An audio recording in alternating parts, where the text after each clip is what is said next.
Welcome to another exciting edition of the Voice of the College Nation radio show. I'm the College Genesis, the culture critic slash geopolitical pundit.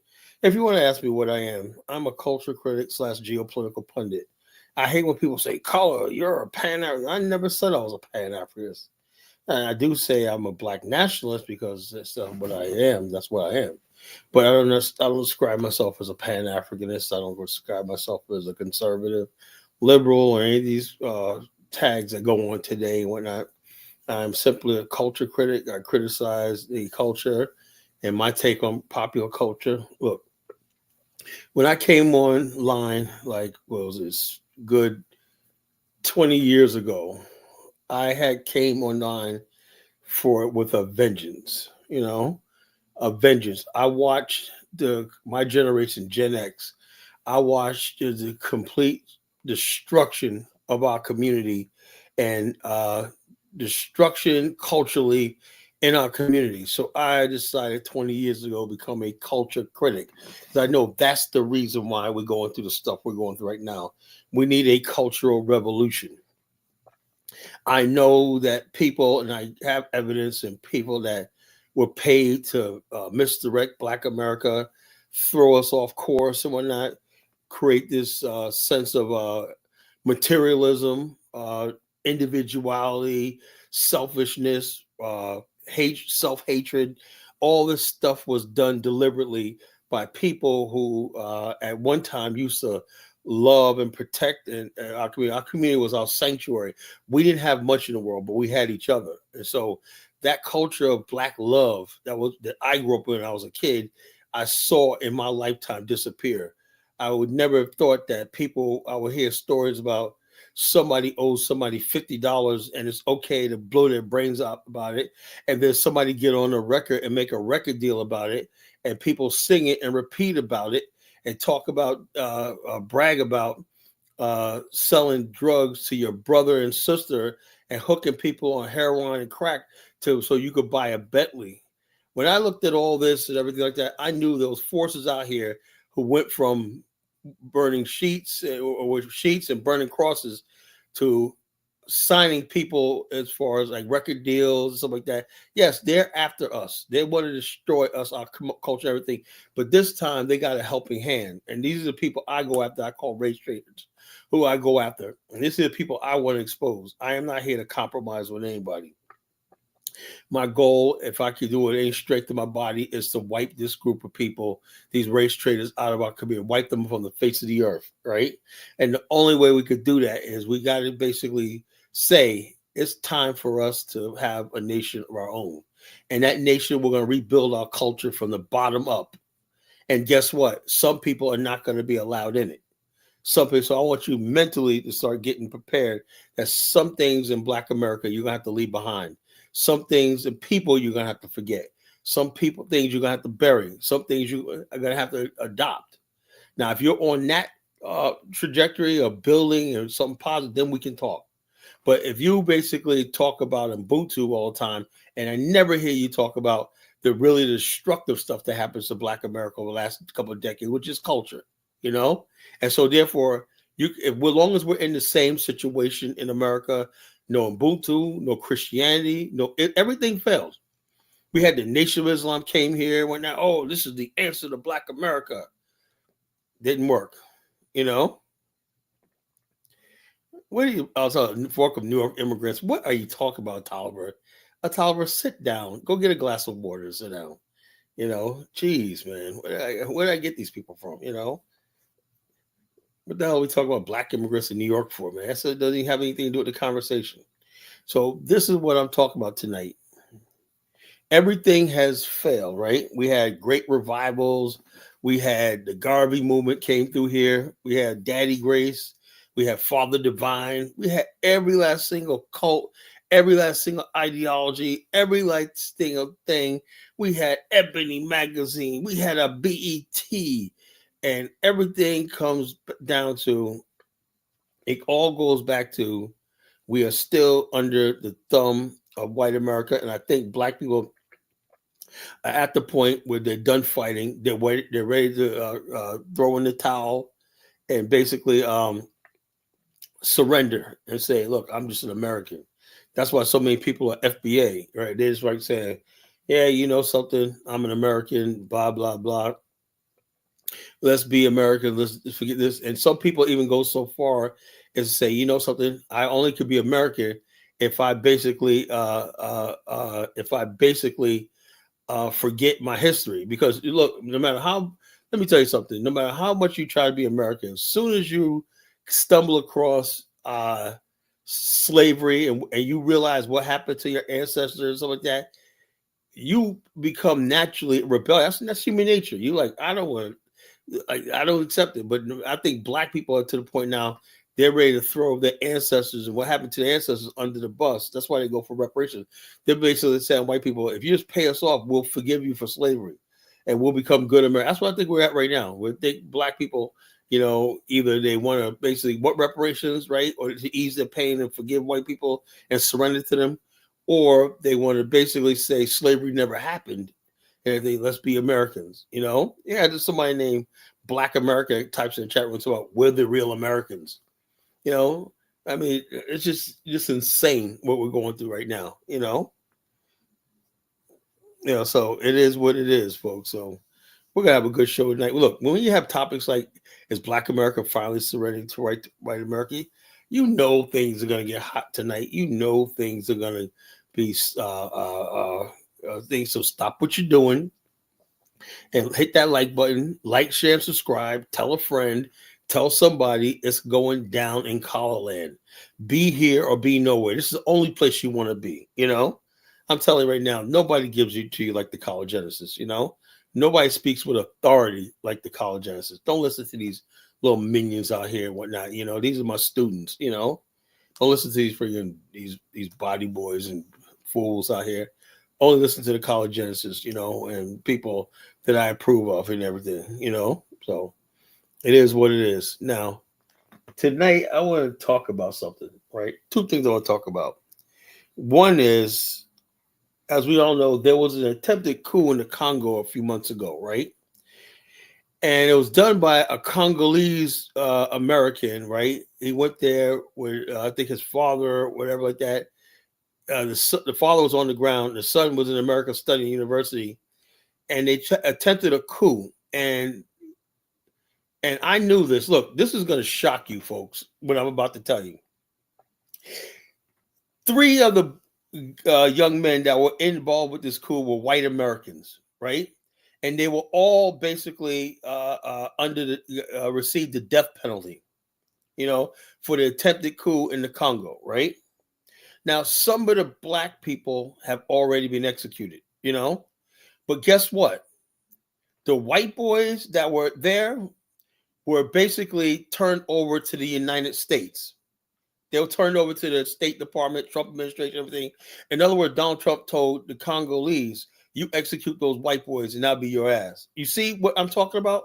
If you don't think white supremacy and the stuff at College Genesis is telling you, is that I don't know what to tell you. The Congolese, a few months ago, I played it, rounded up a whole bunch of people they call criminals, 200 of them, boys crying, and they executed them in the name of fighting crime. Then they rounded up a whole bunch of people that were involved with the coup, executed them. But those 3 white boys are going home, No, that wasn't under Biden, that's under Trump. This happened recently. After the election. And Donald Trump basically in the United States and the State Department is working with the Congolese government to facilitate the United States military occupation of the Congo and the exploitation of minerals. At the same time, no, that wasn't a year ago. It was just now. So the bottom line, I don't know what you're talking about, Tyler. I'm talking about the one just happened recently. Let's see what I'm talking about. I'll find it. Let me find it on my phone. Fire phone.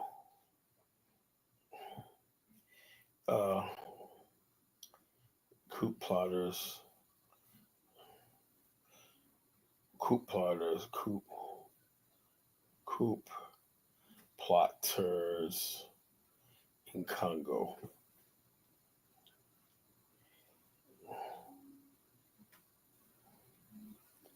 There we go.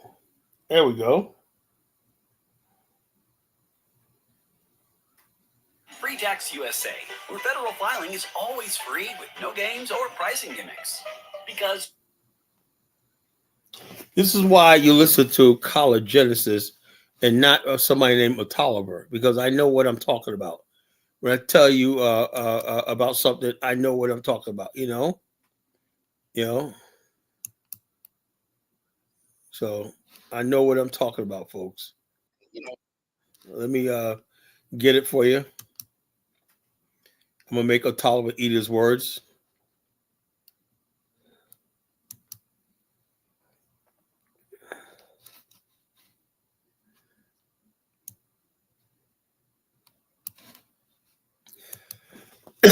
This, my friends, is real power.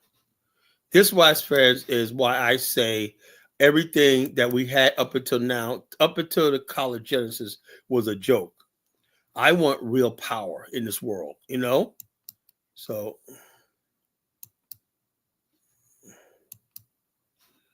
okay, look. This is right here, okay? Now, what I'm about to show you is an example of, I'm going to show you, the date is just today, 2 days ago. So that's what I say. You don't say what you're talking about, Tolliver. Sit back and shut the hell up. You know? What's the date? So I got receipts. This just happened a few days ago with Donald Trump, right? This is what real power looks like in this world. This is what being white looks like in this world. That even in Africa, I'm supposed to be a homeland. We talk so much. That's why a lot of people are ready to abort and get rid of Africa and not because Africa has been so embarrassing. This is here, 3 white guys who are going to go free, but they basically are trying their best to. That's why I said I support M23 right now. The Congolese government needs to be destroyed. You know, the president, whatever the hell is it, Felix, whatever his name is a friggin' joke. He's a friggin' race trader, and all these Congolese are race traders. You know, look what it is just for a few pennies and some military protection and everything like that, so they can hold on to their friggin' miserable lives and whatnot. This is what they're doing. The white boys that were definitely involved with the coup. As a matter of fact, they even said they were the main ones, because they were trying to get into the mining or whatever like that from America, I think Utah, and now Donald Trump is saying, no, you are not going to execute those white boys in America. Listen for yourself, folks. Hello and welcome. We begin with the major developments out of the Democratic Republic of Congo. The DRC has repatriated 3 Americans after commuting their death sentences over a failed coup attempt in Kinshasa. This as talks heat up on a possible mineral deal with the US. The trio, aged 23 to 37, had been sentenced to death for a failed coup plot in the DRC last May.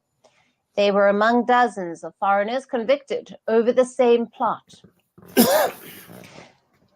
Now, the group was involved in an armed attack targeting the home of the current National Assembly president and attempted to storm the building housing President Felix Tshisekedi. The operation was led by a US-based Congolese politician who, as per some reports, hired many foreigners under false pretenses. Now, the US has confirmed that the 3 Americans are now in US custody. They will serve their sentences in the United States. The United States government is of the government of the Democratic Republic of the Congo, transferring into U.S. custody the U.S. citizens who were detained in connection with the events of May 19th, 2024, and who previously faced the death penalty before their sentences were commuted to life imprisonment. And we also... Do you want to see how much money you're eligible for? If you were in a car crash within the last 2 years, that was not your fault. You could have money coming. The truth is, insurance companies make the claims.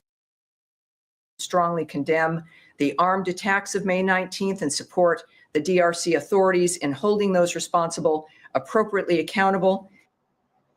This comes as the DRC and the US reportedly enter advanced talks on a strategic mineral deal.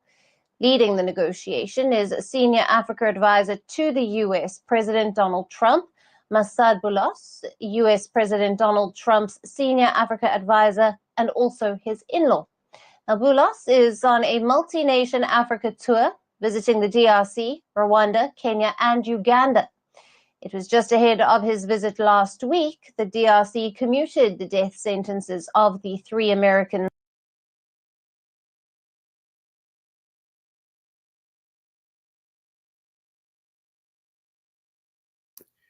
Tolliver, I know what happened last year, moron. I'm talking about this incident about him commuting the death sentence when that just happened recently, a few days ago. I know the thing happened a year ago, Sherlock. That no shit, Sherlock. You know, geez, we got stupid people around here.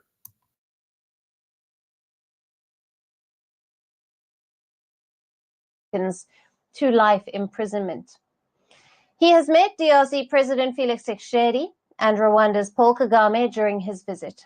The two nations are in a long-standing conflict over Rwanda-backed M23 rebels occupying DRC's mineral-rich east. Trump's envoy said that the U.S. supports efforts to end the fighting. I can confirm and I can affirm that the United States also remains committed to this effort and is ready to facilitate an end to the conflict, obviously a peaceful end to this conflict, an end that allows countries to secure their borders and lays the foundation for a thriving regional economy. President Trump is a president who wants to see peace achieved. He wants these conflicts to end. His visit follows a bold offer from the DRC's president. The offer involved direct mineral access for Trump in return for U.S. support in the peace process. Eastern DRC holds critical rare earth minerals used in phones, electronics, and defense equipment. China currently dominates in exploiting these minerals, but the region is also a war zone, with Rwanda-backed forces seizing key areas. The DRC says Rwanda profits from the conflict. While the U.S. backs peace, Trump's envoy ruled out direct involvement in talks. But there are few indications on how the U.S. could be involved. Now, there are a few details emerging on the potential U.S.-DRC mineral deal. The focus is the U.S. private sector investment in the DRC's mining sector. As per reports, not all companies involved are American. Names floating around for investments include Cobalt Metals, backed by Bill Gates, mining tycoon Robert Friedland, Saudi's United Mining, and the Dubai-based Chemaf. Now, in return, the U.S. could send troops or contractors to train DRC forces. Now, these details have not been confirmed by the U.S. or the DRC, but if it happens, it could be a potential game changer in the DRC crisis. An active U.S. involvement can alter regional dynamics. Now, to discuss further, we are being joined by Stella Agara, a governance and security analyst from Nairobi, Kenya. Thank you for being with us, Stella. Thank you for having me. Now, to what extent do you think the release of the 3 American citizens was a strategic concession by Kinshasa to unlock a broader agreement with Washington, particularly one that grants U.S. access to the DRC's critical earth minerals? Alison, let me start by first truly empathizing with DRC, considering the condition they find themselves in. One of the situations that has led them to the problems that they have today is the fact that they have to continuously depend on external technical support to be able to explore the minerals that they have. And therefore, by virtue of this, they have a manufactured poverty, a poverty that has existed because of their oppressors continuing to take advantage of their resources without necessarily building the capacity of the country. And so them coming into this negotiation, they're coming into this negotiation as an underdog in terms of power and influence, but they're definitely coming in as a big force because of the resources that they own as a country. As far as this negotiation is concerned, I think, first of all, it is no surprise because some of the forces behind the current presidency are actually US.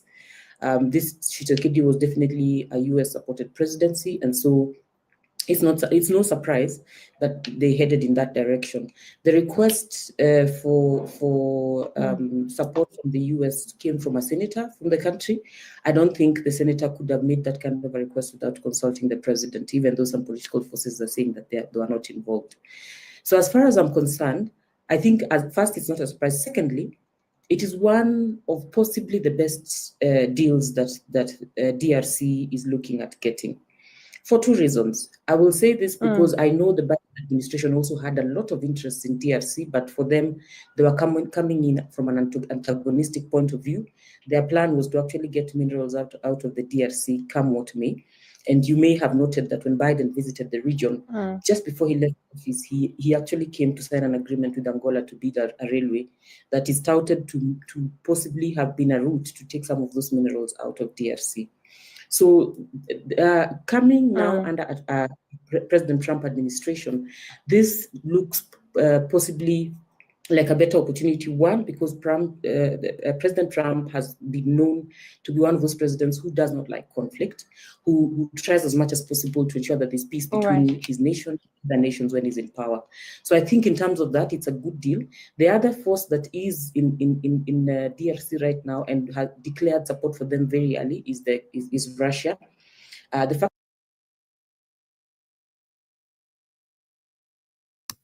let me say, all these development is, let me tell you something. None of this stuff is good, and this future of, like I said, I don't, what I'd like to know is, are there really serious Pan-African callers? I don't even know what that word means anymore. Pan-Africans, they don't exist. Where are the black nationalists at? Where are the people? How come we don't have, where's our Patrice Lumumbas these days? Where's our Kwame Nkrumahs? Where's our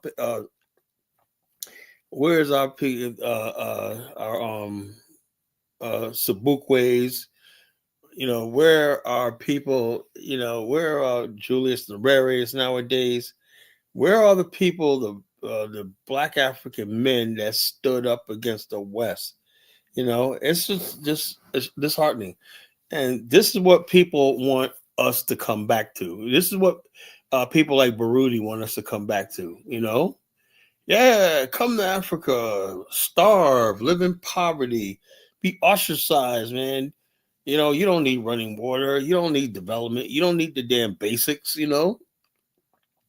All Africa has to do is give everybody the basics. And goddamn, you tell me you got all that minerals and you can't guarantee everybody the basics, It's not even about getting rich. It's always like, this is how black people think all over the world, right?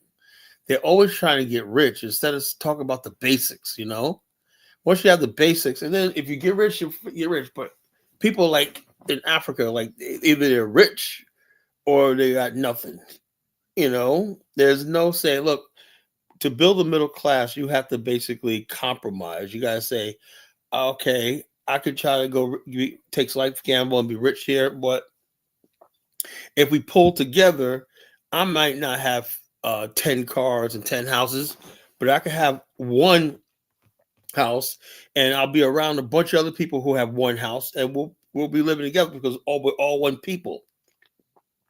That's what happens when people are detribalized. With tribal mentality creates individuality, me, I, and everything. So people don't want to sacrifice and delay gratification for the greater good of something. That's all over the continent. They don't have to sacrifice one generation to make sure everybody has for the next generation, So it is what it is, It's not just Africa. It's Black America too. Same friggin' thing, Same thing. Nobody wants to sacrifice one generation to pull ourselves up and say, so we could give something for the next generation. Each generation is starting off with nothing to build on. It's a shame. My generation, Gen X's, we had nothing to build upon. Every generation before us really left nothing behind. It is what it is. So it is what it is, folks. Astute persists about 5,000 people, mostly black men, were hung. Yeah, Booker T. Washington. a lifetime. He even mentioned the habits of lynching in one of his speeches. Yeah, we should. Bottom line is this: I think in America we know about the lynchings. We know about that, but we're ready to basically. Yeah, I think FB is really white. You know, I think FB is really a white person. You know, trolling a black site. I think FB is really white. No, if you're white, you sound like, if you're white and if you're black, you sound like a white person. You know, I don't think European. I think black. You know, and black comes from Africa. You know, you grow. Of course, you grow with white people. Of course, it's obvious. It's obvious. You're probably one of those adopted. You're probably one of those Negroes that they put on a milk cart. You know, please adopt this Negro and whatnot. You know. And as you see on the TV and whatnot, give to the United Negro Adoption Fund and whatnot, you know. And there was FB, a picture of FB, and some white family came and adopted you, you know. You know, it is what it is, you know. You know. So you say I should fix the title. You say surrendering. Well, let me edit that. It makes you happy, Mr. Donald Trump. Let me say surrendering to white America.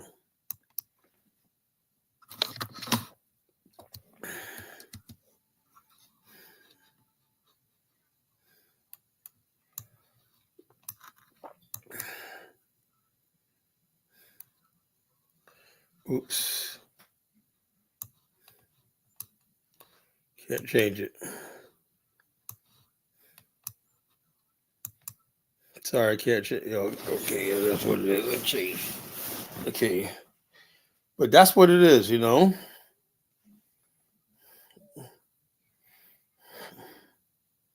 Hey, FB, I grew up in the suburbs too, but why do I think like this and you don't?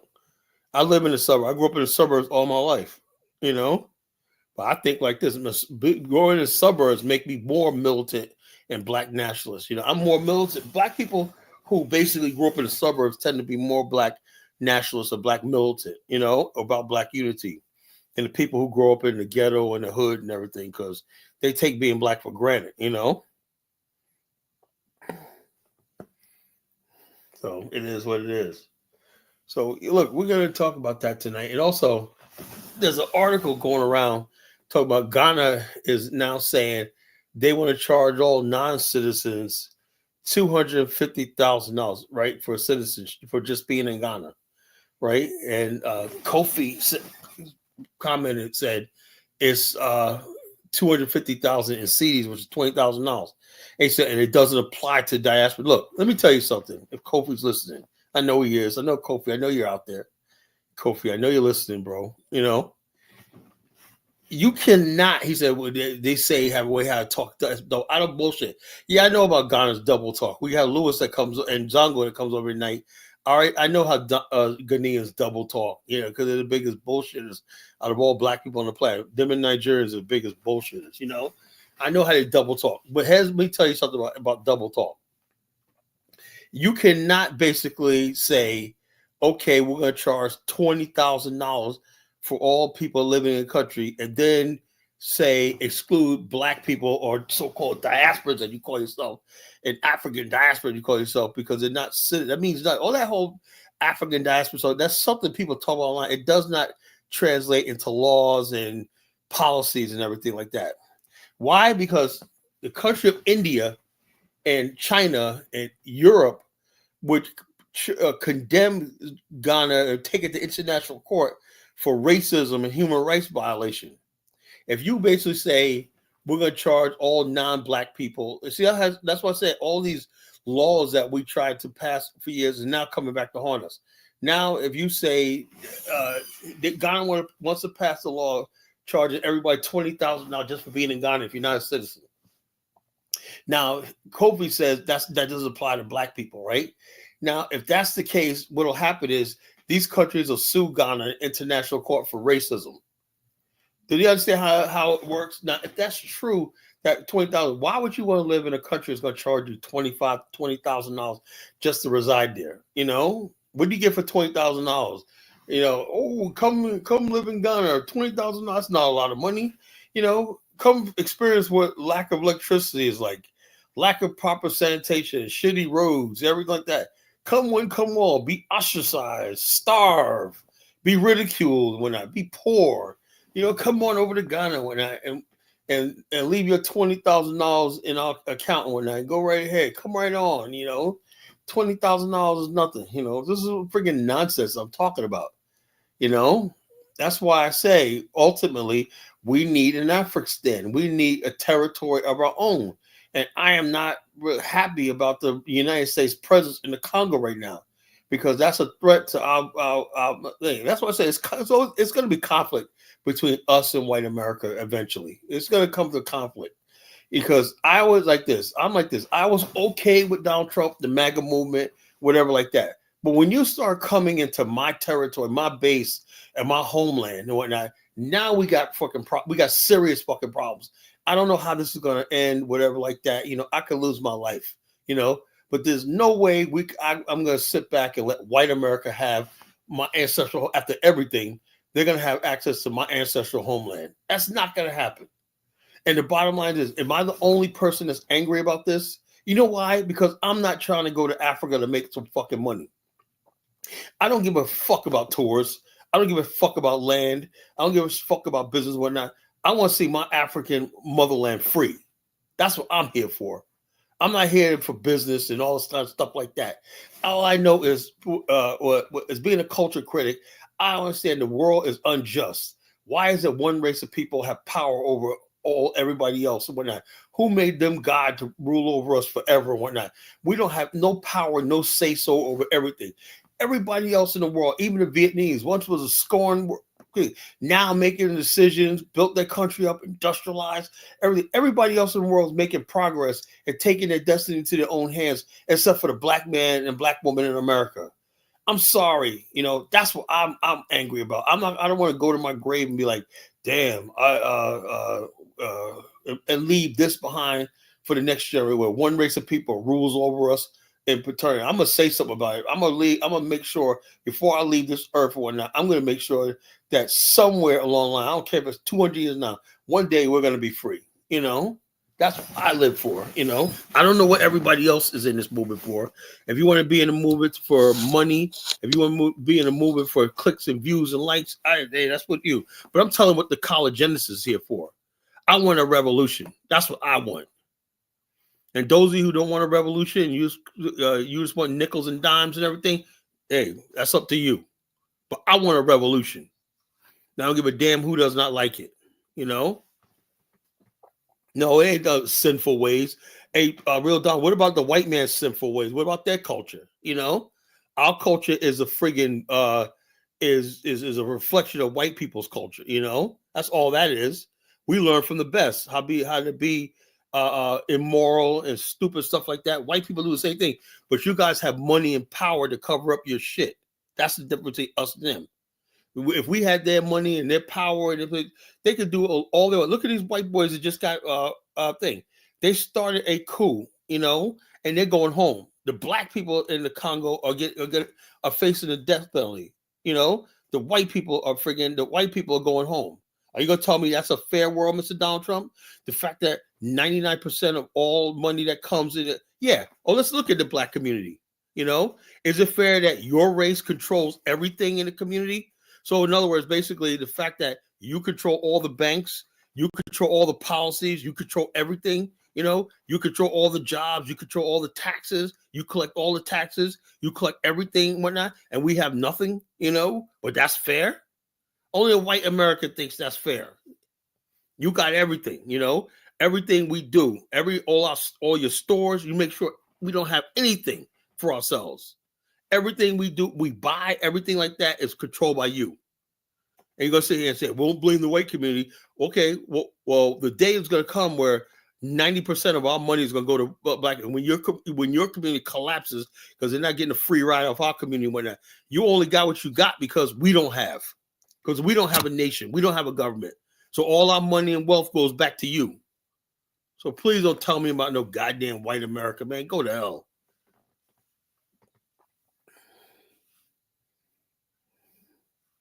I'm not. Look, first of all, I don't have failures. I'm successful in life. I'm talking about my community. You know, we only failed because we surrendered and bought into this friggin' idea of America. America is white America. That's what it is. It's a white country. You know, it's white. All the institutions, everything is white. And the more we buy into that and whatnot, that we surrendering to them. That means banks, you know, businesses, media, everything. 99% of everything we consume, from the media to clothing to everything, for everything is controlled by white people, one race of people. You know, where they act like everything that we have in the country is controlled by somebody from outer space. No, it's controlled by one race of people, white America. Everything we do is a friggin' controlled by white America. Everything. 99% of all our money that we get paid, you know, the interest on our money that sits in a bank is in white banks. Everything. We have investments, white investment companies, everything. Insurance. I'm in insurance for a living. Majority of black people get their insurance and everything to white-owned insurance companies. Everything we do, we pay 90% of our rent, a mortgage, everything to white-owned mortgage companies, white-owned landlords, everything like that. So we live in a country that is for white people. That's why they have so much and we have so little, because we're like it's like a feudal system, you know. So it's nonsense. Please don't tell me about this nonsense about this, you know. Nonsense. Well, good for the Chinese, you know. That's the Chinese. But the Chinese have a country called China, Kung Fu Fanta. They have a country called China. You know, if we had our own country, we're smarter than the Chinese. We produce more inventions than the Chinese did. So don't give me this crap about this. You know, it's look, poor white people are part of white America. There are no poor white people. There's no such thing as poor white people in this country. You know, there's no poor people in this country. What I'm saying is, we want to get to the next level. We want to friggin' we want to be free. We want to have power. We want black power. You know, we want industries. You know, we want wealth. We want power over our lives and everything like that. You know, so the bottom line is this: everything we do, like Dr. Amos Wilson said, how come everything the black man does benefits the white man? You know, how come everything we do? I'm gonna try to find that Amos Wilson clip. You know, oh please, you know, please, I don't want to hear no cry me a river about poor whites in this country. Cry me a friggin' river. Let's see, Amos Wilson.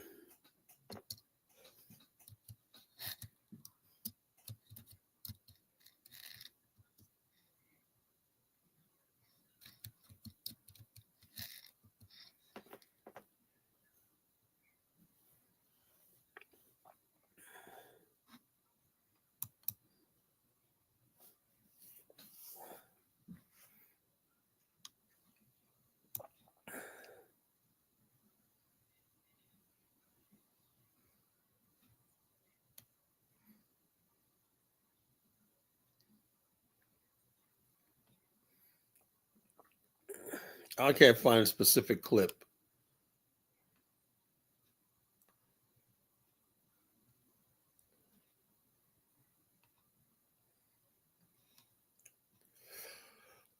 This was a man basically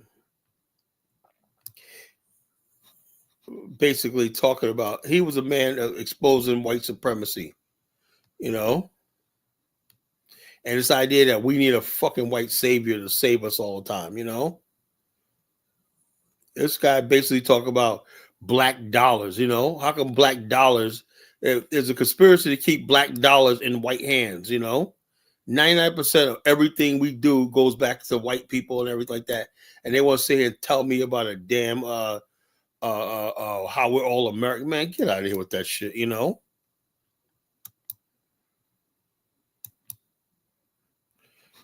Let's see.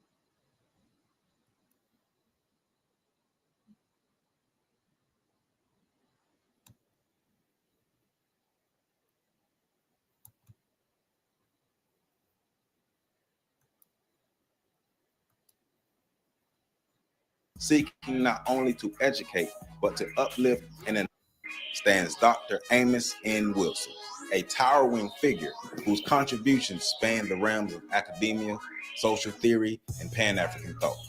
As a theoretical psychologist, social theorist, author, and professor, Dr. Wilson wielded his intellect as a weapon against the forces of oppression, seeking not only to educate, but to uplift and empower his people. Born into the crucible of racial segregation and systematic inequality, Dr. Amos N. Wilson emerged as a beacon of hope for countless Black Americans. Raised in Hattiesburg, Mississippi, he bore witness to the struggles and triumphs of his community, fueling his resolve to effect meaningful change. Armed with a keen intellect and an insatiable thirst for knowledge, Wilson embarked on a journey of academic excellence that would lay the foundation for his lifelong crusade for justice. Central to Dr. Wilson's philosophy was the recognition of the interconnectedness of race, power, and liberation. His seminal works, including Blueprint for Black Power and The Developmental Psychology of the Black Child, served as intellectual roadmaps for understanding the dynamics of oppression and charting a course towards liberation. Through meticulous scholarship and incisive analysis, Wilson challenged prevailing narratives of Black inferiority, exposing the insidious mechanisms of white supremacy that sought to subjugate and dehumanize. At the heart of Dr. Wilson's scholarship was a deep commitment to empowering Black communities. Unlike many academics who remain encased within ivory towers, Wilson was unafraid to venture into the trenches, engaging directly with grassroots movements and community organizations. Through his lectures, workshops, and grassroots organizing efforts, he sought to imbue his fellow Black Americans with a sense of agency and self-determination, instilling within them the belief that they possess the power to shape their destinies. Moreover, Dr. Wilson's Pan-African vision transcended the confines of national borders, recognizing the shared struggles of Black people across the diaspora.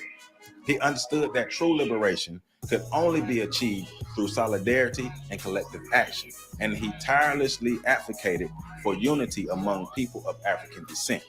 In doing so, he breathed new life into the Pan-African tradition, inspiring generations of activists and intellectuals to envision a world free from the shackles of colonialism and imperialism. The legacy of Dr. Wilson is not merely one of academic achievement or intellectual prowess. It is a testament to the power of knowledge wielded in service of justice, to the enduring spirit of resistance that courses through the veins of Black America. As we reflect on his contributions, let us recommit ourselves to the pursuit of his vision, a world where Black lives not only matter but thrive, where the chains of oppression are shattered, and where Black liberation is a reality. To Dr. Amos N. Wilson, we proudly stand on your shoulders. For more information, please visit my website at www.ontheshoulders1.com. There. Let's see. Let me see. Dr. Amos with quotes.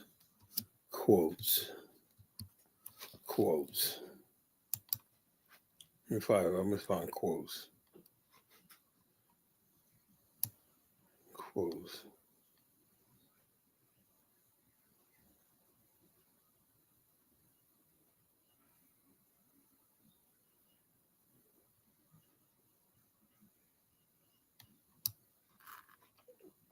Let's see, we'll do this.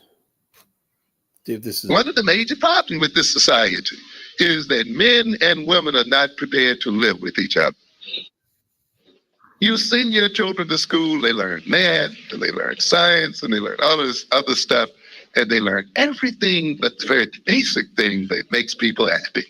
How to live one with the other. How to be happy one with the other. No courses in family. No courses on what it means to be a husband or what it means to be a wife. That's deep. Yeah, we don't learn all stuff like that. What do we got education for? People go out graduate school, don't know anything about life skills or anything like that. So when you spend time teaching people a bunch of friggin' nonsense in school and whatnot, it's good to learn math, science, all that, but you also need to teach people their place in this world, right? We have a world where people, when you're Black, when they say, "Oh, you'll figure it out," and whatnot, No, yeah, it's more than the Bible because everybody has their own interpretation of the Bible. if I as a black man who understands justice and I have a just heart, I have one interpretation of the Bible, right? But if somebody's wicked, they could take the Bible and enslave people, and subjugate people. So it's not always what the Bible says; it's who's interpreting, right? If that's what in the Christianity we call the thing that basically makes sure that you're doing the Word of God is the Holy Spirit. That's who basically did it. And I see a lot of people call themselves Christians are full of sin, full of the devil, full of wickedness, full of selfishness, and all this kind of nonsense and everything. That's why it takes people who are anointed to teach you and interpret the Bible for you. You don't just pick up the Bible and you don't know what you're reading. So I'm tired of people saying, "Oh, that's what we got the Bible for." No, that's what we got people who study the Bible and understand the thing. Oh yeah, I'm a Christian. I was born a Christian, yes. But I'm a realist. I also live in this real world. I live in this world. I'm also a black man in America. That don't change Christian. I don't remember anybody basically come up to me saying, "You dumb Christian." No, but I was called a nigger when I was a kid. I remember when I was growing up, a friend of mine, little brother, was murdered because he was black. They didn't murder him because his parents were Christians and whatnot. They murdered because black. So my reality is being black in America, not Christian. Christian is just my faith. That's what I have to be God. And I'm a just person, and Christianity guides me in this world to know that I can't do evil. I can't do evil for evil. And that everything I do is always going to be based on doing good. Could a lot of people say that? How can you basically look at the world and see the evil that's done in the world, the wars and everything like that, and then people will dare call themselves Christian, a child of God? You can't talk about white supremacy and oppression people and then basically talk about this. It's all about who the person is. Everybody calls themselves Christian don't mean the person is good. I don't believe Christianity. I preach. I grew up in the Bible. I preach Christ. There's a difference, So I don't, like I said, when people say Christian, I don't know what that means nowadays, just like I don't know what Pan-Africanism really means anymore. It all depends on who's saying it, how they live, how they manifest themselves, I know real Christians. My father was a Christian. I was a God-fearing man. That was a Christian, the most beautiful man in the world, man. He always taught me to do good. He taught me to love people, taught me to forgive. He taught me to always do the right thing, whatnot. This guy, my father was just a beautiful human being, always had me in his prayer, prayed for me every night and whatnot. He prayed, when I was born, that made him so happy, whatnot, and to watch that man die in cancer right in front of my eyes and whatnot, that beautiful man who brought 5 children in the world, but was loyal to his wife to the day he died. Never been with another woman. Only he was loyal to my mother to the day he died. That was a real man. That was a God-fearing man. My father was a great man. When we were kids and everything like that, we moved into a predominantly white neighborhood. And these white kids, they were so full of sin and wickedness and everything. They didn't know nothing about. Yeah, they were Catholics and everything like that. But we used to take them to these white kids from the suburbs in upstate New York. We should take them back to the city from us. Take them back to the city with us. And show them what the Word of God and what was all about. And they thought it was just so beautiful, what real Christianity, what real Christian people are.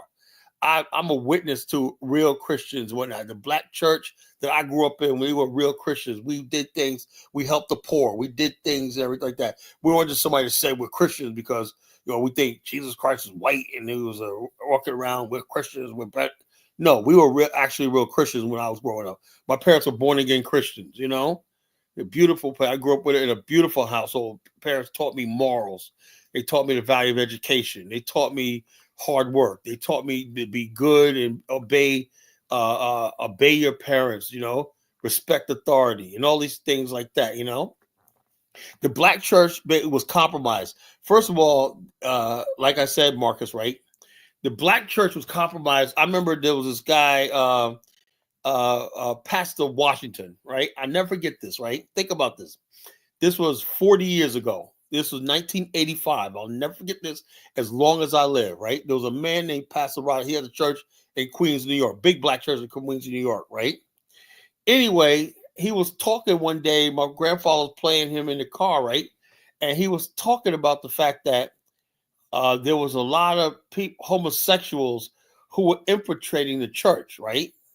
And people who were coming to the black church and churches in general, white pure black church, and they were basically trying to bring secular humanism and stuff like that in the church. And then next thing you know, right now, the church over the next 40 years, now you got people who's supposed to be talking about the spirit of the Lord up there twerking. You got women wearing open breasts and stuff like that. You got pastors like this. This is what I'm talking about. And the bottom line, what he was talking about was the fact that there was one of the churches he knew, there was a choir person, right, who was gay. He came out, found he was gay, and they said, since you're gay, you cannot be in the church unless you repent from that homosexuality. And it was a big case. That homosexual guy sued the church and won his case in court. That's when Christian black church starts spiraling out of control. It no longer basically was the moral authority, thing anymore. When now just a place to hang out and just act a fool and whatnot. You know, the anointing of the Lord was no longer in the black church because it was infiltrated by sinners and all. In other words, basically, you got people like T.D. Jakes talking about I've evolved on sin. Somebody needs to take T.D. Jakes out there and strip his big fat ass and whip him. Tie him to a post and whip him. He's talking about you're a preacher, you're talking about you evolved on sin. Let me tell you something. A real pastor is supposed to tell you, put that fire in you about the fear of God. The fear of God. You're supposed to be a God-fearing people, that hellfire is real, damnation. That's what people need in Black America, right? Not people telling you that, oh, yeah, you could do all you want. Now you got girls. When I was coming up, you didn't see no friggin' girls, teenage pregnancy in the black. That was girls who didn't go to church you say you didn't see all that. So now I look at, I saw even the Nation of Islam, right? They had lesbians, a chapter of the Muslim female, I forgot what it was called, MGT, a lesbian. And Eric Genie, that brother who talks about all this, he talked about how the homosexuals infiltrated the Nation of Islam and black institutions, everything like that. So let me tell you something. When I say I'm a culture critic and a geopolitical pundit, right? If we don't get the culture right in Black America, this is what they want to do. If you look at the Black Lives Matter manifesto, right? That one thing they would talk about was destroying the black patriarchy by destroying the black family. If you look at the feminists, they said the way you could dismantle patriarchy is to introduce homosexuality and promiscuity among the people, right? And what gets me is, although as they was introducing that to the white community, it had devastating effect. People always talk about the crack epidemic in Black America, but people don't talk about the immoral epidemic among Black America, where you got women out here, 30, 40 years old, have no chance of ever having a husband, never had thing. It's like normal now. Women walking around with like 2 and 3 kids by 3 different fathers, and it's normal. When I was coming up, this was unheard of. An unmarried woman with kids and whatnot. It was unheard of, But this is what we have right now, This is what we have. So therefore, the moral compass that keeps the people together, the church and faith and everything like that, is gone. So what do you have in Black America anymore holding us together? They took away Ebony magazine. They just show us positive images of ourselves. Like I said about the show last night, I said, look, I thought 20 years ago when I got online, I said, maybe the people who believe in Black America will come out, show a lot of stuff online, and we can I was wrong, right? I was wrong. It's like the worst side of Black America is online. The worst parts of Black America is online. The very wretched part. Look, let me tell you something. The wretchedness in Black America has always been there, There's always been juke joints and whatnot. There's always been that place that your parents or your grandparents don't ever go there. That's where gangsters hung out, hoodlums hung out, and drunkards and all these other prostitutes. Everyone else. There was always that in the Black community. But the bottom line is that part of the community was hidden, and it was off over there. You know, that house down the street, you know, the such and such house. I don't want you to see in that house right there, right? In my grandfather's house, he said, in my house, the Lord lives. You know, my father said, in this house, the Lord, Jesus is Lord, the Lord lives here. But in that house down the street, you know, the one house of your friend, they sneak through where everyone's smoking a little herb, or maybe everybody's hitting a 40 ounce or whatever like that. You know, you got women doing all kinds of stuff with that. There's always that house in the neighborhood that anything goes or not. But in most houses or whatnot, it wasn't like that. The problem now is that house that I'm talking about here is the center of Black culture, and it's been propped up by enemies of Black America, particularly Jews and people like that, who promoted this stuff through records and movies, everything. Like people talking about the Black Mafia family and stuff like that. BMG. What do you think I'm against all stuff for? Because I know they took these type of people and icon. That's not who we are. BMG, Black Mafia family, is not who we are. They didn't represent the best of who we are. We were once a beautiful people, a proud people, a strong people, right? We always had the Black Mafia family. I grew up in Queens, New York, you know, I grew up in Queens. We had nice community, nice family. Yeah, we had some families that were like that, whatever like that, but that didn't define our community. Now, if people think the Big Meech and the Black Mafia family defines who we are as a people, that's what the problem is. So when you listen to the College Genesis, I'm somebody that knows my people.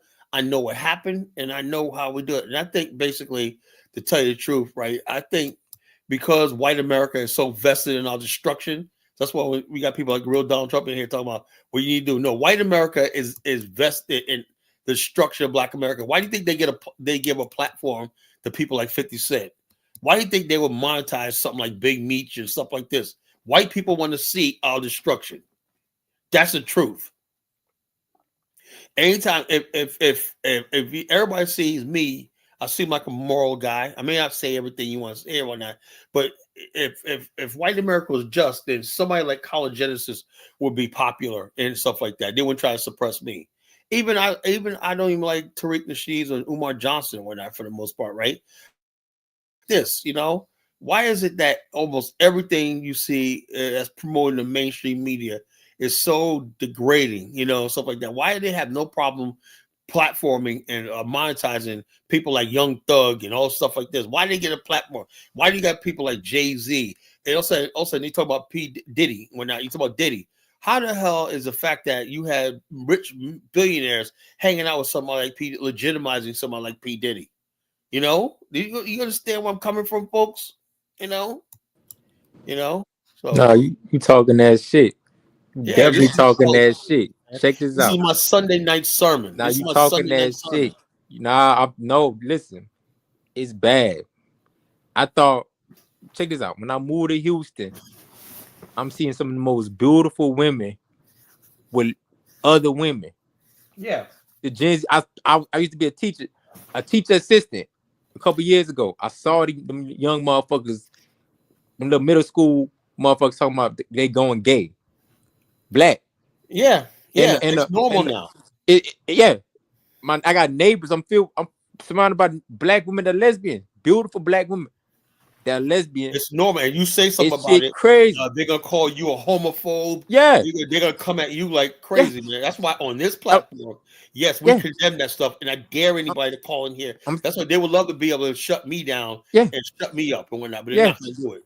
Speak your shit. Yeah. I'm surrounded by women that got dogs. They beautiful women. They 30. Got dog. They treat their dog like kids. You understand? Yeah. Kind of nigga. You see that, I don't remember that growing up. You see that thing that just happened where a 38-year-old woman teacher has sex with her 13-year-old boy. She got she's facing felony charges, child like that. A black woman, educated. She was a black woman. Yeah, they did that. Yeah, it was a black woman. What? Let me see if I can find this. Let me see if I can find it. I'll show you. You gotta think I'm lying when I be saying this stuff. Look, the bottom line is this: now black women are imitating white women. Right? You have this epidemic of white women sleeping with their student. Whatnot. Now black women think they can do it. Whatever white people do, we think they want to do it 10 times. Yeah, 10 times harder. Yeah, I'm so tired of seeing this dyke shit. It's like how Atlanta with the gay shit is Houston with the dyke women. yeah, The lesbian women. I'm tired of and these some beautiful women. yeah, This shit yeah. be It's fucking, sad, you know. it be messing my head up. Yeah, so back I'm then, tired. those same beautiful women, we had a chance with. You could date or whatever like that. Like now, these They- women are completely written men off and whatnot. It's like it's a freaking mess. That's why you think people like It's sick.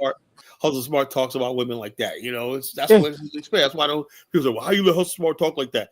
Because I know that's what his live life, and I know that's what he's angry about the world he lives in. You know, I'm gonna take somebody's Yeah. spirit. You know. I'm talking to these women. They talking about they build the community. No, the Oh yeah, man builds yeah, right. shit. They You tore the crazy community heifer. down. Men build stuff. We Oh. built Black America, right? Black men crazy. built Black America, not Black women. You know. Shit. The shit I ain't seen. What's up, Dave? Yeah, good evening, good evening, caller. Good evening, panel. What's going How on? you bro? doing? How you doing, How bro? you doing, Marcus, man? Yeah, I mean, it's getting worse. I looked at it. I mean, I looked at it from the inauguration. I saw white people coming together at the inauguration, so I already know, Black people in America are gonna follow what white people do, and they don't come. But they surrendering to white America, man. It is what it is, man. I see more Black people. They gunning down. They, you know, what I mean, they being more hung down on America. So Yeah, we see it happening, man. It's going down. but it's bottom line is this. Like I said, this guy, Real Don Trump, he said, "Oh yeah, look, I am sick and tired of being preached to by white people and conservatives. Look, there's an unequal power dynamic in America, right? Yeah. White people seem like they have everything. They do have everything, right? We have nothing, and they say, "Oh, let's just all let's not all just get along. No. You know, let's not all get along. You know, Even the foreigners got shit in their own country. right? You know, The we Pakistan, have they don't got nothing." shit.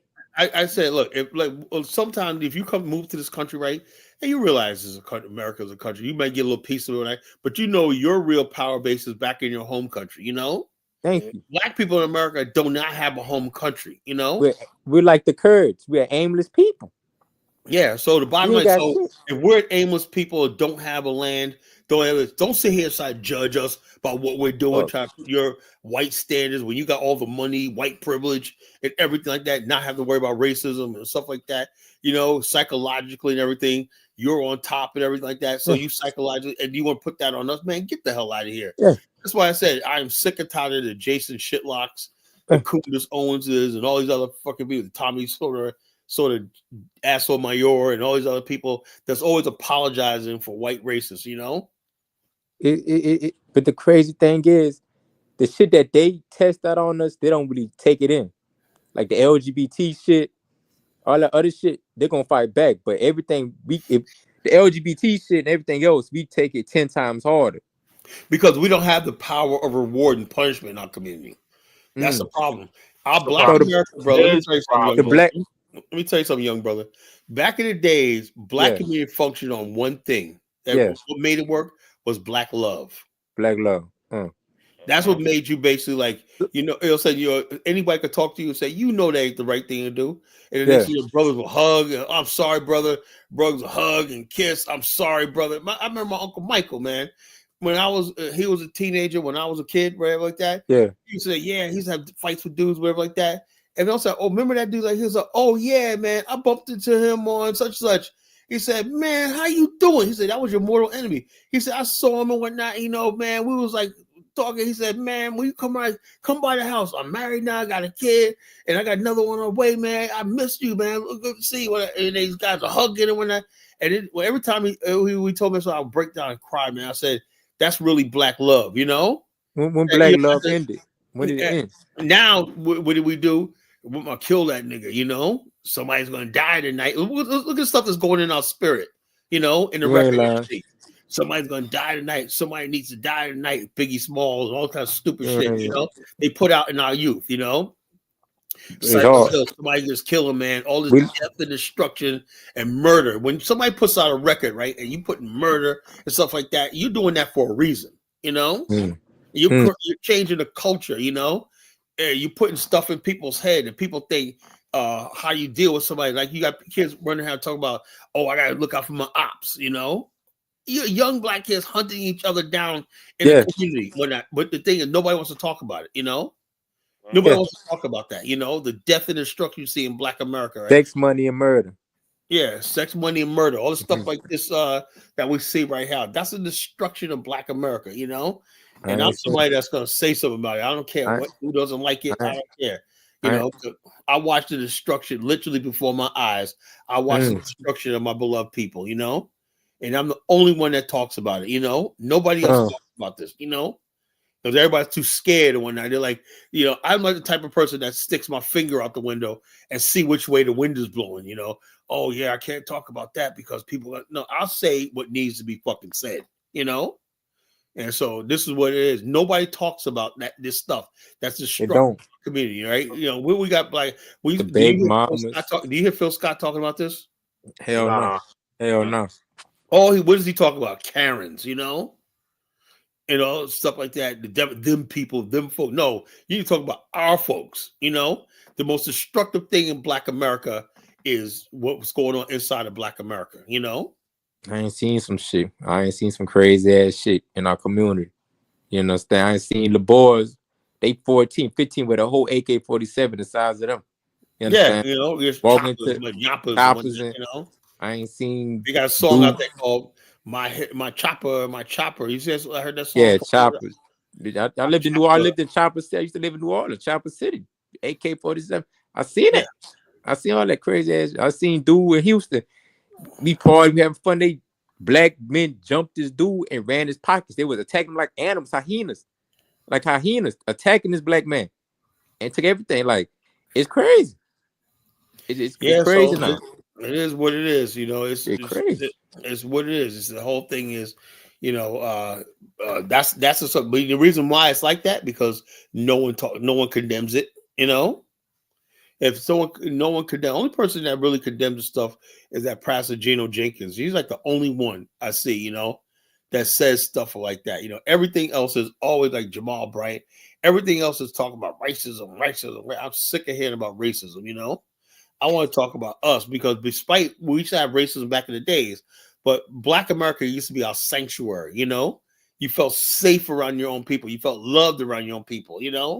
Now you don't have that no more.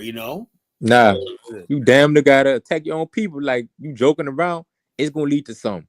Oh yeah, I was damn near about the You heard about what happened in Detroit? You heard about what happened in Detroit? I'm scared to know. What happened? No, like you said, Black love. Somebody died in the family. The brothers started fighting. I think 3 people got shot. 2 critically injured. Damn. And somebody died in the family, and they was arguing over funeral arrangements. So, like, you're right, man. We losing Black love, man. We killing each other.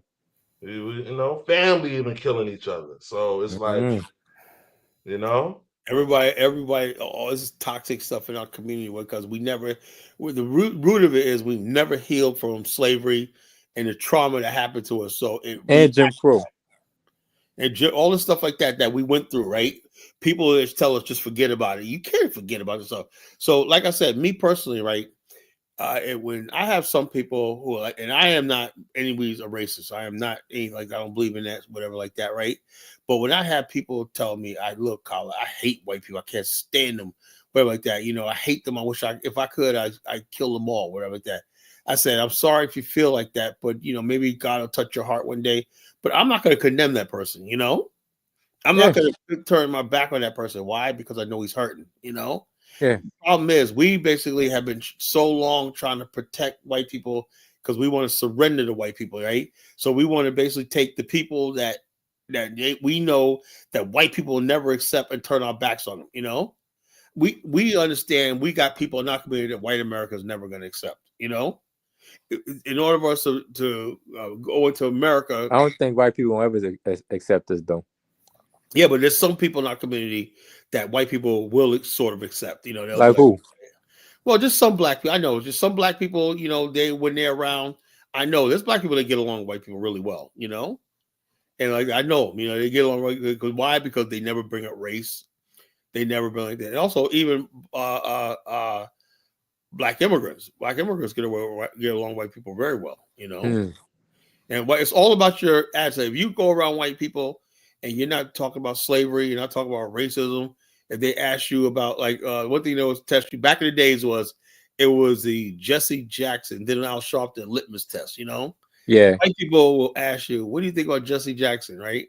And the thing was, you just say to white people, what do you think about Jesse Jackson? You know, they want to know what Jesse Jackson type of black person.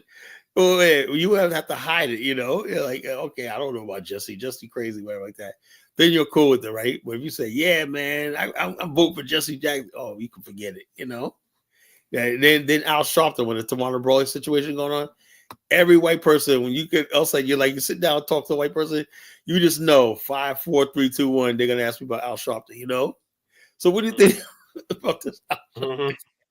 That's how it was, man, bro. Because I think Marcus, you grew up in the South. Al Sharpton was an enemy of the state. He was enemy of the state. Al Sharpton at one time, he was enemy of the state, man. Yo, bottom line, let me tell you something. You know the funniest thing? I never forget, right, during the run up to the Democratic convention, right, in New York, 1988, that was a Tawana Brawley situation was going on, right? So Al Sharpton tried to like embarrass the Democrats, you know, with the Tawana Brawley situation, right? And also, I'll never forget, Al Sharpton did a speech in Brooklyn. He said, "If our demands are met, we're gonna march on Albany," right? I said, "Oh shit." So you get this. I went down south, right, for spring break, right? I was like, I told my mother, save the newspaper for me, right?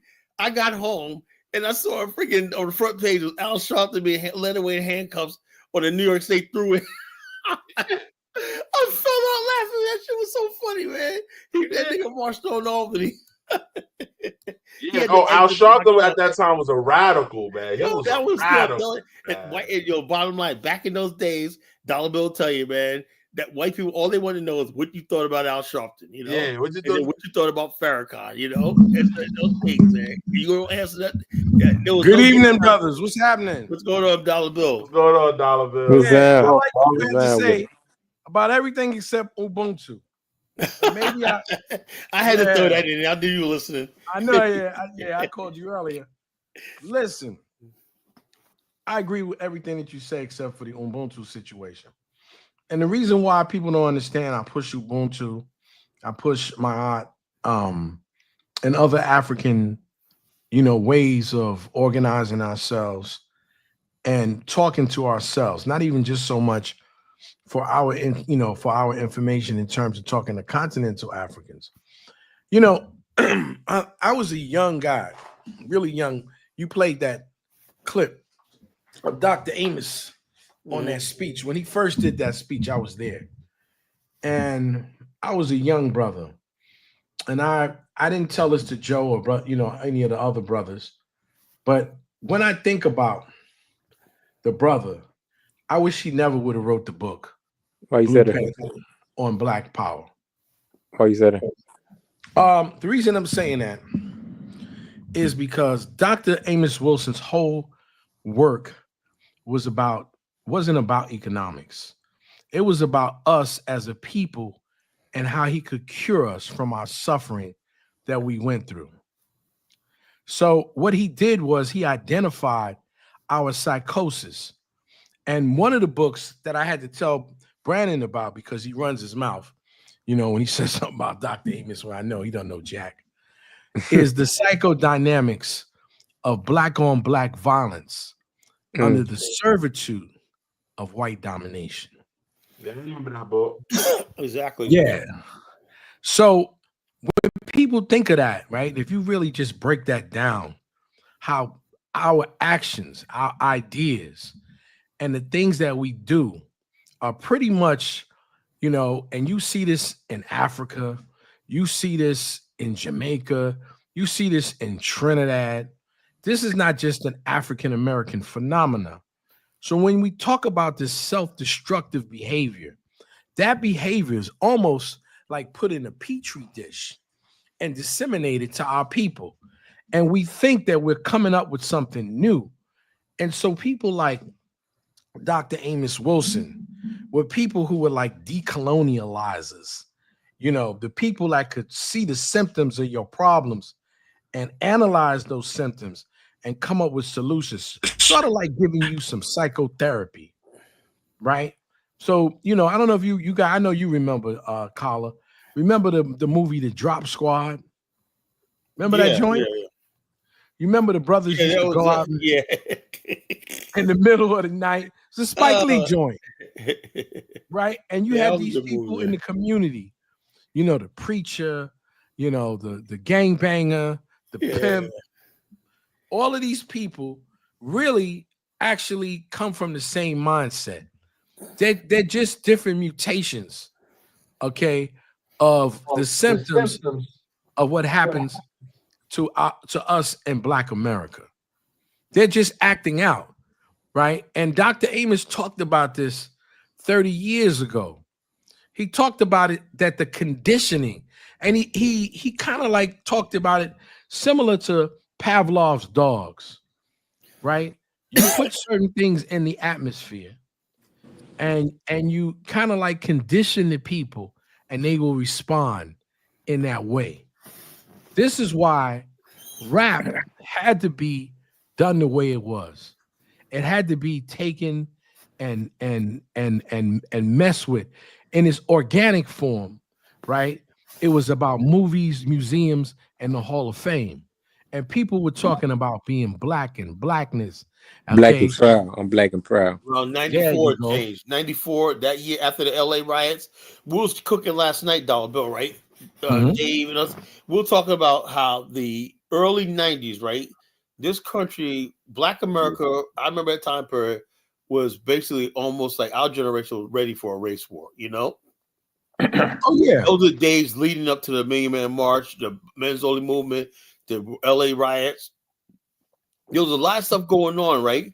And I said last night, I said, look, if it wasn't for Bill Clinton, who came in there and had a sort of calming effect on Black America, you know, the guy that plays saxophone, he's cool with Arsenio, he's cool with, you know what I'm saying? Black America was at that point in America where we just freaking had it, you know? Well, it was a powder keg. But you know what? Yeah. I'm going to tell you interesting, you know, well, I won't tell that part later. I'll talk about that later. But you're absolutely right. It was a powder keg. But what I'm trying to get you to understand is that there has been a conspiracy to destroy us, like Brother Jawan Jakufu says. Yeah. You know, the destruction of no one knows about that brother, man. Jawan's that's the one who first introduced me into the really conscious movement. Yeah. Dr. Jawan Jakufu. So psychologically, see, this is all a psychological scramble. Yeah. And people don't understand. Even now, it's just a digital psychological scramble. And see, so I was looking at some things tonight, and I was putting the film together, and I got one out. And it's funny, right? That when you were raised in the church, how they demonize African spirituality. They right? did? Yeah. Even though the bottom of the Black church was African spirituality, they didn't know it, but they were doing the praise dance in African spirituality. A lot of stuff that you do in the Black church, the spirituality and stuff like that, was even really, in the Hebrew Israelite community. The dancing, the Holy Spirit, that was come from Africa. Yeah, even in the Catholic church, you got the Black Madonna. Well, that's a whole, that's a Pan-Africanist church. The Shrine of the Black Madonna is a Pan-Africanist church that still exists today. Yeah, you talking about the one? You talking about the one in Houston, huh? The AME church, the powerful AME church. No, not the AME. No, you talking about the Shrine of Black Madonna? Yeah, I know about the AME, the Black Madonna church. I'm talking about the Shrine in the Third Ward. The Shrine of the Black Madonna is a church that I think it might be in Houston and some other places, but it's a Pan-Africanist African church that has been in existence for at least 50 years. With the Black liberation theology. Well, people don't know the whole Pan-African ideology came out of the Black theology. It came out of Black that. church. Yeah, it came out of the Black church. Yeah. Marcus Garvey was a listen. This is why when I hear people like Brandon and these other idiots, even your boy, you know who, I'm not gonna say his name, They don't know any damn thing. Yeah, Even they in think Hebrew, the black church was everybody sitting around worshiping white Jesus. They know nothing about first the of all, black church. let me just drop some jewels. The black church was everything. It was school Arnold hall, Ford, everything.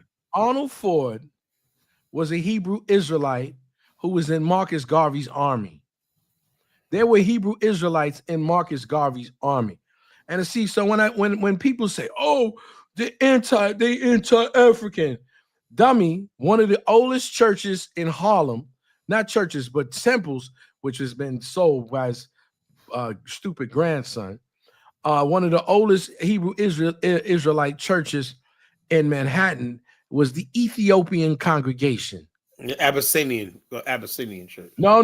The Abyssinian is a Christian church. Okay. The Hebrew Israelite place was a place that was directly across the street from I'm trying to remember the name of this park on 123rd, right?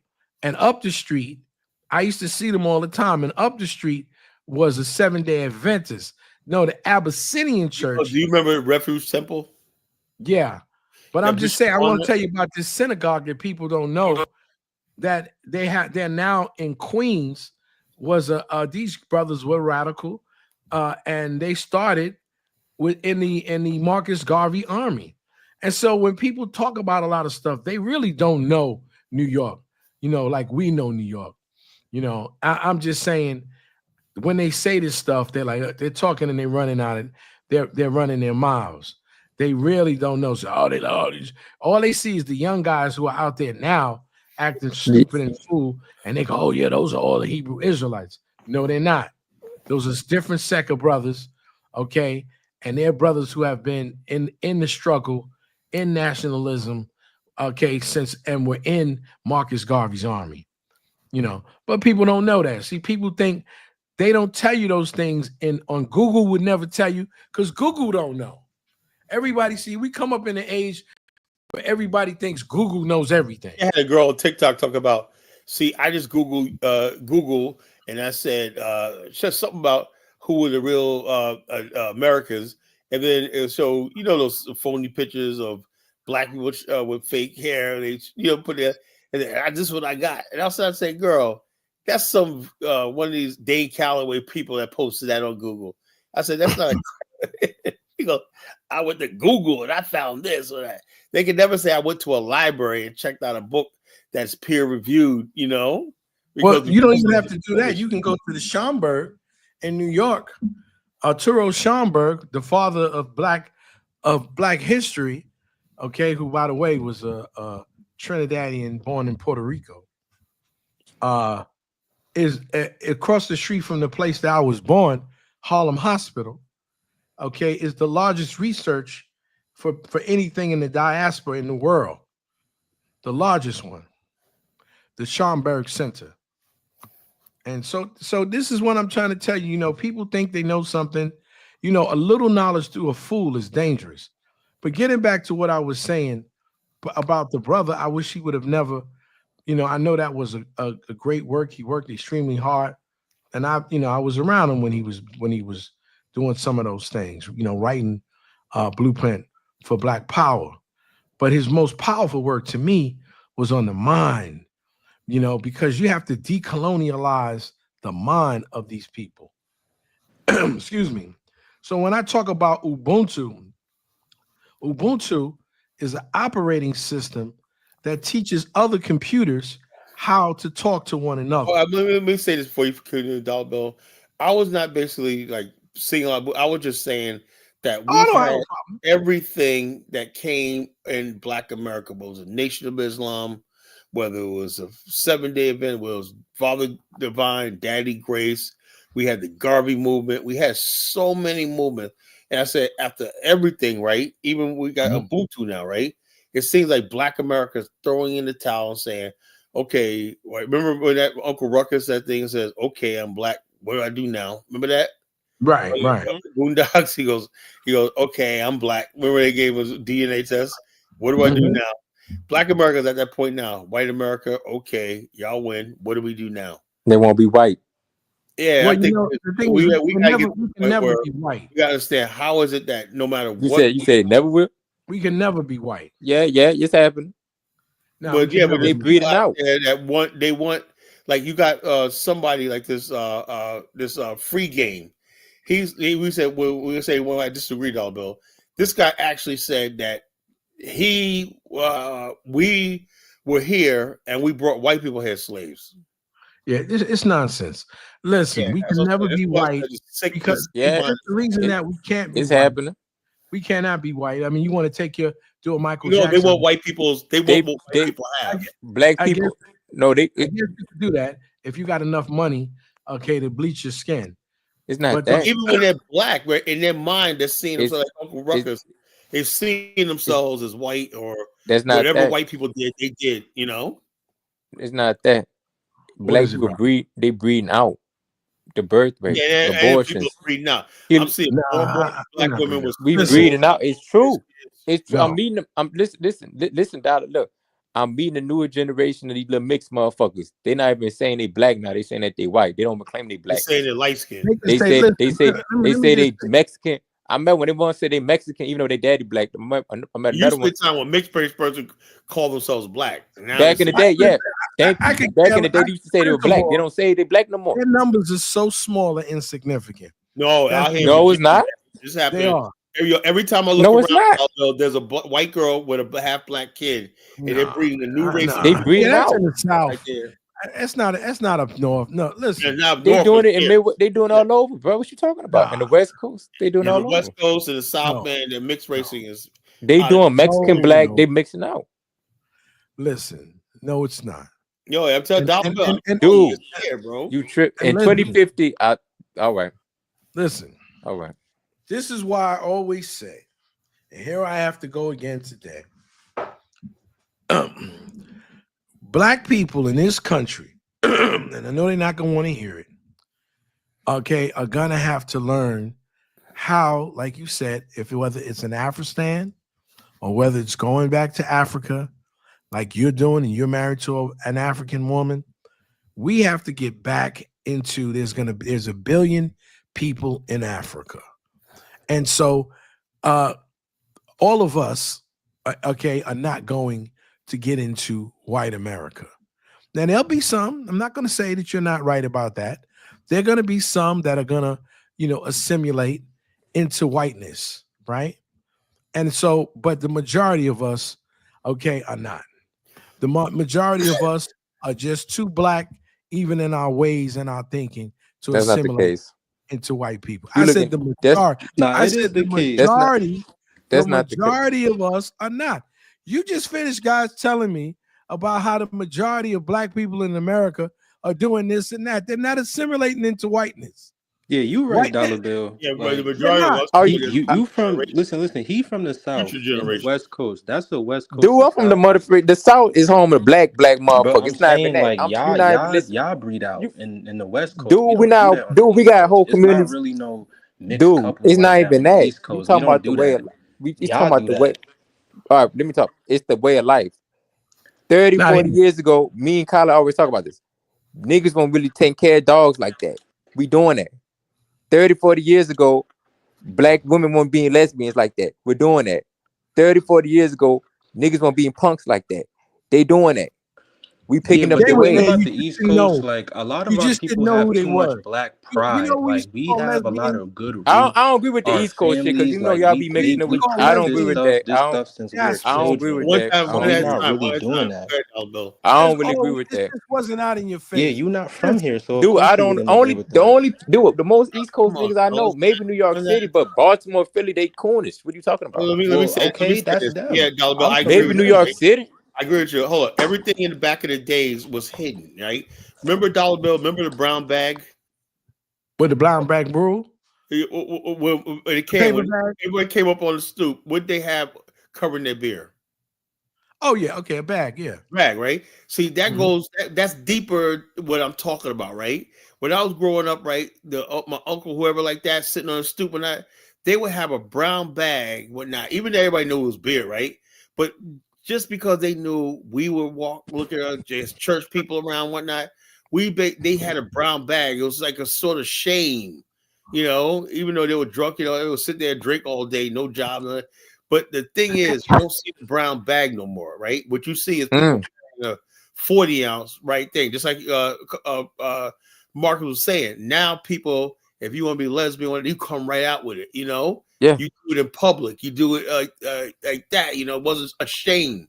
There's no shame anymore, That's what we're talking about, Yeah. Oh yeah, I understand that. But what I'm I mean, saying, yeah, to y'all you, was talking about there were, something else there though. were always Jaspers in the community. There were But always it's always there, lesbians. just like there's always been drugs, there's always been drunkards and whatnot, but there was a shame there. We used to own the community. Our community was functional because those people on the edges, the margins of the community, now they are the community, the representation of the community. That's the I problem. don't entirely agree with that. I do. I really don't. You don't I agree with that? Bill, I'm being I honest don't with you, agree man. with that. I'm seeing too much, even in nice black I neighborhoods. go down to North I'm seeing too Carolina much to see destruction. my Oh, son. yeah. Go down I'm to in a Elizabeth City, beautiful North black Carolina, right? community. You know how much murder and crime there is down there and whatnot. I used to go to Elizabeth City when I was Where? Elizabeth City, North Carolina. It's gang infested. All these southern cities are dying. Oh yeah, I mean, I know that. Yeah, I was talking about the interracial on the East Coast. You know what I'm saying? Like that's false. Listen, we I still got to say jacking something over about here. this gang thing because it was quite interesting to me the other day. I'm looking in YouTube, and we talk about one of the highly developed Asian countries in the world, which would be Japan. Yeah. And Japan has a real ghetto hood, Bloods and Crip crew. Yeah, with yep. tattoos all over their body. And so I said to myself, see, when you have a space of land that you control, dope. You can absorb different types of people. I think what happened with us is we keep going on this puritanical thing that one cannot exist without the other. The Yakuza is a thug organization and a group that exists in Japan and has And they control the Japanese underworld. We don't have an underworld in Black America. But we do have an underworld. That's not true. No, we don't. We ain't got no organized crime like that. We don't have no no, organized man. criminal I think you element guys in Black America. But not in, think- I was in the out Yakuza, there. they get All punished Black heavy in their America country. It's just anarchy. That No niggas disorganized as a motherfucker. Yeah, I disagree with you guys, man. I'm in the hood every day. I'm in the hood too. I mean, you got some dudes, you got mob ties, you got some dudes, never but produced a generational after generational criminal city because they basically we got one. We got one. It's mob ties in the field where Jay Prince and them. They've been doing that. Oh, yeah, okay, yeah. That's probably the only one. He's a sex addict. He's not a leader. He could. Dude, I live in Houston. Black What the fuck you talking criminals about? there's always been an underworld. I live in Houston. Shut up. There's always been an underworld. People keep saying they're not. But do you organized. think the black criminals That's were not true. underworld, or were they actually the community itself? Because I was going to No, look. they're not the community themselves. No. My uncle Nate was a Harlem kingpin, drug kingpin. And back in the day, according to legend, when he come around, right? He was my grandfather's brother-in-law, right? And he was the youngest brother of my grandmother, right? And he came to Harlem. He went one way, everybody else went the other way, And he got into the drugs, street like he was a pimp and he was a heroin dealer. He knew Bumper Johnson. Anyway, the thing is about him is this: when he used to come around the community with my family, right?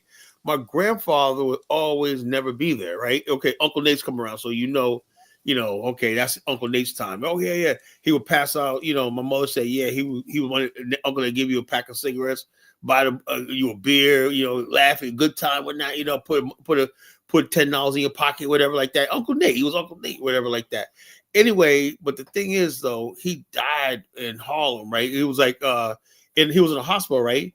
And somebody came and put his IV.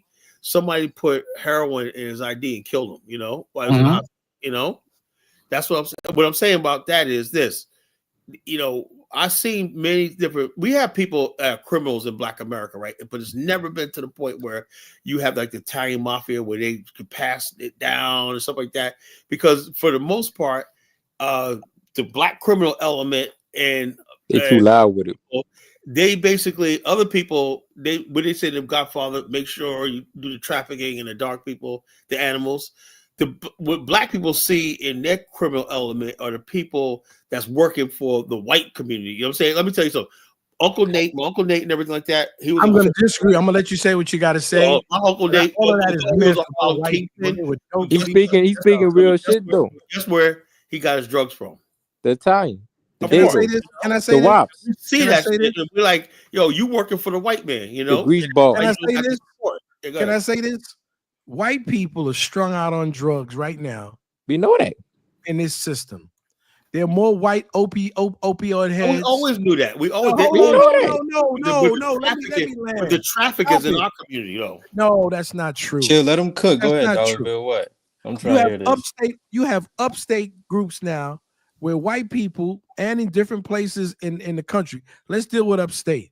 You have upstate whole towns where white people are leaning and the towns are dying. They basically connected with black people. No, they're not connected with black people. He kind of got a point. Because I went to upstate New York. I went to Schenectady. It's definitely like that. These are Mexicans who connect with these white folks to give them pure opioids, pure drugs, and they're tripping their whole towns. I can show you on the internet. Yeah, he's not capping, Tyler. But y'all change. Had nothing to do with black folks. Are out there staggering around. You change the subject. High on drugs. What Kyler was. I'm sorry, hold on. Brother. Go ahead. Kyler, but what Kyler was saying is that we have, compared to other group of people, you got like a couple of us that have some organized crime, but like for example, the Port of Baltimore. The Port of Baltimore was controlled by the Italians, the Irish Mafia, and the Polish. Is it the Polish Mafia? I think the Polish, yeah. They control it. So they're able to transition their criminal activities into stable shit. Black that's people why don't people do that. accept it. Their communities tolerate them because they see them doing businesses. Yeah, stuff like yeah, because they put back into their communities. Black people don't do that. That's why. The Italian Mafia is dying. Listen, it's not. They more hidden. No, they're definitely dying. They're getting caught to this day. What family though? I mean, the Gambino family. One of the dudes just got arrested just now for conspiracy. I know, like in New Orleans, we got the Marcellus family, and they still got a little bit shit. No. Let me hit the East Coast. We don't play that. I live in New York. I live in the East Coast. Little Italy is now under the control of Albanians. Yeah, the Albanian Russians. Albanian all they do is replace the Italians. Same thing. Yeah, they have replaced the Italians. Even in Little Italy, it's the same thing though. They have their flags. They have their flags drawn up. So what I'm.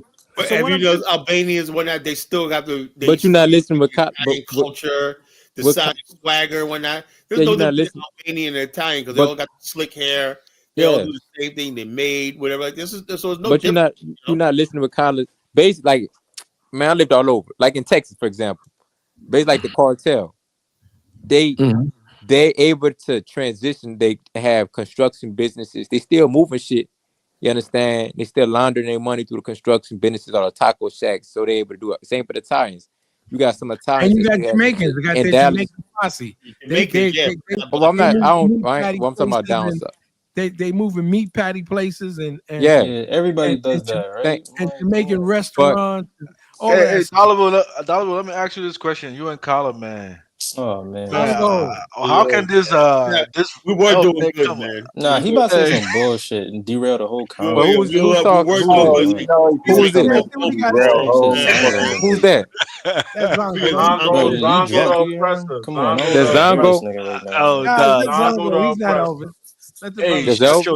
Hey, shut your damn ass. Hurry up, then, nigga. Oh, come on, Zongo. Ignore that slow ass accent. Hurry up. Zongo, same thing. Shut your damn ass. Hey man, what's good, focus, man? Yeah, I was gonna ask, man. I mean, cause like today the conversation is really about like the Black community and everything, right? Oh boy. And my community. Man, shut up. And my question is, hey man, hey, don't play with me, man. Hurry up, like, yeah, spit it out. Man, what's your? I'm just saying. What's your issue with me, man? No, everybody. I don't want to drop anybody down. The fuck, man? I'm a clump you down, man. Zongo, forget about that. Just say what you gotta say. hold up. All right, everybody, please let Zongo say what you're saying, bro. Man, because like the big story that I've seen lately on YouTube was like, Big U was arrested in California, right? Mm-hmm. And I was asking, like, man, in the black community, I mean, with This all dude these here. rappers, these all rappers and everything. I mean, if they were like this hot, man, why did they have to check in? That's California, shut nigga. up, To be nigga. out Like, in what are you talking California. about? California. That's If that dude California, was in New motherfucker. York, Nigga, if shut that- up, yo, nigga. if that We dude don't went do to that checking Well, shit that's not down the here. only place you gotta check he in. would be Jesus he would fucking be Christ. like Let's talk about something That else. check-in be like 10 different mentality, This nigga here. all different rivers in New This York. nigga. mentality Like all different is places. another This way nigga retarded. to exploit, right? And so I'm not. Put it to you this way: I don't know how organized they are or how That's Cali disorganized shit. they are, but there's definitely a black underground.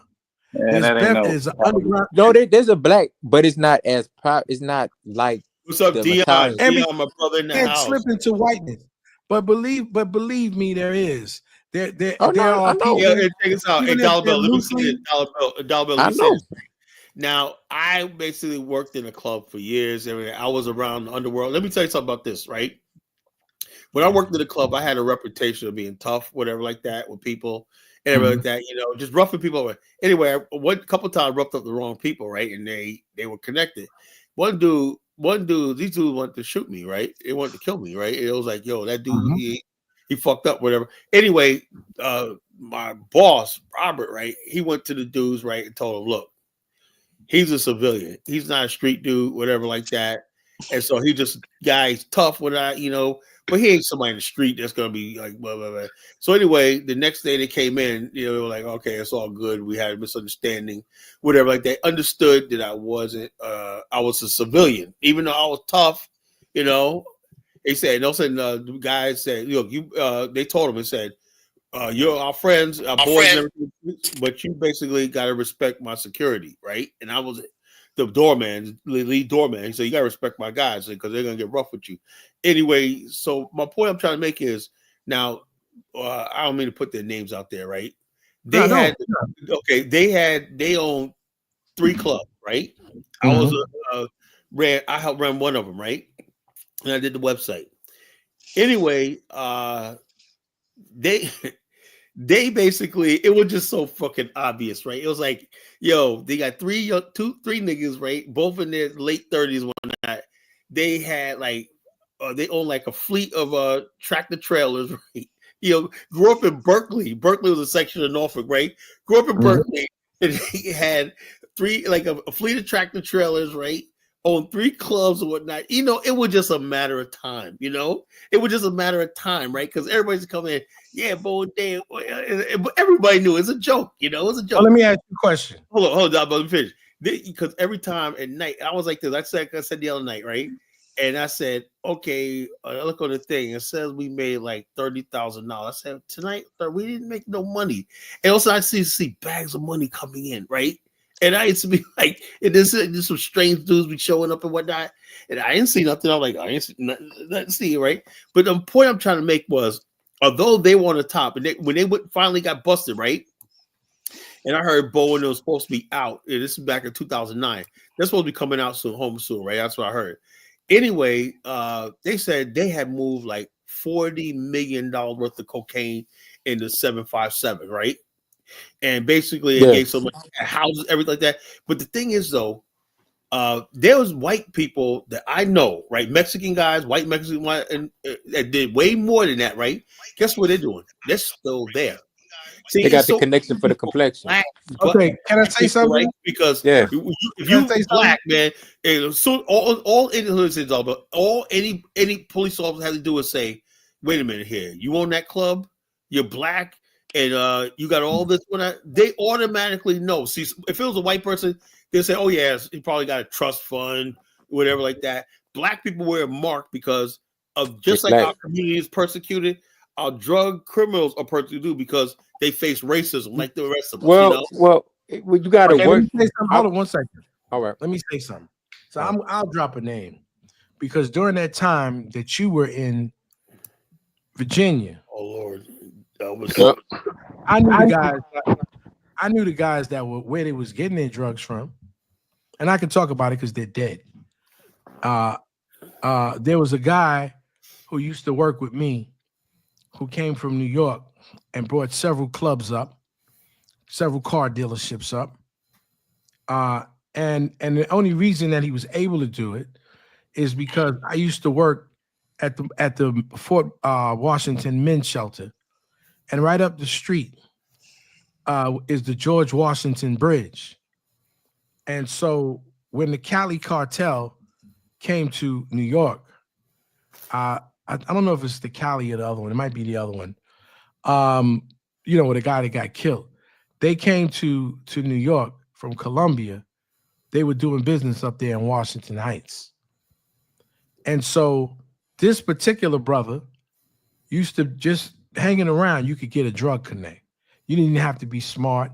The same place where Jay-Z used to cop his drugs at that, from some guy he talks about in his rap. You guys are clowns. No, I'm just telling you. It wasn't hard to be big time. Name is Spanish Jose. Yeah, Spanish Jose. It wasn't hard for him to be big time because there was so many drug connects from the cartel that were up in Washington Heights that you literally could meet anybody off the street and get a connect and buy drugs like for that. Yeah, black people on the retail end. They're on the retail end of the shit. $10,000. Well, $10,000 for a kilo of coke, and maybe 8 if you're a repeat guy, you could get with the cartel. And so these dudes, there was a guy, and God bless the dead, named Bishop. I don't know if you ever heard of Bishop down there in Virginia. He was down there doing big things in your time. Bishop. Well, Bishop was a dude, half Jamaican, half American, from the Bronx. Not from the Bronx, from Brooklyn. He used to work with us down there, and he got a connect. And he went down to Virginia, and he brought up a lot of dealerships. Like I said, he brought up clubs, and he was down with the people, but they set him up because he liked to sleep with 2 women at a time. And so they set him up. They let him rock for a little while, and then the local, That's the story of a lot of my cousin Lenny, right? Blew his head off. He lasted his drug. He was big time for like 5 years, and they shot him up in Brooklyn. He put like 100 rounds in him. Y'all don't. So y'all don't work bottom with line is this. I like I said, I've seen it all the time, right?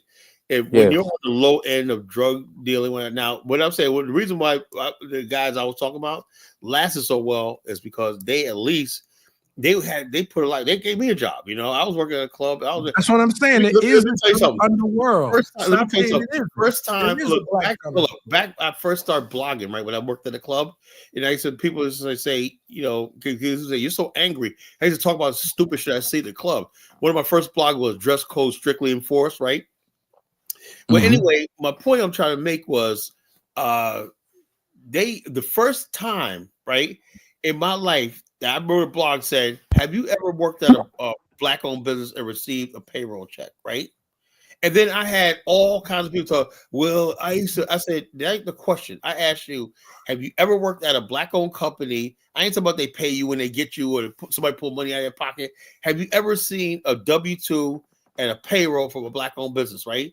And nobody freaking said, well, a lot of things changed over the years, That was 2009, right? I wrote that. 2007, I wrote that thing, right? Anyway, be honest with you, right? Although such and such were drug dealers and they were silent owners of the club I worked at, that was the first time in my life, because the guy that hired me, Rob, was an accountant, He was an accountant, right? And he was a front for the business, And so the other 2 guys were silent partners, whatever, like that, right? But that was the first time, 2 drug dealers who invested in a club, right? The very first time in my life I received a paycheck for a black-owned business, Now I worked for my father here and there. I got paid cash, whatever, like that for years, But you think about it, right? A drug dealer, right? Employing somebody. I was literally so therefore they had some weight in the community because they were actually employing people. You know, they had trucking business, they owned apartment buildings, they took that money and invested in a lot of shit. People benefited, so they had some sort of support in their area. It's an area called Berkeley in Norfolk, right? They were like superstars because they grew up there. They would go back to there and build something there.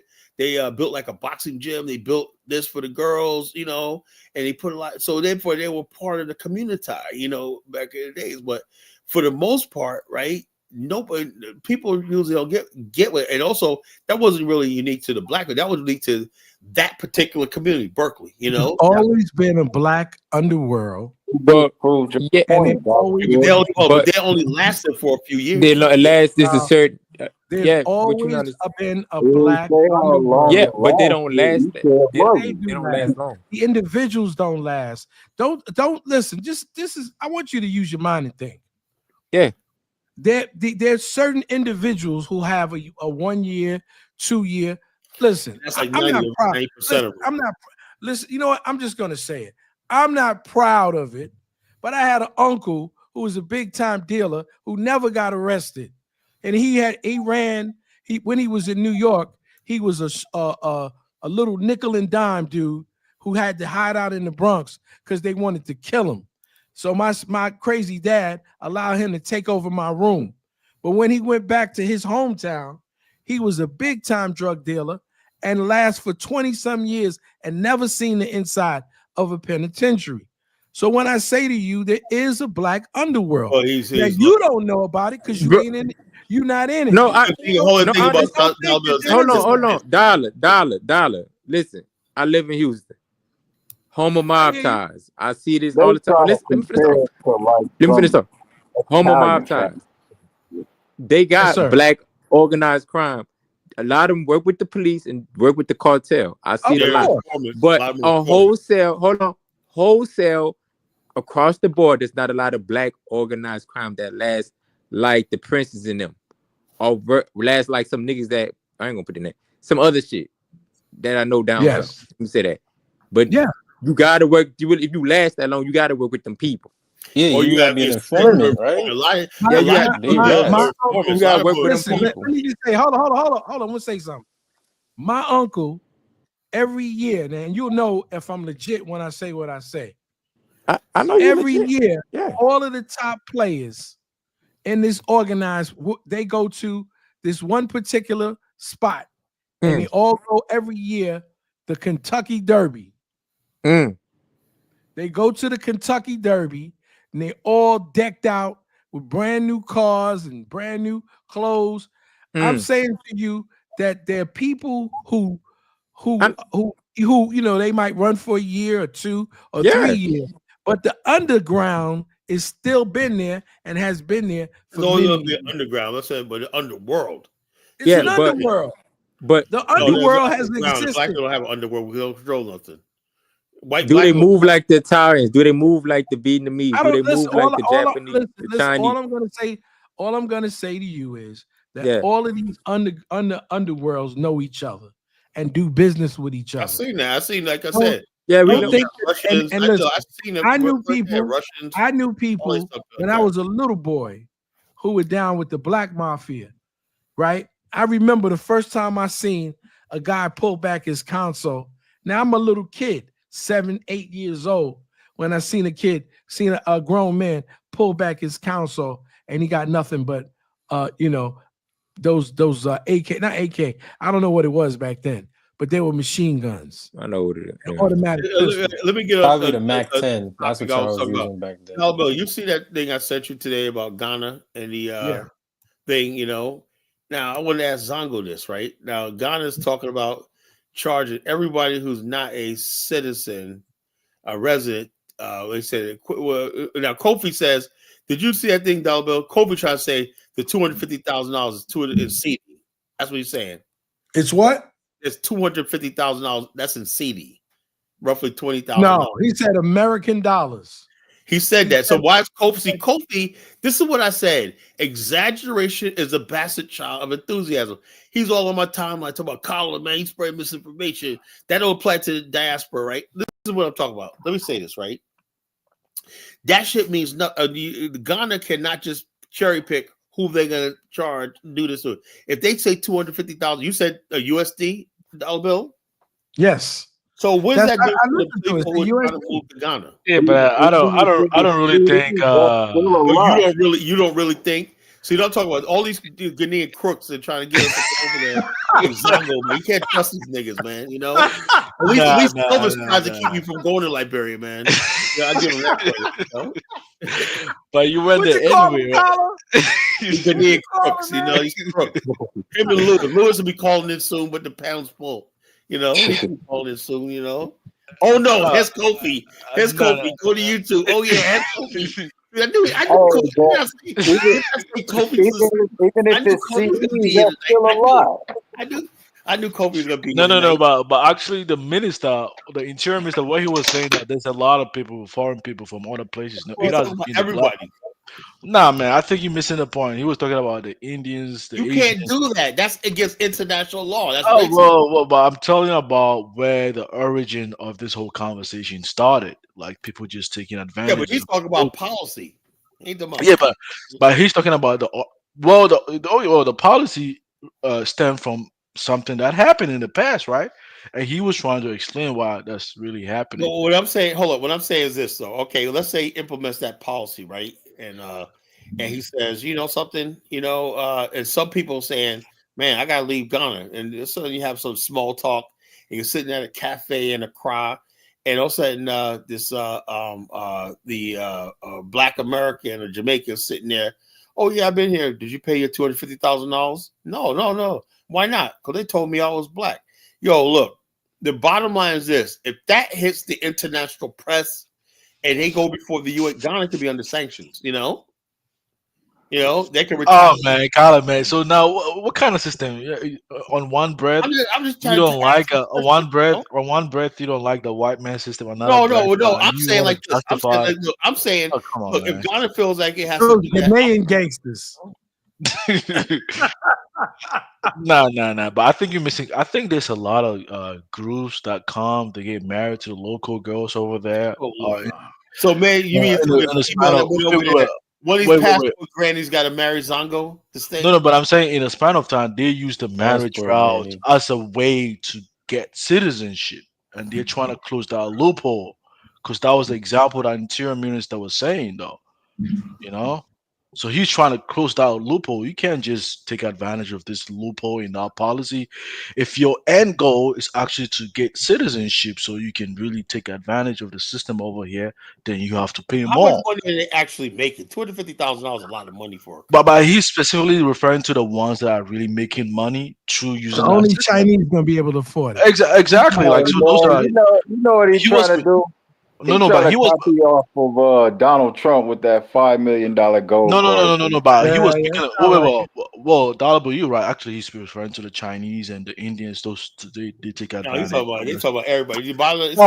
Come on, man. Oh, you didn't watch? You didn't see him saying that Interior Minister? You didn't hear him saying that? Well, he did. Watch the video.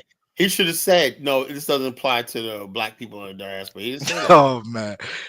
Politically, it doesn't sound right. He's not going to say that. Yeah, but even if it don't sound right, when you go to implement it, and if that becomes the thing, man, Ghana be hit with so many say the IMF will start calling in their loans. Ghana, Ghana got 28 outstanding. So you have issues with that, though. You want a special place, and now Ghana's trying to close the loopholes from other groups that are benefiting from the system. You have issues with that. You want to be part of what do you want? Do you want a special privilege or not? The way it is, because the whole thing is this. I know for a fact, if I'm knowing you Ghanaians, man, you guys will take. And you think you're gonna be like, oh, you're Black American, oh, you're exempt. No, they're gonna be like, well, maybe not $250,000, but y'all got 5,000. They go according to our bank statements. You got 5,000-10,000. They're not gonna say 5,000. They're gonna want at least 100,000.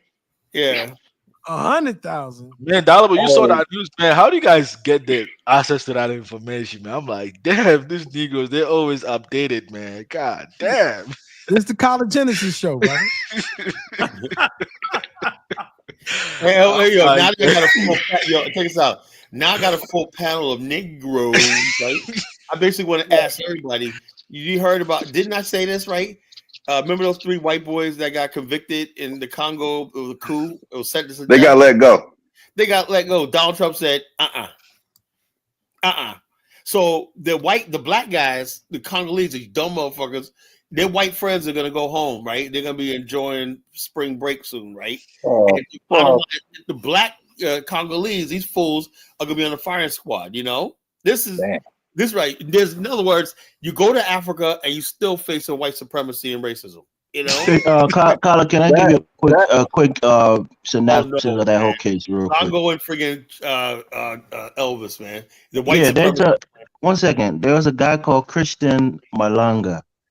He was a Congolese citizen that lived in the United States. I think he lived in Idaho, in a white area. I know that. I know the whole story. Yeah. So his son, the black kid that you see, in the bottom, he brought the his white kid is his friend. Yeah.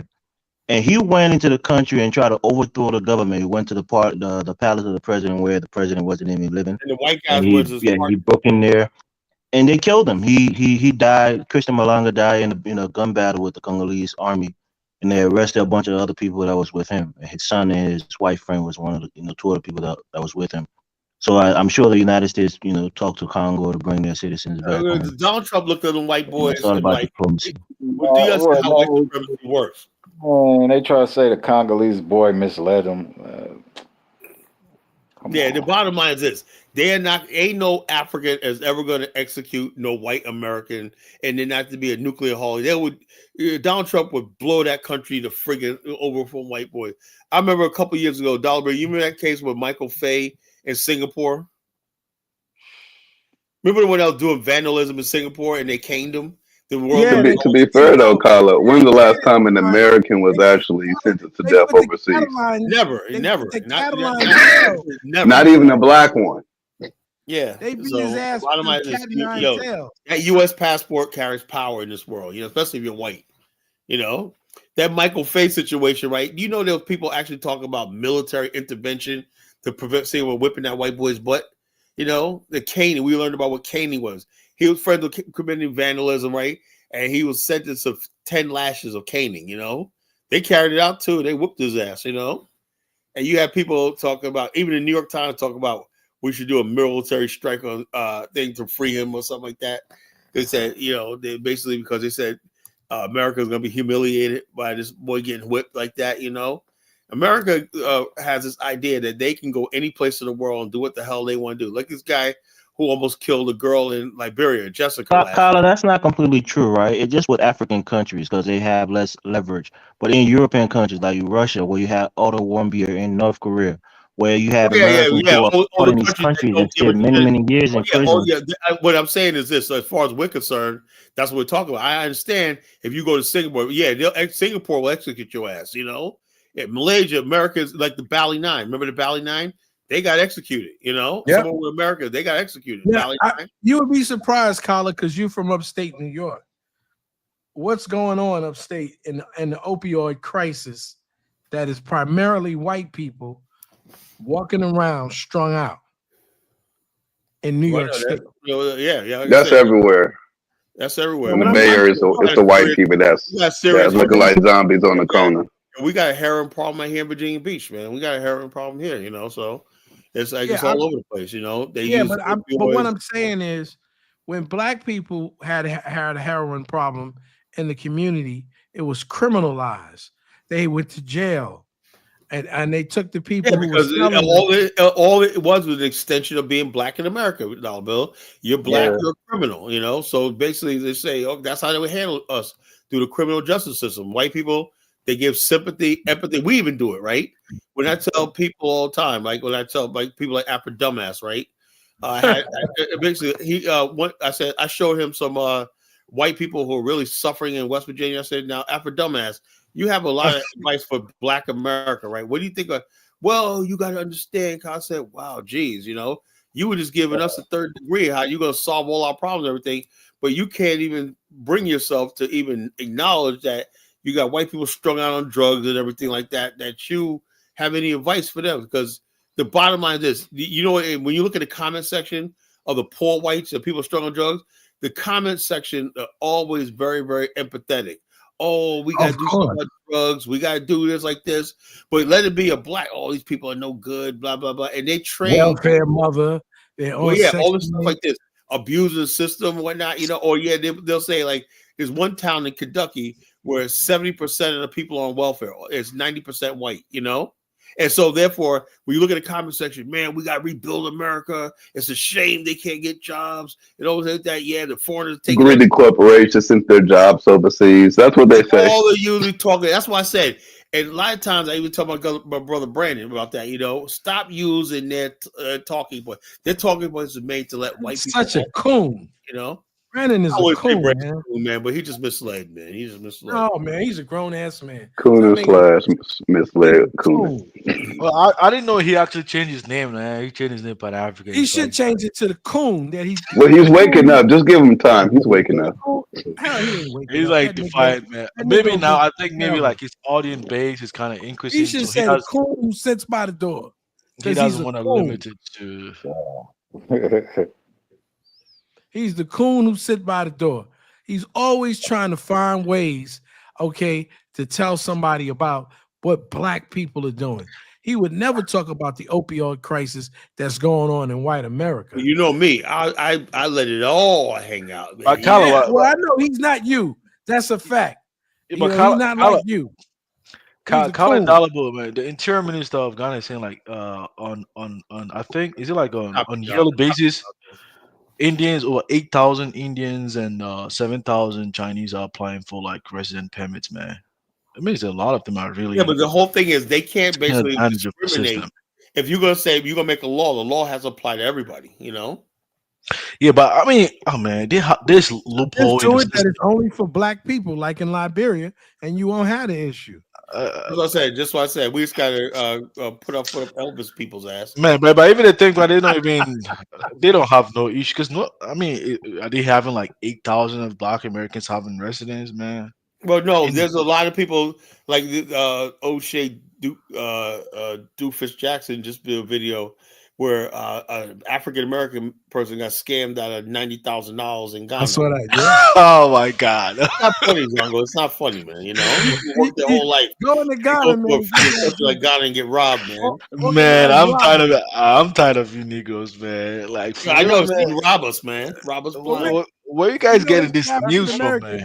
And they got grift. I gotta get myself updated, man. I'm like, damn, like. They got scam of what, land or what? No, a house. They try to buy a house. Just listen to the College Genesis show and we'll educate you. Okay, man. So, Carla, you agree with O'Shea on that point that there is scamming going on in most of the time with African Americans being the victim. The thing is, O'Shea what he does is like he just says it's scam. We all know the scamming. I mean, geez, okay, Captain Obvious, right? But what he does is make it seem like everything is a scam and everything, and don't do anything. So that's fine, right? And O'Shea's whole thing is to make people wary about coming to Africa because he's trying to stop. He's there in Ghana. So what was the evidence that he provided that made you believe that it was really a scam? Well, no, it was somebody else's video. It was a Ghanaian guy who's from America, who's a Marine, and he sells land, and the deal he saw was almost too good to be true, and it was. And he talks about, even though he doesn't want to tell the name, it was a Ghanaian who talked about this other Ghanaian. But they know they scam, you know. There's no big deal. Everybody knows you go to Africa, you're gonna get scammed. Yeah, the bottom line, if you look, let me tell you something. If you're stupid enough to he said it's a land scam. It's a land scam. To a country with a poor financial system, poor infrastructure, poor everything, whatnot, and you're gonna get 90. I mean, it's just you know what the problem is. Like I said, I'm gonna say something. Like I wanted to say this. I'm glad I thought about it. Don't you say it was an Ubuntu guy? It wasn't. No. Let me say this. Black America. The topic of tonight is Black America is surrendering to white America. Black America has this thing, right? You know, in our brain where we love surrendering and submitting to anyone, right? And Africans have realized that Black people in America, you could sell them anything and they'll submit and just go along, whatever like that. We have a natural thing, I think, because of slavery, of submission. That's why we let people like Zongo and people get over on us and whatnot, you know. Oh man, Colin. You see, if somebody as ugly as Zongo should never get a date in the Black community. And so we submit.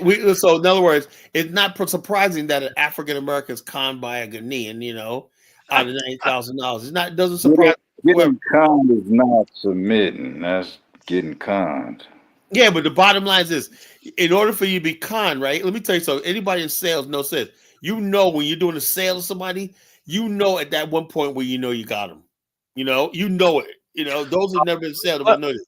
You know when you're talking to somebody. Let me tell you one thing about rejecting you and pushing you off, whatever like that. And then basically, how I do so good in sales is I make it seem like I am just so got it together, blah blah blah. You're nothing without me. I know how to browbeat people to the point where if they're weak, you know, they're gonna submit. Yeah, you're right. Let me sign this, you know. And I used to work in a shelter. I saw a homo one time. Or LGBTQ actually take this ugly guy and made him into a homo. I was listening on the side. He was like, you know, everybody thinks you ugly and you can't get nobody. Yeah, that's how they do. He got the guy recruited to Bussy Land. Man, Colin, man, you be hating on me, man. Everybody, they just love me over here, man. I just be getting everything, man. But anyway, I'm just having fun with you, bro. We having fun with you. I know, you know. But the guy that really pissed me off today was Doc Migo, man. I'm like, damn, man, I don't even. Don't talk about Doc Migo. Wait, man, I'm gonna fucking squeeze his bones, man. The fuck, man. Doc Migo is a moderator, man. You gotta respect the moderation. Oh, I see why he blocked my comment, man. I see. Oh, he's the one that blocking my comment. Oh, damn! He a moderator, yo, Zongo. He a moderator, man. Better be careful. Man, I posted my comment. I never saw that comment. I'm like, man, what happened, man? Gotta block my ass again, man. Why you blame everything on me, man? I don't messing around. I don't block nobody, man. You know? Don't mess around. They don't call him Dark Migo. Dark Migo. Okay, let's not get into it. It's all lighthearted stuff, man. Dark Migo. Just all right, man. I mean, of course he's gonna say so when I leave.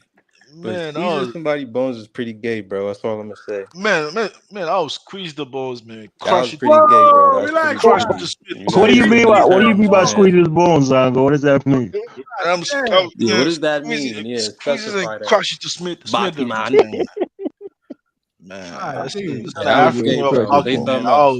It means I'll destroy you, man. That's what I mean. So you gonna destroy another man? That's he will take you to Ghana and scam you. Man, I'm a very wicked man. Man, don't play with me, man. I'm a very wicked man. I'm nice, but I'm a very wicked man. Has anybody? I know O'Shea's listening tonight. Has he still on this thing? Or is he like? But Colin, man, let me tell you the reason why O'Shea kind of fucked up. You know, the last time when I joined the channel, when you guys were having a debate about what he was doing with our girl from Uganda, man, I think somebody probably gave him an intel that, hey, man, you guys are talking about O'Shea, you know, taking advantage of like those girls in Uganda, man. So he came to. Let me tell you something. Right? I put it out there, and I'll say it again, right? If O'Shea got proof that Bomani is scamming, I'm scamming, what he needs to do is contact the U.S. Embassy and State Department and have us report it, right? Let them do their fact-finding investigation, fine. But guess what? We're gonna retaliate and do the same thing to him, you know? And I got connections in Uganda too. You don't know that, you know? I got connections. Mr. Rosenthal's friends with Museveni. Yeah, but you guys said he was doing like sex terrorism. And you still like a video of him doing that. Maybe we should investigate that. Do you guys think we should investigate that? What'd you say? I ain't nothing about that. We should investigate that. No. I mean, they showed a video of him like playing with our girl. I saw that, but I don't think that's right. But I'm saying maybe we should Since he I'm could sure throw they the were all jail, above me. maybe we should investigate O'Shea's sexual. I'm sure they were above age. So. Nah, because he No, gonna no, try to no. come up here, Colin. No. They were matured, man. This shit's a matured. As long as they're mature, and what's the deal? Have sex with whatever. But the bottom line is, hold up. But a lot of countries, Dollar Bill, in Africa, right? You understand something? When we go to Africa, right, it's different than white people going there, right? They understand white men go to Africa for sex. Now, I agree with black people, black men dating African women and so, but it has to be done in a certain way. But when it comes across as, you're basically taking advantage of young girls because you got a little bit of money for it, Africans really, really resent that shit. They accept it from white people, but they really, I don't give a damn what they don't like. Trouble with that, You're really asking for trouble by doing that. That's our brothers, man. You can't really be a pastor in Africa, Somebody said that O'Shea offered Bomani a charity boxing match for $20K on his live stream. Bomani kick his ass, man. Hold on. Why don't O'Shea do a charity boxing? Bomani don't play. O'Shea's bugging.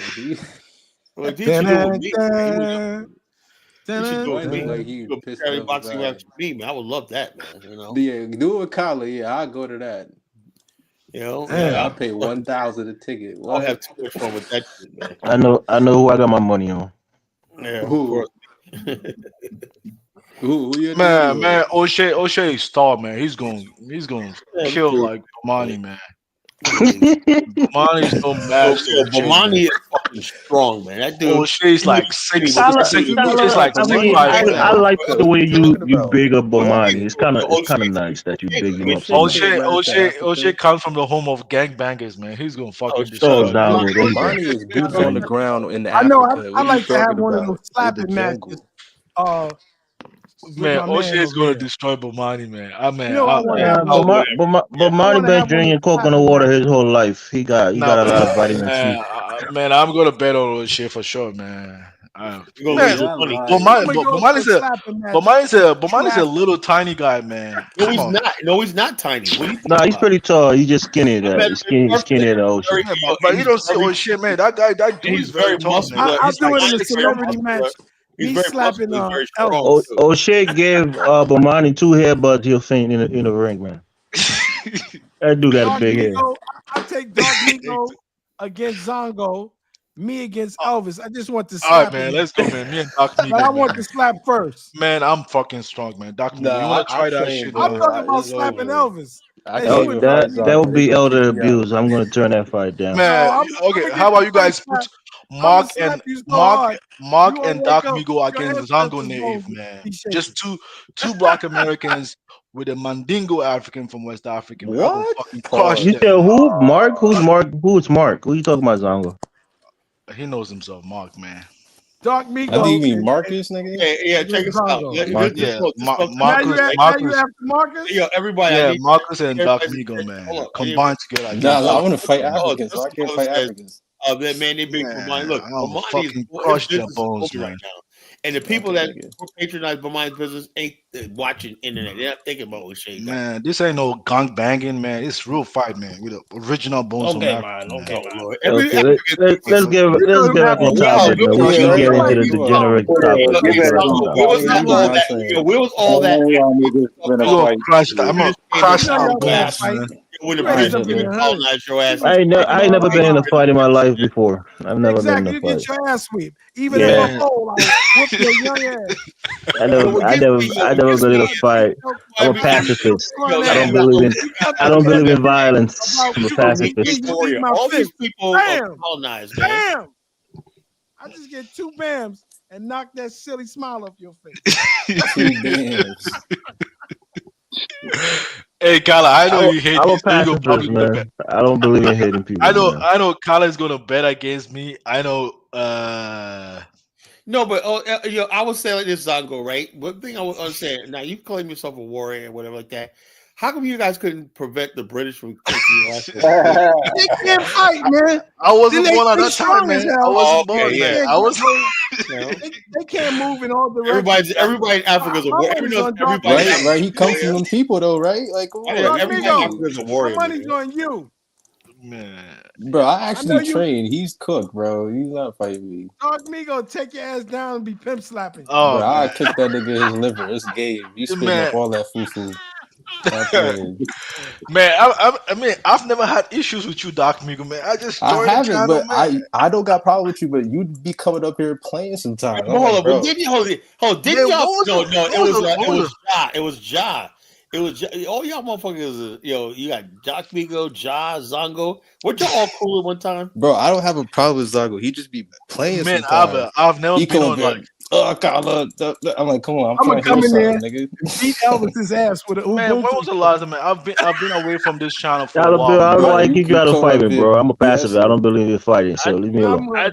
I made me just so joined the mad, channel man. like I 2 be weeks wanting to ago beat or your something ass. like that. All I right, want to jump out of the damn Man, computer. I joined the channel, man, and Doc Pico, man, all I get from you is just hate. You don't I'm get like, that chance, Dollar Bill. No, because y'all be on If Kyle, I y'all heard be you out coming to there Minnesota, I'm cooking, going to New York. man, You go to Liberia, I'll leave and go to Sierra Leone. man, You I don't need, get that chance. if y'all see each other, y'all go dap each other up. man, I need to get that shit out of my chest, man. I'm Nah, like, man, why are you, man? You want to I'll fight give with me? Dollar Bill a couple kunks on his bald head, man. Hey, Carla, man, you get a think couple these of niggas cunks, should have right? surrendered to white folks? I don't think so. I'm gonna beat your ass like Well, you I'll stole say it like this. something. I say this. With your These Bantu, niggas were everybody ready to fight. situation of I'm gonna Black do that America, old. like You know how the look, old bottom fashioned line ass is this: will do? Black people in I'm gonna beat you America and yell at you at basically the same want to time. be American. You know, you got DL Hughley talking about These niggas ready to go. giving up on woke. When did we become Democrats?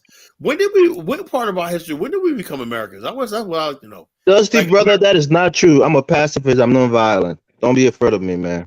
I'm the most peaceful, cowardly. I don't believe in fighting. You said, when did we become American? No, what I'm saying is that's why when I say that people get upset, right? When you say an American, right? You say an American, right? There's more to an American than you just say, "Oh, I'm an American," right? Okay, what do you think about America when it dropped the bomb on Hiroshima and Nagasaki? Okay, I think this Henry Muglia guy. I think that's Afro Damas. He talks like Afro Damas. It's You probably think that's Afro-Damas? Yeah, that's no. not. Hold That's on. Afro. Let me ask Bantu Mandika's question. When you say American, do you support the removal of Native Americans to reservations? Do I support it? Nah, Yeah. I don't support that. Okay, you're not an American. Do you do you think Mexico should get back California, Texas, Southern, New Mexico, Arizona? You think you should get that Hell back? no. Do I think they should get it back? Not Just say no, brother, necessarily. please. If you gotta, if you have to hesitate, no, you're I'm not hesitating. American. Yeah, you I'm bugging, hesitating brother. on that one. You Come see on, what, if you they see- get you it back, see it's what- game over. Oh, you see what I'm talking about? You know, if But- you gotta but hesitate you know- in those things, you gotta think about it for a second. You're not a true American. Well, you gotta ask him if he's really African. Do you like do you like white women? No. You say where the white women at? Hell fucking no. White women be all right What that got to do with being American? No, what I'm saying is this. You understand this. When you say I'm in America, you know America comes from the term for the man Amerigo Vespucci, right? And the people, and he came to discover this new world. He called it America, North America. He called it America, right? And people, Europe, talking about this guy who his travels called America, named after Amerigo Vespucci. Then the people who came and migrated to the land were called Americans. You understand? Mm-hmm. Those people were from Western Europe, mainly England. The 13. All right. Well, what was America called before? What do you say? Whatever. The Native Americans had several different nations here. They had different lands and stuff like that. Then basically, America was New Amsterdam, which was New York. You had the Louisiana. Louisiana. You had. Okay. Go ahead. Jersey.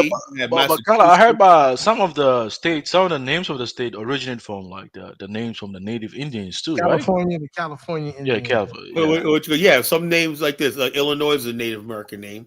You know, yeah, some of the names are, but the whole thing is, when you basically say, Pontiac, yeah, that's the Native American. The thing is, when you say I'm an American, right? That's part of a manifest destiny of Europeans spreading across this continent with a what they call, let's say, this idea of might makes right. You know, expand. Here's the next question. You got North America, South America, and Central America. All right. Yeah. Now, hold up. Now, Central America, right? Same thing, right? The people who in Central America were conquisted. So you telling me that the so-called European colonized this whole goddamn side at one time? About the it was in waves. Yes, they did. All the way from Argentina all the way up to Canada and Alaska. This whole Western Hemisphere, right? Look at the Monroe Doctrine, right? Man. Yeah, it's the truth. I know it's painful. Nah, it was in waves, bro. It was like 200 years, right, of fighting. No, that's 500 years. It wasn't like 500 years colonizing this hemisphere. Because when you see those buildings that say like settled in like 17 something, like that's when it was just like. We have buildings in Virginia, Petersburg that say settled in 16 something. You know. Yeah, we got them in the Bronx. We got them in the Bronx. That black people. Gun Hill Road. So the thing is, Bantu, black people didn't start calling themselves Americans till like about World War II time. Before that time period, an American was clearly a white Anglo-Saxon and somebody who could assimilate with them. Do you know at one time, Bantu, the Irish weren't called Americans? Oh yeah, of course. You hear what this guy Dusty brother said? A real American has the heartless, the warrior spirit. That's what the African Americans did have in Liberia. If African Americans had put Liberian natives on a reservation, we would still have a country. Because the black American was a Negro. My whole thing about that is this. You gotta say so. America, the white people who came to this continent, right? They basically regentrified this country and whatnot and brought other Europeans to become American, new people settled here and be like new people. So therefore, the difference in Liberia was they tried to bring Liberia to a people that were already there, you know? And so you know what? Your boy Donald Duck, aka Donald Trump, trying to do the same thing. He's talking about, renaming the Gulf of Mexico, the Gulf of America. He did it already. That shit changed. Taking over Panama Canal, trying to get Greenland, trying to get Canada. Yeah, man. Hold up. Hey, now you forget the Congo. He's gonna have, the minerals, the Congo. Man, that's livid and furious over the fact that Donald Trump and America could have actually control over my ancestral homeland, which is the Congo. I wanted to answer Dusty brother. Dusty brother too. The Nile is a river in Egypt. Visit it. Yeah, let me piggyback to. Well, what is Dusty brother talking about? Man, let me piggyback to Carlo, your initial commentary about this whole show. Like, I mean, we can see the black community, what wasn't done in the past, but currently it's been practiced. Like you see, a brother would just kill another brother just for nothing. And Marcus was even highlighting similar situation that he experienced. Like the point of deviation, where do you think it really stems from? Because if they never did it in the past, why are they doing it now? I want the elders, Carlo Blue and Carlo, to comment on that. Hold up. You want to hear what the problem is in black America? Like when I was growing up, and I got the tail end of before the community went left. The tail end of Black America was we was a people who at one time loved ourselves, loved our people. We stayed among ourselves one night. We married among ourselves, and we knew that a black girl knew that she had to find a black boy to bring home to marry, whatever like that. Black people, they knew that you were the breadwinner. You had to build a community. So we stayed among ourselves, right? And that was it. We didn't want nothing out of life. You would have a brother, right? He would marry a woman, and in 5 years she gained 100 pounds. He's still with her, That was his woman, You did not go there with the big girl. No, what I'm saying. If that happened to you, Tyler, would you divorce your wife because you gained 20 pounds? What I'm saying is, let's not go there, Elvis. Let's not go there. But what I'm saying is, point I'm trying to make is this, though. Black men were happy, right, with their women, right? There wasn't no image of, like, what problem in Black America is the average Black man is showing this what image of white beauty all the time and everything. So subconsciously, right, he desires a white woman, not his own. You know, I said like OJ. Yeah, and that's vice versa for our women too. I never. That was never my case, man. No, I know not you. I'm saying there's not enough dollar bills out there. You know. Yeah, because I so never. Therefore, when I was growing up, 80%, 90% of Black men were married. They had wives, everything like that. And the bottom line is, a woman was defined back then as who could raise children and a big wife. We didn't you didn't have to have a fucking Vanessa Williams and Halle Berry as your wife. Now the value system in Black America is, you know, you got to have that perfect wife, 10 wife, trophy. Yeah, wife, that's you know. First of all, we're not building the same sort of community we have. So therefore, there's the basic love in Black America that we used to have, you know, where we loved each other so much that, you know, you say, look, baby, we're going to build a family. We're going to be happy. And then the people loved each other and everything. Now you got people now, I'm seeing family, I see online right now, where fathers, daughters cursing out their fathers.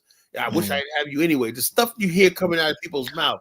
But kind of, do you think is like you see the latest thing where there was a child support in court, broke down to all out brawl in court, child support. Yeah, but Kyle, do you think part of the problem is because of like the disintegration of the Black family and the kids? I'm trying to tell you. I'm not drinking alcohol. In a country, hold up. You live in a country because the same thing happening in the African community. That here, there's more divorce. Sure. There's more baby mamas in the African immigrant community. Yeah, that's true. It's growing all over, and also it's happening everywhere. Because one thing that I noticed that even the Africans themselves, even having a family structure together is still not enough. They believe that. No, hold on. The problem is we, like Marcus Garvey once said, Black people are going to drink the poison of modern civilization and die for it. In other words, in the modern world, right, as we become more modern, Black America is a victim of his own success. You know, that's what it is. As Black women get education, jobs, everything like that, they're saying we don't need marriage, you know? So if you don't need marriage, then there's no family. If no family, there's no intergenerational wealth. There's no structure. At the same time, it kind of halts the progress of the whole. The bottom line is, community. Look, the whole thing is this. Either Black people are going to go back to living in poverty where we women have to rely on men and stuff like that. We're not at that survival level no more. So it was tested when we was in survival mode, when a woman knew when she had to date somebody and you had to make that choice. Well, women back in those days were like, he's a hard worker, he's an earner. Like, they didn't care what the man looked like. They didn't care what his shoes like. That man will get out there and work. That's what a woman. Can I say something to add to that? Good. I think the values that we had are not there. The question wasn't answered, so I want to answer the question. Why do people want to delineate? And I think probably is because other people have been delineating from them. I see you got to understand that Blackness was flat in America. So we didn't go through this, what kind of Black you were. We wasn't asking you if you were, if you were from a different place. And really, after you're a little kid, after you get out of elementary school, it really never mattered. But I think what happened is that a lot of people start delineating from us, right? They started you had newer immigrants who have taken like how can I say, they see America after the 1980s. They don't know the America prior to the 1980s. So when they come here and they see a lot of disarray, they pretty much have delineated themselves from us, right? Because they don't know African Americans at all. See, like when I was coming up, people from the Caribbean, even if they were young guys, I know young guys who I didn't even know, like maybe they were 8 years old when they came from the Caribbean. So they assimilated into the Black culture in America. But when you have newer people, okay, who come in the 90s and so forth, some of them are coming older, and they're like past the age of assimilation, right? And even those who have assimilated, they still have these negative attitudes. So what you're experiencing is really a backlash of people saying things about African Americans, and including African Americans who say bad things about ourselves. Like Saoirse Uhuru, like that show where they get an opportunity to bash African Americans. So people delineate because of those reasons. They're like, well, you're gonna create your own. You have your own flag from your country. I'll create my own flag. I'll talk about my experiences here in America. And so we are constantly at odds with one another, right? Because now you have people who want to be extremists, people who never wanted to have any association with being African. Those people are growing. Those people are gaining power. Yeah, the Indian dudes, these Indian cats, man, they want to, and none of them, 90% of them have never been to a reservation, don't know what a powwow looks like. I knew like this guy I saw you guys on the show earlier. I knew people from Huckatuck, Virginia, who are actually Black Indians. People don't know Tom Joyner's people are people who have a large percentage. Yeah, anybody from Oklahoma? No, he's not from Oklahoma. Tom Joyner was from Oklahoma. They had Oklahoma. No. I thought they had Atlanta, Oklahoma. One of their relatives executed, something like that, over a land dispute. I don't know, but I know my friend is family with Tom Joyner. They come from Huntsville, Alabama. Now, I don't know if he was born in Oklahoma, but they come from Huntsville, Alabama, under the Redstone Arsenal. And their people actually, when the United States government came to them and said they were too Black, they were no longer given Native American status because they had integrated with the Black community. They did them off the reservation and put them in other lands. It's all in the papers. And then they started poisoning with DDT. That's where his family comes from. Now, he might come from Oklahoma, but my friend happens to be his. Well, I remember cousin. the story. I thought it was Oklahoma. I could have been right. You could be right. I thought it was Oklahoma. I don't know where he came from, but I know my friend's from Alabama, and his name was Joyner also. They were family. So let's look it up.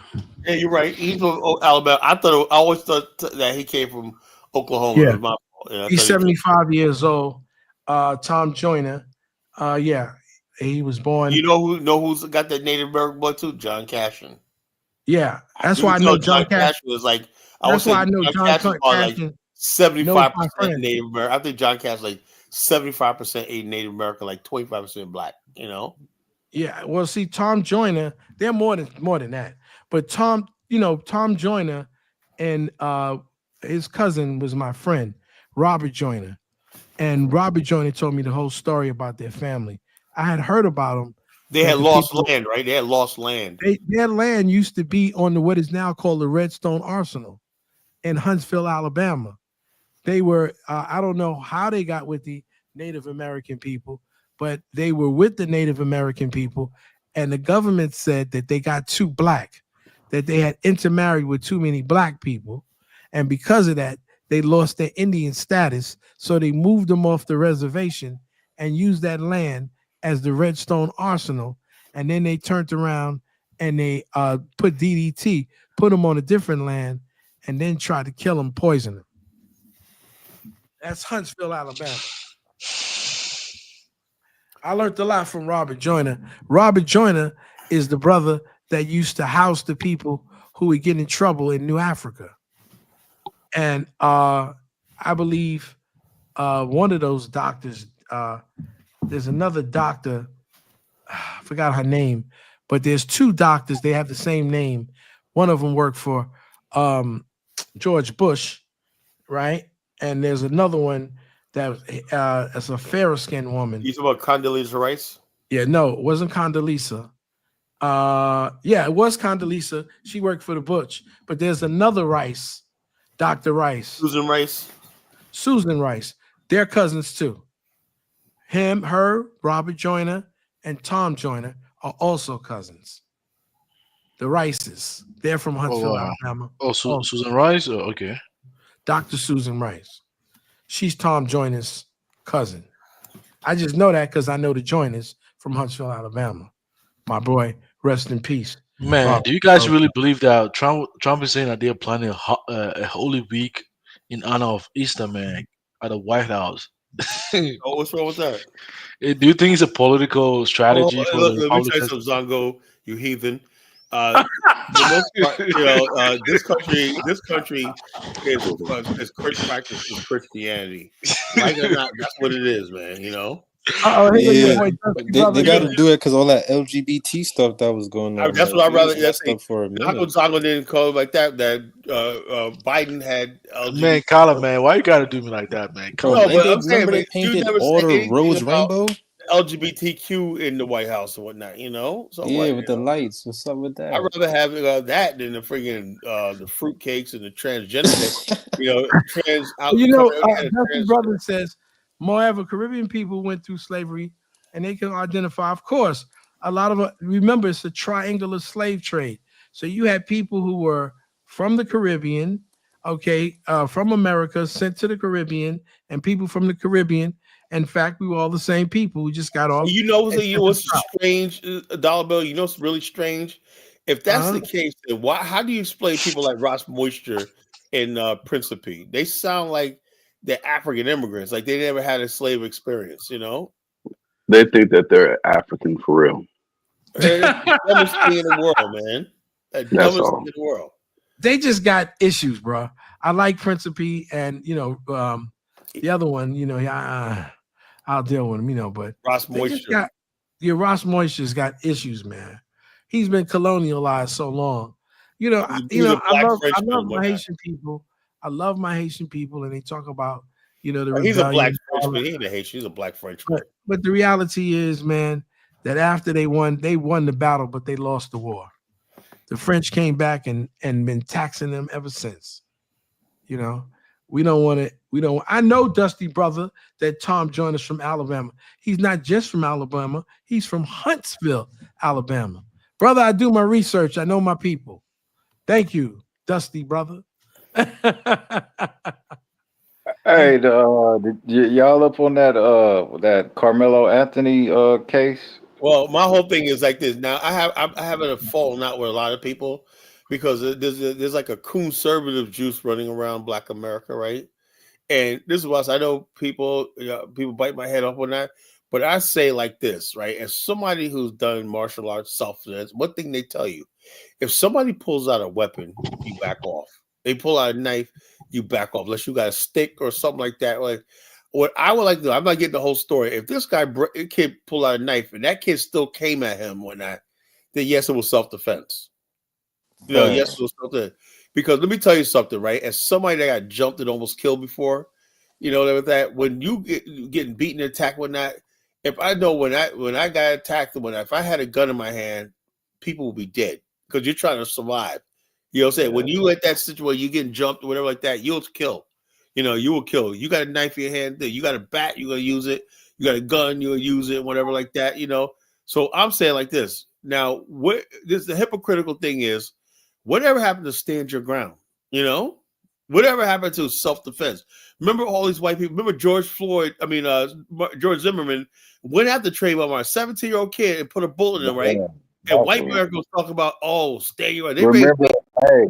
Remember this Rittenhouse? Remember Rittenhouse got away? He walked off. Yeah, but that was a different case. They did actually attack him. Attack him. But he went after them. Are you sure? I didn't get that for that case. I still think, right, you have a right to defend yourself if somebody attacks you. I believe that. You attack somebody, leave people alone, and they won't shoot you and they won't stab you. That's why I feel, right? Now, this guy, Carmelo Anthony, right? And now that I heard he was an honor student, the media is trying to paint him as a thug. We expect that from white people, right? Come to find out, throwing him under the bus. He rescued some kid from drowning like a couple of weeks before that. Yeah, he from like a rich part of Texas too. Two-family household, three brothers. He was a good. He wasn't in other words, he wasn't some. Even though it doesn't really matter, but the bottom line is it shows you, right, what I'm talking about, right? What I'm talking about tonight. It's like no matter what you do in Black America, right? they always view you as, they don't see you as, they'll give you the benefit of the doubt, you know. Why is this guy Austin? He's like, oh, fine white boy was killed by a thug. Now, both of them coming from middle America, both of them coming from similar backgrounds, middle America. But why are they just basically disenfranchised Carmelo Anthony as a thug or an outsider or an other, you know, and they embrace this guy Austin, you know, like one of their own. Well, you know, this sets a precedent, like, you know, like if you black, you will defend yourself. They don't want people to get that, you know, in their spirit. You know, they want to crush that. You know what I'm saying? Yes, you know what I mean? it doesn't matter because I'm telling you, in those life and death situations, you know, people like I'd rather take. You know, some black people would just take it, just to, you know, just take. Yeah, I the know ass. some black people will lie down and be like, okay, go ahead, Mr. White Man, beat me and whatnot. They want to surrender, you know, and be like, hey, look, you know.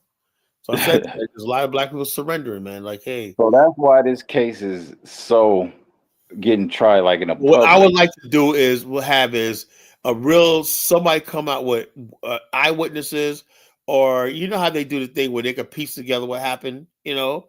I mean, they got evidence coming out with the police reports and everything like that. George Zimmerman's case, right?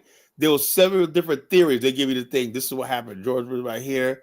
By the way, he's right there at this point right here. George Zimmerman left there, and they proved that George Zimmerman actually went after this kid, you know, and he still got off, you know. But we don't have a whole scenario of what exactly happened.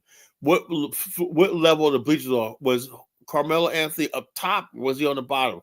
Who had the higher bleacher ground? You know, it was under a tent to get out the rain, and then those two corn-fed ass white dudes came over there telling him to leave from over there. So they pressed him. Yeah, so that's but no one's talking about that, you know. Yeah, exactly. So, this is what I talked about the other night, last night's show. Why is a new black media coming investigating and putting something that we could all share and we could be on same page? You know, that's what I said. The new black media is a freaking joke. You know, it's a freaking running joke. You know, you got time and see everything. That's your boy Brandon Coonan. Well, he Carmelo Anthony was guilty. He cooning for the white boy, right? Yep. Are you serious? Of course, I'm serious. Really, man? Come on, Brandon, man, you can't be doing that, man. You know. Yeah, he a true. It's a third degree. Oh well, see, black folks. This one, yeah. This is what it really breaks down to it. I wanted to see a lot of niggas doing like that. Bro, he from Cali. No offense Brandon to you, Coon, but you know how they Hey, be man. out there. Now, check this out. The whole thing, here's the thing, right? Here's the thing. What it really boils down to is this, right? There's white people have a perspective and their views when are shaped by their experience and like that. A white person have their thing. You know, we all have different perspectives. It doesn't mean the black person is right or the white person is wrong, or the black person is wrong and the white person is right. Just that we have different perspectives, right? You know, white people see the world different. Why does Brandon have a white perspective? Well, that's the question I was trying to ask. The problem Hey, is Colin. when you see the world through, like a lot of black immigrants, Elvis sees things through the prism of white people. You know? Yeah, sure. So Baruti wants to know: can the panelists explain why? Are you going African... down, Bill? Huh? You're not dropping off, are you? No. Oh, I think something going.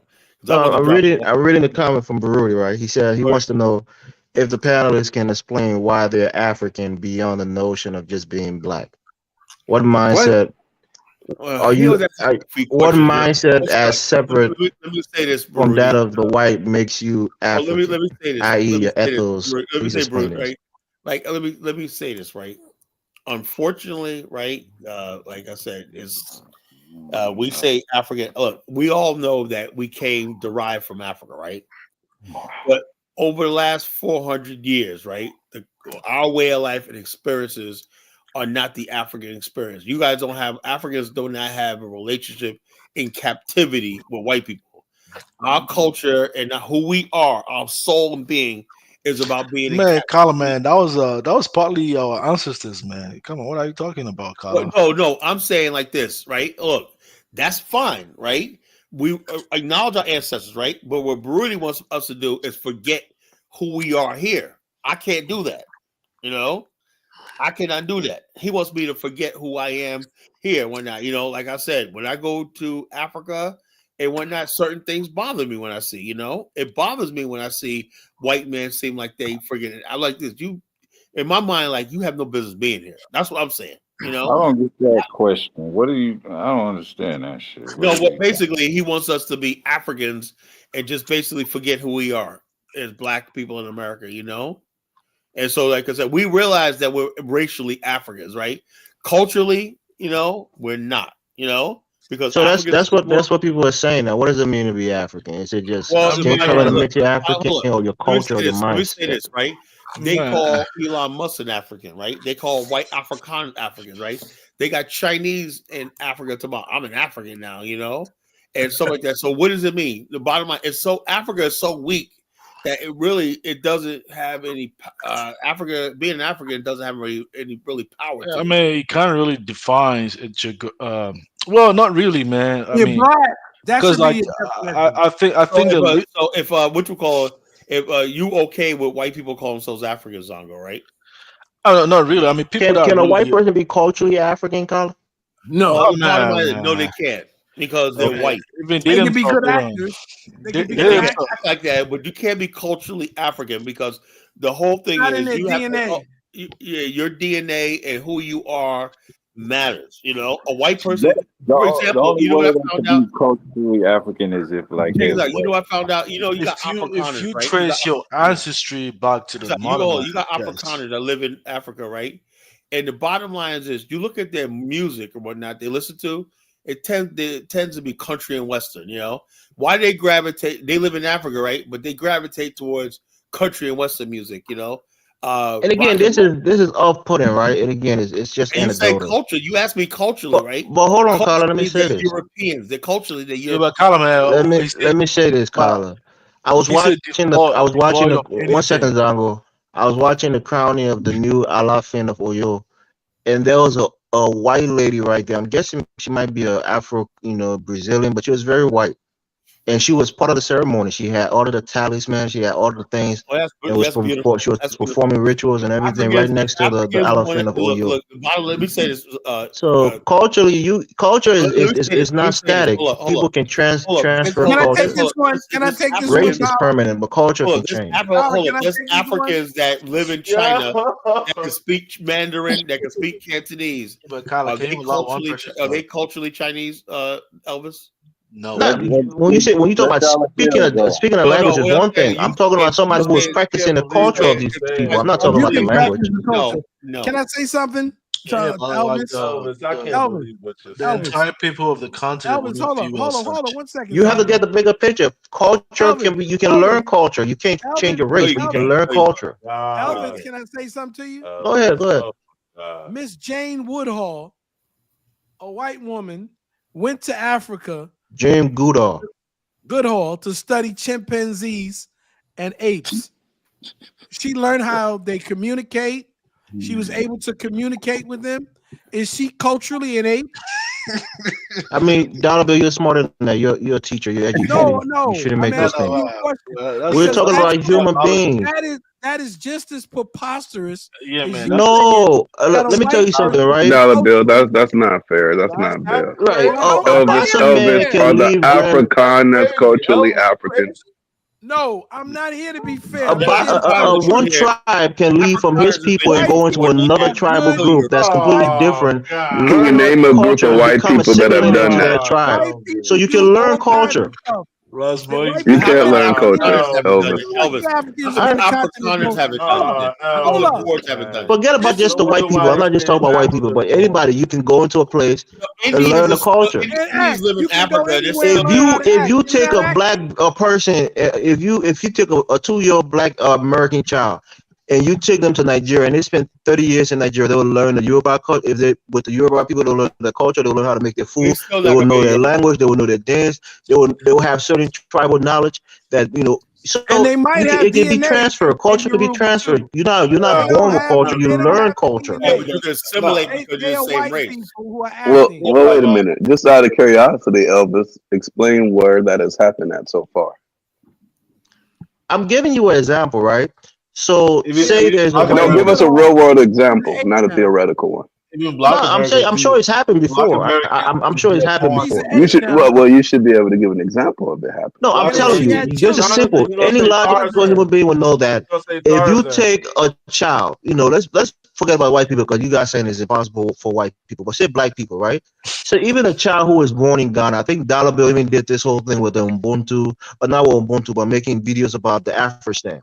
If you have a child who is African American and you want him to know the culture of other Africans that live around you, and you put them in the culture, right? They're born in that culture, and they grow up to learn the language, they know the customs and the culture of the people and the traditions. They become culturally those people, even though they're from a different ethnic group or different. Elvis, are you trying to say that you're culturally an English person because you can speak English? Man, let me give you a practical example. You're not hearing what I'm saying. You guys understand what I'm saying, but you're being dense. And that's Elvis, you speak English, you eat with a fork and a spoon. Are you culturally English now?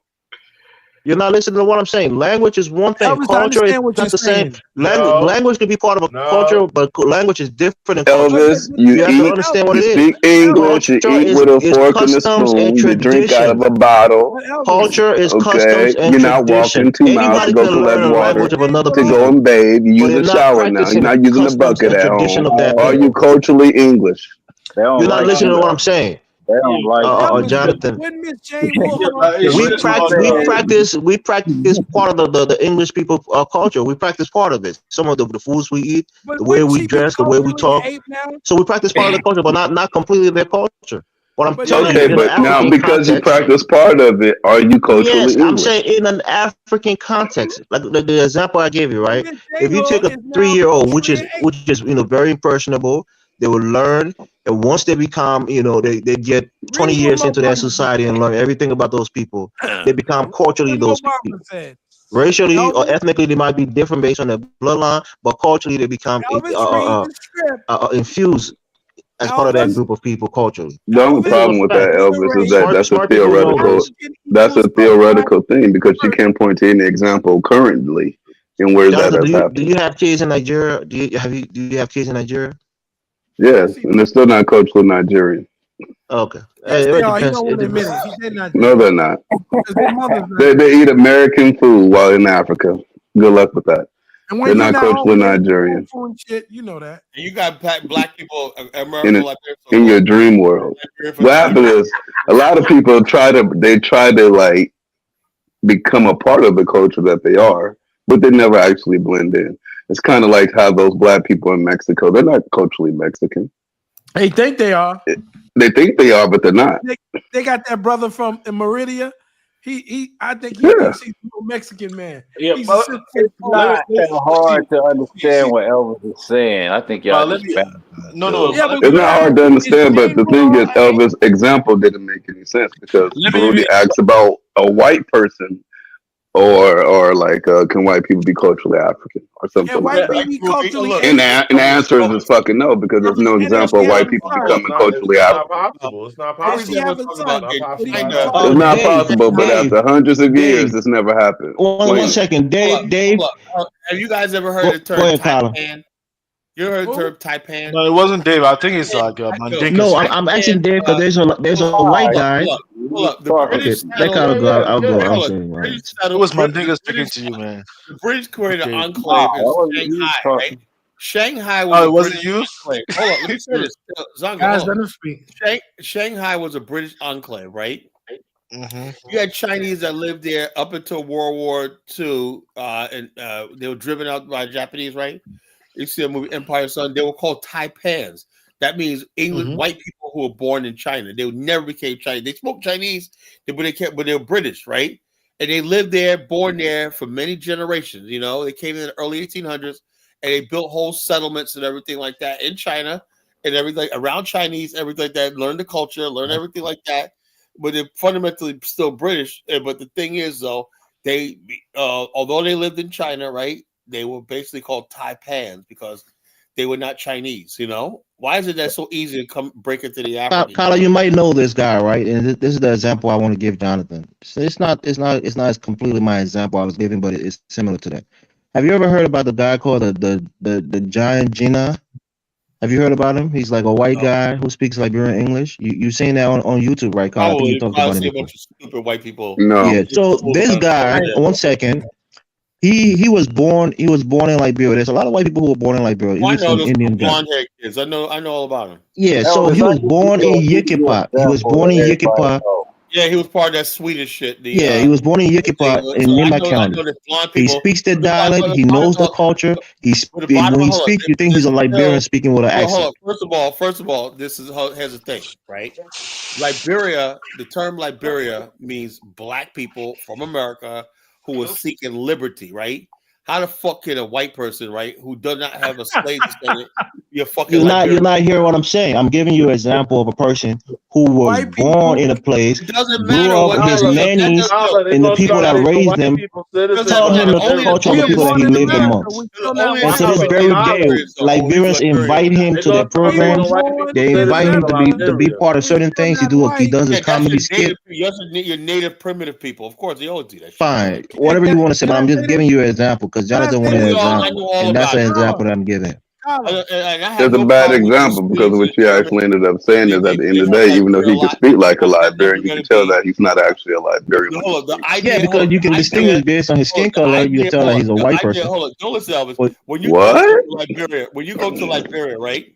Oh shit! Lebanese know all the kolakwa. They know everything. They eat the foods, everything like that.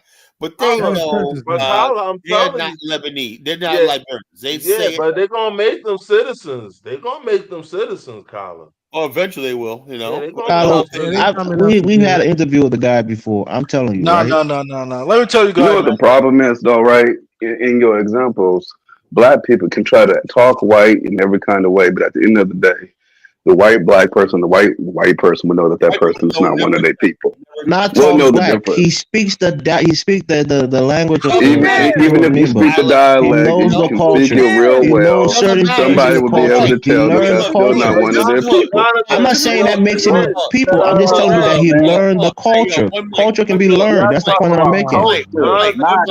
You got black people. Yeah, culture can be learned. Here. You got black people here who know that was common sense, Elvis. You eat with a fork now. That's been my point. Culture and everything like that, and they're still not accepted as Americans, right? And full Americans, you know. Jane Woodhall. So in other words, basically, if that's the case, then black people never went through Jim Crow because we spoke the language, we did all the stuff like they said. We were singing all the Yankee Doodle Dandy. We were doing all the stuff they told us to do.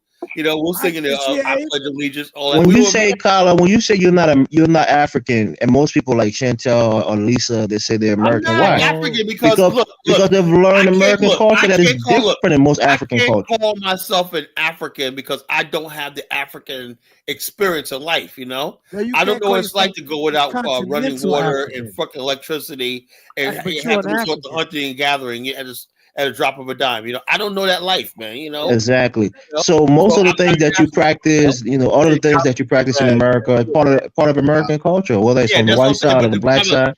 You're American. You're culturally American. We always say that on the show.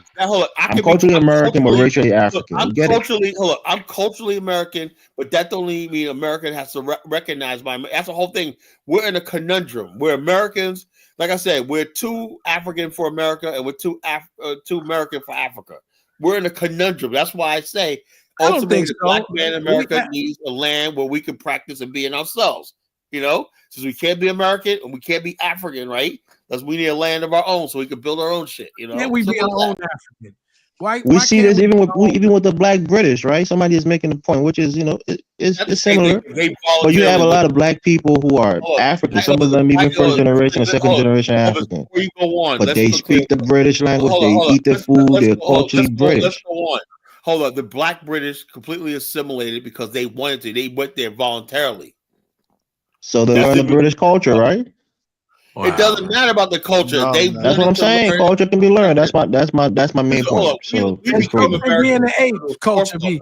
So Miss Jane Woodhall. We're talking about human beings. You're bringing up animals. I'm not. No, we're talking about culture. Okay. And in the animal what's the culture of the chimpanzee? Do they have a defined culture?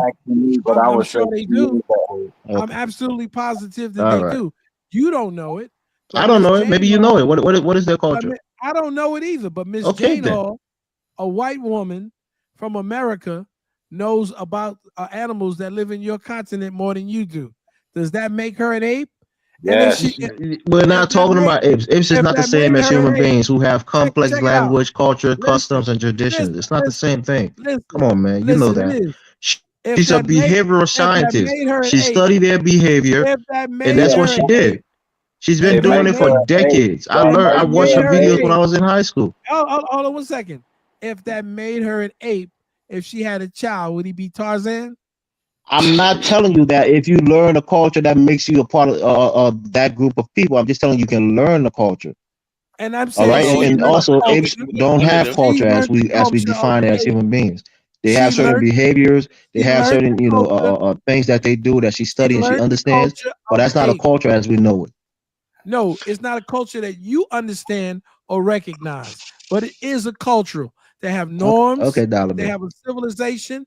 They have a hierarchy. They have a civilization. Yes, they have a civilization. They have a way of communicating.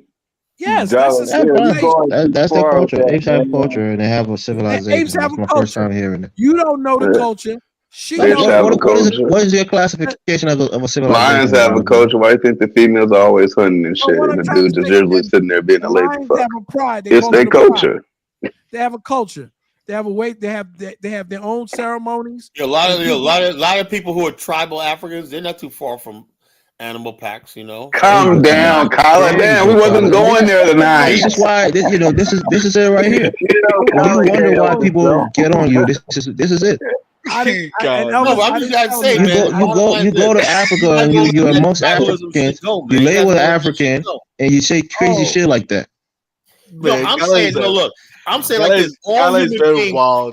When it comes down to, I'm not trying to feel like all human beings are basically were animals. Now you're walking it back. I mean, yeah, Colin, you African Americans are one step away from apes, since all human beings are basically apes. What separates us? That's not the case that I was trying to make. The case that I was trying to make. Hold on. Let me say this because somebody said something. I think people misunderstood what I was saying. I said, look. Oh man, we got what you said. Hold on. Every last single person.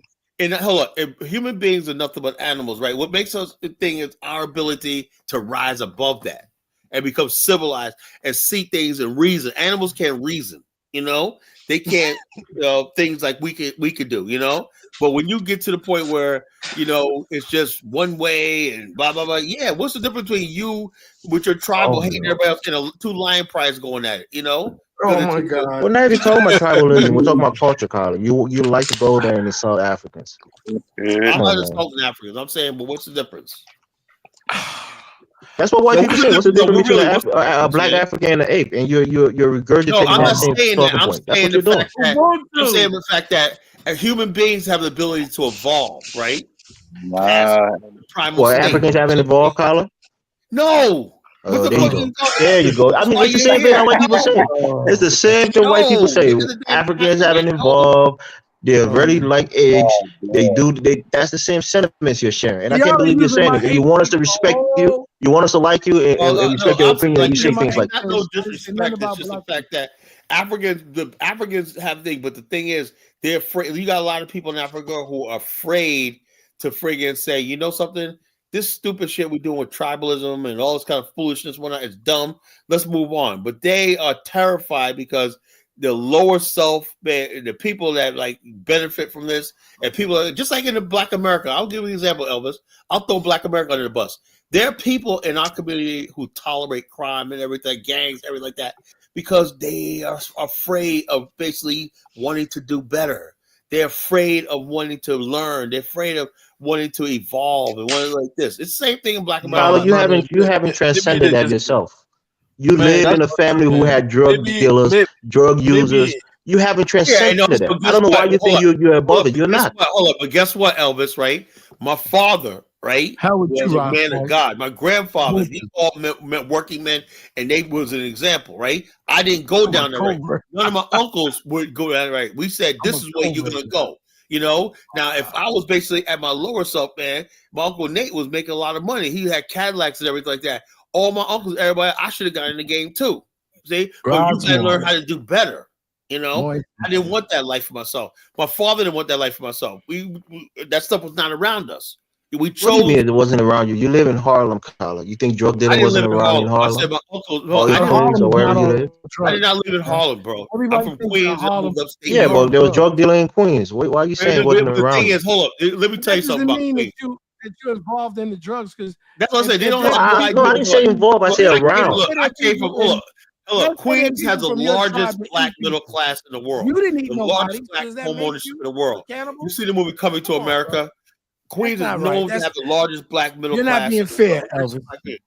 I am, Dollar Bill. When Carlos say things like that Africans are one step away from chimpanzees and crazy stuff like that, the white people say, and you want us to respect you, Carlos? Those were not my opinions. Those are not my I did not opinions. say. Look, let me put it to you like this, right? What I was trying to do is compare that. I would say you're like, of course, you're human beings. You're not like animals, right? But what I'm saying is, when it comes down to it, right? A chimpanzee. What's the difference between humans and animals is an animal will never break away from it. Lion pride was a lion pride. They'll never say, you know something, let's all get together and be lions. Let's find a way how to cooperate. They see each other, they're gonna try to kill each other, you know, because that's what it is. A lion pride is like a lion tribe, you know. I'm saying, what is Carla, are you one step away from a chimpanzee, Carla? I'm not. No, I'm. Oh, you're I'm not, similar, but the Africans are. Well, no, I'm saying, if you practice that tribalism shit, you are. You know, if you practice tribalism and say only my tribe, this, and you Well, can't to be fair, there's only one type of people in Africa that eats people. Oh shit! Who's that? Listen. I don't know the name of the tribes now, but I have heard that they eat people. All right, which is some very, very not normal stuff. Yeah, but white people ate us here in America. White people, when we They're came to white America, cannibals, they're Indian cannibals, they're Asian cannibals. I'm just happy to say they're there's no African American cannibals. There are people Hallelujah. who live in Papua New Guinea who are cannibals. Hey, that ain't us. Jeffrey all I'm Dahmer was saying is, cannibal. white people are cannibals. They ate black people. They took their bones for souvenirs. They still cannibal. That was. They still are. And so, I don't want to disparage each other. What I will try to say is, and I'm going to try to help my brother Carla. Whenever we as men, as African men, whether we're on a continent or in the diaspora, do not appeal to our higher selves, we use our animal instincts. Exactly. And too many. That's why we have gangs in the community. So you got That's why gang we have people tribes in in Africa. Memphis You know, our killing lower each self other takes over. like wild animals. They love the smell of blood. They can smell blood. They kill each other for nothing. They can smell fear. They can smell fear. Yeah, they can smell blood. You know what? Interestingly, Dollar Bill, me and Zongo had to talk earlier on how African Americans wasn't like that until they tried to imitate other cultures. In New York, they imitated the Italian mafia. Then they tried to create the black mafia, which was stupid. But prior to that, the black people were actually getting along up there. And then on the West Coast, they imitated the cartel and all these other fake ass motherfuckers. But historically, they wasn't having problems with each other like that either. Susceptible to it because the bottom line, we have to control the culture of our. It was a self-hate issue that we tried to adopt everyone's culture, and that's where we got gang violence from and everything else. And we work like animals and track each other down and do vicious and malicious things. So Elvis, we're not just talking about you guys over there. Hell, this whole thing. See, we could say and criticize our people and say, I'm going to make the first hour talk about what's wrong with Black America, right? Elvis probably, yeah, that's good, Colin. But most I say, look, now to our African brothers, I'm very concerned about the fact that, you know, you're talking this. Look, you got people in friggin' Eastern Congo rebels and whatnot. If they had a chance, they would kill another million Tutsis if they had the opportunity. You know, that statement that you made is just patently. Oh no, that's all over the continent. I don't discourage African Americans. I don't do that. You know me for a while. I don't do that. I had this guy that was out. I had to block him on Facebook, man. This guy would somebody just sending you inboxes all day, and he's a Congolese guy, right? He lived in Ohio, right? Congo, man. I said he saw my dance show when I said I was Congolese, where like that. You know, we gotta wipe out the Tutsis, and us Bantus got band together. I said, dude, I'm a Pan-Africans black. I don't believe in that stuff. The dude would basically obsess. He could show me something. Paul Kagame's doing this. I said, I don't give a flying fuck, you know? And that's why I have such a strong opinion on it. He was like, basically like the Tutsis and all these Nihilistic people, whatever like that, need to be exterminated. Now, this is coming from somebody, not a neo-Nazi, not friggin' North Korean. Those things are not unique to Africans. There was a genocide that took place in Cambodia. There was a genocide that happened in Burma. All I know. I mean, come on. It happened in Asian countries and white countries in Africa. A lot of tribalists, traditionalists. So when people start talking about a tribe, a whole African tribe needs to be exterminated, you know? And I'm saying to myself, dude, man, where does this come from? That's when I really started doubting this thing, Pan-African, years ago. I started really doubting this shit. You ever heard about the Armenian genocide, Kyla? Yeah. Look, I understand. Are they primitive people because they committed a genocide against the Armenian people? Look, the Turks came in there; they were occupying. That's one thing. I get that. There's always going to have. Oh, you understand that part, right? But you don't understand when the African is being. Elvis, you got a lot. We can't lie. The tribalism is too much on the continent. Check this out. Tutsis, man, that's a lot, man. It's not that much, man. Come on. Practice the same culture, you know, and they practice the same culture, man, the same language, live in the same land for 1,000 years, and that should happen. Yeah, Baruti is trying to get you guys to change the topic, and I think that's a good point. He's saying, can we individually explain how our nature and our cultural ethos separate them from the whites? If this cannot be done, then a exploration of self is needed. Ubuntu is a minor merit for this. Ubuntu, man. Ubuntu, why don't you come and explain yourself to us, man? Ubuntu, man. My bomba, man. So he wants to know how individually your nature and your cultural ethos separates you from white people. Well, what are you talking about? Look, because we're talking about culture, right? What makes you different culturally than a white man? He wants to know that. Let me ask you a question, right? I want to clear something up here, right? How come everybody always talk about my spirituality, my this and white people like? When it comes down to my money and power, that still belongs to the white man. You know, I don't get it. You know, we're just asking a deep question, and let's not dismiss it. That's a deep question. It ain't that deep. It's not that deep. Nah, what separates you culturally from a white man? You live in a white man's country, right? And I'm sure you believe you have a different culture than them. What's your culture and what separates? A lot of things separate us from white people culturally. Okay, enumerate them. Let's have a conversation on it. Facebook Reels without them. Kyla, man, we not explain to Elvis how we're culturally separate from white people. We're talking about Black America. So let's talk about it.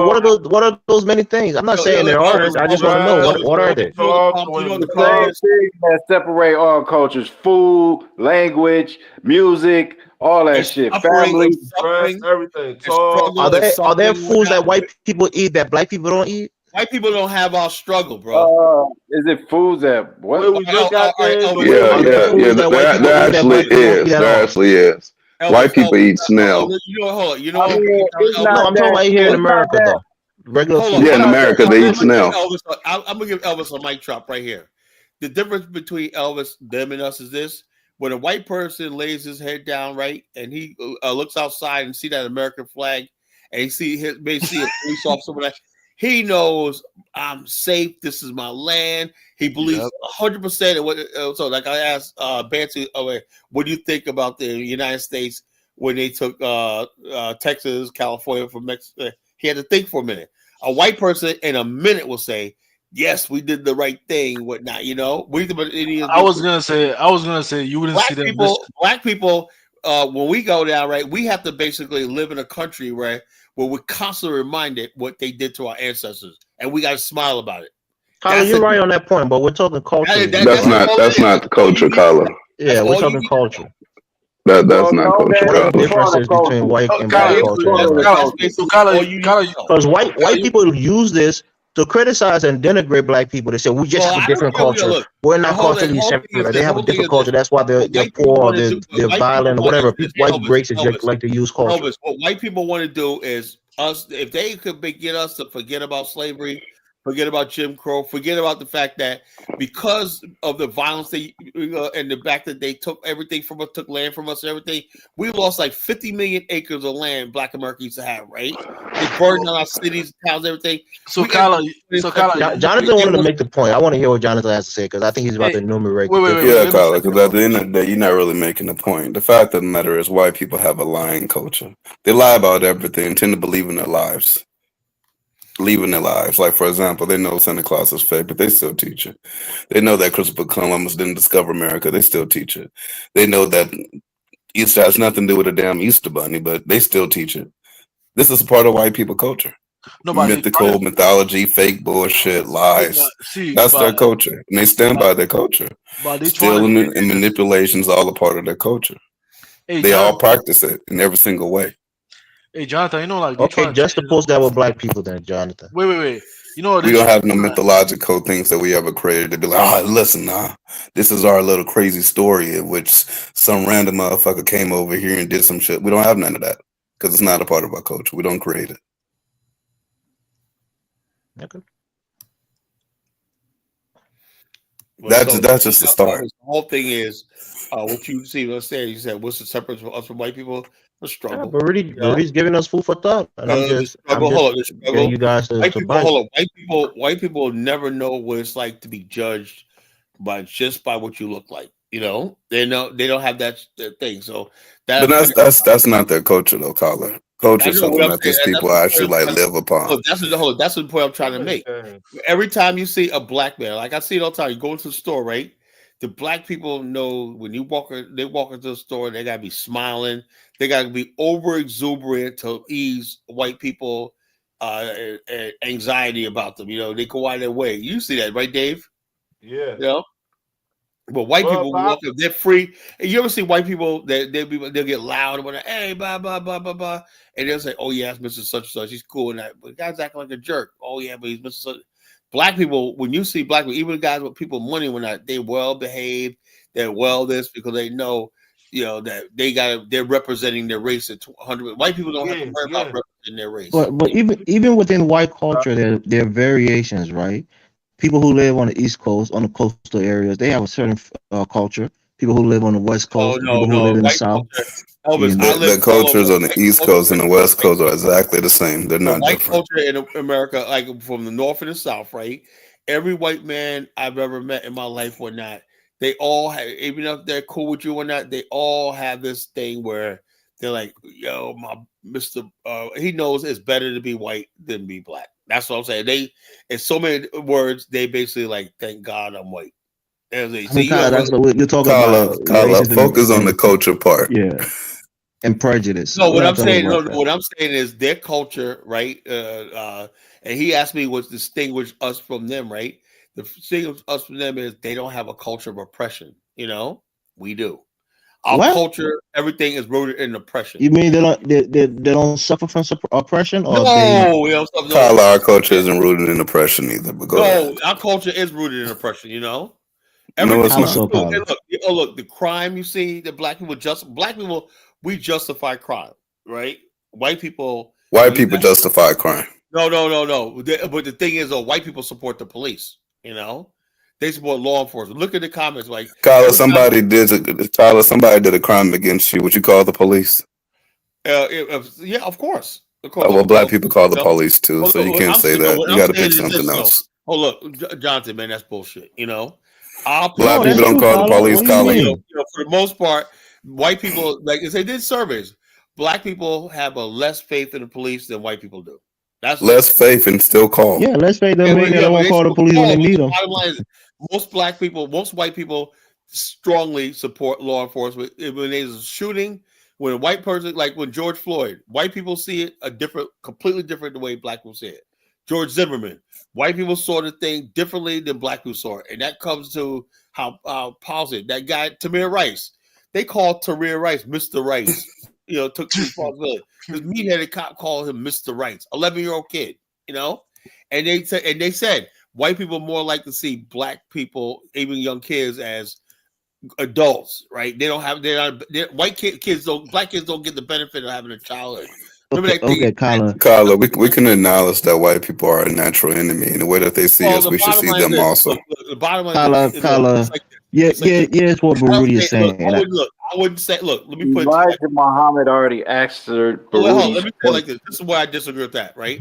I basically won't say somebody's a natural enemy. I'm saying that based on what our history in America was, what they do, and the power dynamic in America, yes, they are enemies. You know? All right, Kyla, check this out, right? So, and the Baruti is right on this point. I'm going to make the point that he's making in a comment. He's saying that globally, wherever white people are, their nature is the same.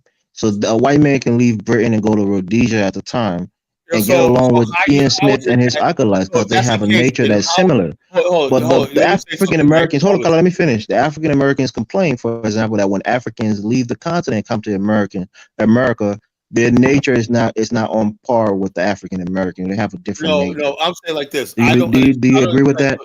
No, I don't. You know what I'm saying? I don't. You think Africans are the same everywhere? Black people are the same everywhere when you go to Elvis, let me say this, right? I'm not one of these so-called African Americans who's trying to fucking embrace you, you know, and shit like that. You know? I'm saying like this. I understand you people didn't go through the translation. You have no idea what the fuck we're talking about. But you so it's different. Our nature are different when we come here. You said Baruti said about white people say right. So what does that mean? You just want to take an opportunity to cause confusion. This is a point that you have to be intellectualized about. You said that was in like Kyla is not intellectually level-headed. Yeah, you're not. You got to be intellectual on this topic, Kyla. Let's just take you to pick, pot shots and cheap shots. The point here is when white people leave Europe and they go to other continents and they meet white people there to get along with them, they're on code.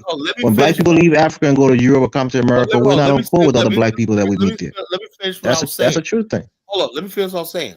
You said something about the Swedes that speak Colloquial Liberian. They like technically Liberians. What if that's the case? Then what you just said about what Baruti said, that means, and like if they had enough numbers, they would have colonized you. If that's their nature, they would eventually colonize you too in the library, right? You cool with that? Did you hear what Baruti said? Read his comment. Yeah, but you said earlier, and how can you two things be right? You said that they became effectively Liberians, right? Nature. He didn't use the word culture. He said their nature. So in other words, basically, something that is innate is their nature. They're born with it. Culture, you learn it over time. Why you celebrate them coming to your country? You sound so proud that guy knows. I'm not celebrating anything. I was just giving you an example of something. Listen to what Baruti is saying. You're missing the broader point here, Kyla. And Jonathan, I'm sure maybe you agree with this or maybe you disagree. When a white person leaves Europe and go to Australia or go down to Africa and in South Africa, they're most likely going to get along with white people. They're mostly going to integrate in that white society very easily. When an African or a black person leaves from Africa and go to Europe, he has a hard time assimilating with the black that he meets in Europe. Maybe less so in Europe than in America. African Americans say that when Africa comes to America, they don't want to assimilate. They don't want to, be close to African Americans. Who's Elvis? Can you name me the? That's 100% correct. That's 100% correct. That's the point I'm making. I don't know how you see that point. Hold on. I understand that. I agree with that, right? I don't think that's a big problem. You know. Hey, but guys, man, you gotta let. So our nature is not the same then, right? So Africans' nature is not the same as Africans in the diaspora, like African Americans. The only problem I have is the nature is the same. Africans. You think so, Bentu? Absolutely. They come here and they basically say stuff like, well, all the time. What's different is the culture. What we keep arguing about. Because they're so grateful to be an American, got that green card. We're supposed to stop. So what about the white people then, Bantu? They don't have a different culture where the white man can leave Britain and go to Australia and assimilate easily with them? They don't have a different culture. That their culture is the same all over. They have a white culture. They have a white culture. They got a different culture, but they unite on the nature. They're white on their whiteness. That's what I'm saying. So as black people, should we be united on our nature rather than our cultures? Because cultures can separate us, but our nature should unite us, right? Black America, I would say yes. And that's Baruti's point, that they have a nature that is consistent. As black people, our nature is not consistent. We tend to put our culture first rather than putting our nature and uniting around our nature as black people. No power. You got to have power over your context of your reality. Black people have really no power over anything. Like Africans, You come to America because you can't survive in Africa, and then and so you come to Kyler, I mean, we're trying to have a conversation. Kyler wants to go to the lowest common denominator and criticize Africa. Man, elevate the conversation, bro. Bottom line is this: look, if you guys were powerful, and Africa was industrialized and everything, you guys be ruling the world right now.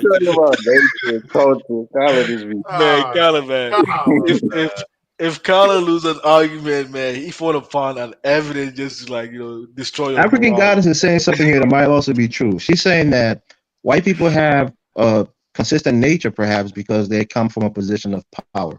I said that. I just said that. Kyler, I didn't hear her. She's saying it now. Don't try to take away from what she's saying. So I think that's partially true. That they come from a position of power, so it's easier for them. Right? You Africans, Black Americans, African Americans, whatever you call yourself, ain't got it. Until you get some power, that's why we want an African so we can have some power. Okay, well, if that's true, that means we got the same nature then. Yeah, of course, I said that. Negroes are Negroes. There you go again. Kyler said it. Somebody said something. He said that. He likes to take credit for people's points. Hold on. You have a Liberian Negro, a Ghana Negro, a Nigerian Negro.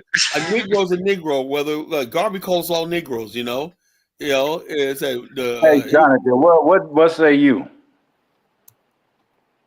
Man, Jonathan's a Negro. Jonathan's a Negro. Kyler, if you lose an argument with an African, man, don't try to demonize the African for coming to America, man. Don't do I'm that. not saying that. I'm like, welcome. Look. Yeah, Kyler, you lost your argument tonight. Sorry.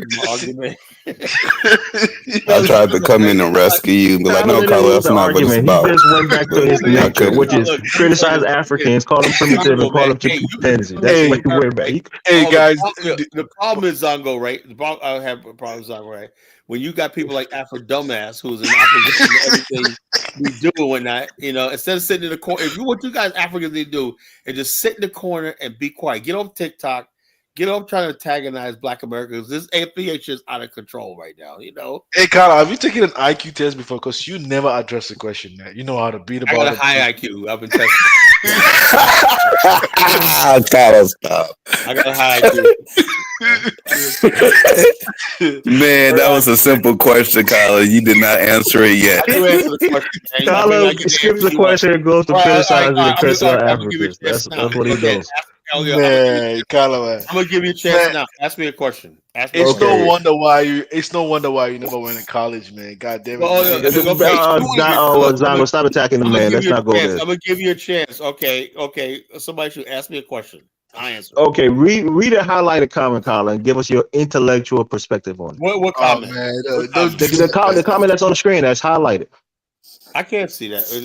My gosh. Elvis, keep pressing the panel because they don't understand. No, the highlighted comment that's on the screen. I don't even know what hello. That's what's on your screen right there, Kyler. The comment that's on the screen. Okay, but that's what he was reading, though. That's what he was reading, man. Yeah, that's what I'm reading. No, this is the last one from Baruti that says keep pressing the panel. This is the one that says please press the panel. That's what I'm reading. Elvis, keep pressing the panel because it's a different one. Read the one that's on the screen. It says, please press the panel to individually explain how their nature and cultural ethos separate them from whites. If this cannot be done, let me finish the question. Tyler, you want to get the question? Let me finish it. If this cannot be done, a re-exploration of self is needed. Ubuntu is a miracle. Let me answer that question, right? Very simple, right? Like I said in the earlier start of the show, right? And I'm not taking no swipe at Ubuntu. And I stand by this. I'm not taking no shot at anything. I said back in the days, we had everybody that had all the answers, right? We had the Nation of Islam. We had the Garvey movement. We had Malcolm X. We done heard some of the best philosophies that came out of it. We had W.E.B. Du Bois. We had Paul Robeson. We had everybody. But the main thing is this, like you said, the same thing. You know why? Because as long as we live in a white society and the white man pays us, the white man has everything. He has power over life and death over our bodies and everything like that, right? This is the way we're going to act. This is the way we're going to behave. So you can talk all your Ubuntu until the dynamics of the situation changes, which is only happen by we separate and build something on our own where we can start all over again That's what it is. So you get judging black people by the circumstances that they find themselves in when they're just trying to survive in a country. Now, did I answer the question for you? No, you did not. No, you did not. You got to get deeper than that, Colin. You're deep. You're not going deeper. I don't know. There's no deeper. That's it. I don't know if that's what Baruti was really trying to get to. Because the question says address the nature and the culture ethos. Well, the nature and the culture, I said. Wait. If you listen, hold on. If you listen to what I just said, long as you live in the context of this reality, it's going to be like that. You cannot change it. But Ferris, I think the best way to respond is first to address what is the culture, the nature and the culture ethos. Well, he said that, not me. You know, I was asking Jonathan, right? There is a separate nature. Hold on. The whole thing is this. This is what the problem is, right? You guys talk about Brandon, right? But you guys are doing the same thing. Fundamentally, you think there's something wrong with black people in America. No. This is not us. This is a question that Baruti posited to us. This is not me saying anything. Needs to change, right? No, that's not the truth. That's not true. We would just first. So what I'm saying is this: what's wrong with the nature? You know, I finally got somebody who's smart on talking. Colin's right. People's cultures impacted by their. Yeah, we live in an environment. That's what it is. As long as we're in this environment, that's exactly what you're going to see. Man. But Calvin, nobody's that's in the story, you know. That's it. But nobody's disputing. Okay, so then you came. So I guess it's justified when Africans are tribalists because of the environment, right? Well, no, but I'm saying this. Elvis, wait. Elvis, look, I understand. Like Africa, right? You guys do what you guys do, whatnot. That's your nature. You're tribal, whatnot, and that's what you want to do, whatever, like that. Does the environment contribute to that? Look.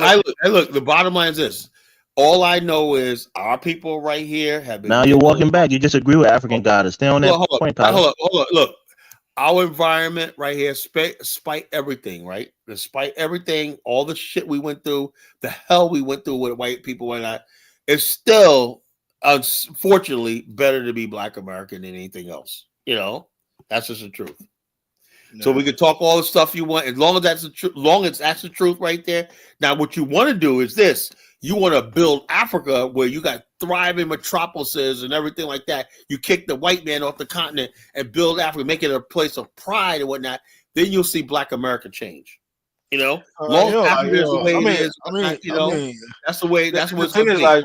But I think as long as you got people like Zongo here instead of being in Ghana building something, right? And Elvis here instead of being Jonathan really understood the question and he went straight to the point. He said, "Why?" Oh no, I understand that, but like I said, I really thought you were smarter than this, Carla. Sometimes sometimes I argue with you, but sometimes you make points and I take it to heart. But you're just missing the point here. He wasn't. You're not going deeper. You're not intellectualizing the question. No. Look, the bottom line is, hold up. You have a friggin' conundrum between black and white in this country, right? They're tethered together, you know? And there's never a matter of one person's dominant, one person's submission, yin and yang, whatever like that. That's it. That's what's going to be in America as long as we're living in this country. What black people in America are tethered to white America. You know, that's what it is. Okay, let me give you a freebie, Carla. You talk about delaying gratification, right? That's one thing that you talk about with black people and white people. Yeah, exactly. So use that point because you like to beat that horse. Black people, you said, don't like to delay gratification. They want instant reward. Whereas white people, they understand that they need to delay that gratification. That's black people. Why do you think white people think like that? And why do you think black people is the opposite? Because the bottom line, you know why? Because white people is tasked with building civilization. The black man's never been burdened with building civilization. So not true, Carla. Not true. Isn't true. Look at your country. Black people have civilization in Africa. Your civilization. Get out of here. Stop it, you know. Stop Timbuktu, the Mali Empire. That was a civilization. I do not believe that. You know, you don't believe there was a civilization in Mali, ancient Mali? People, the black people only build stuff that can well, no, wait a minute. Wait a minute. Carla, explain the civilizations that white people have built on their own. White people, they don't believe in no delayed gratification. They believe in going to war and taking your shit, killing your ass, and all that. That's right, Ben, too. But hold on, Carla, you got to explain what you just said. Name the civilization that white people have built, and they did it on their own. Rome ruled the world. The whole world system, the system we still use to this day, is based on the Roman system. You understand that? The number system, the language, everything you speaking right now originated in the Roman system. You know, the writing system, everything. Not true. The Roman numerals. Not true at all, Colin. That's the sad part. We use Arabic numbers, not Roman numbers. They use Arabic numbers. They use stuff from Africa as part of their. It was an amalgamation of Rome. It wasn't white people alone, Colin. The Egyptians were black. Carla, what talking I don't about? believe that shit. You know, I don't Carla. We ain't going by what you believe, Colin. We're going based on the facts, and the facts of the matter is. All I know is if they were black, they were not black like us. You know. Oh, Carla. Carla, I know you said O'Shea Do Jackson hate black people and talk shit about black people. Can you imagine that statement you just said? How did we go? Look, how did the slave trade last for 300 something years? Chattel slavery. Easily, Carla. Explain why Eastern Europe is still a piece of shit. There are white people too. Come on, man, stop it, Dante. You know how you ain't been to Eastern Europe before. It's a crappy ass. You part of Europe. It's only Western Europe somehow that manages to be the dominant ones. You're a bullshit contrarian because last night you just said Africa's hopeless. It never has, never will. Now you're up here talking about like No, Carla. I still say Africa is hopeless. That's Zongo. I said that earlier, correct, Zongo? Nothing's changed about that. If you believe Africa's hopeless or whatnot, you know it is hopeless. Yes, it is. But I'm not going to sugarcoat it like white people have done better. We know the history of the white people in the United States of America. Without black people, they were eating each other, starving and dying of disease and everything else. Carla, stop. That is this. You can't get Negroes to leave the white man's countries and whatnot, but they always want to talk about how bad it is. It's fucking full of shit. You know, when I start seeing black people start building civilizations and building nations and whatnot and leaving the white man's country, then you talk to me, you know? And go to Carla, you went to one. It was called Liberia. Now you got people going to the fucking China man country. You know, you got black people going to the friggin' Australia.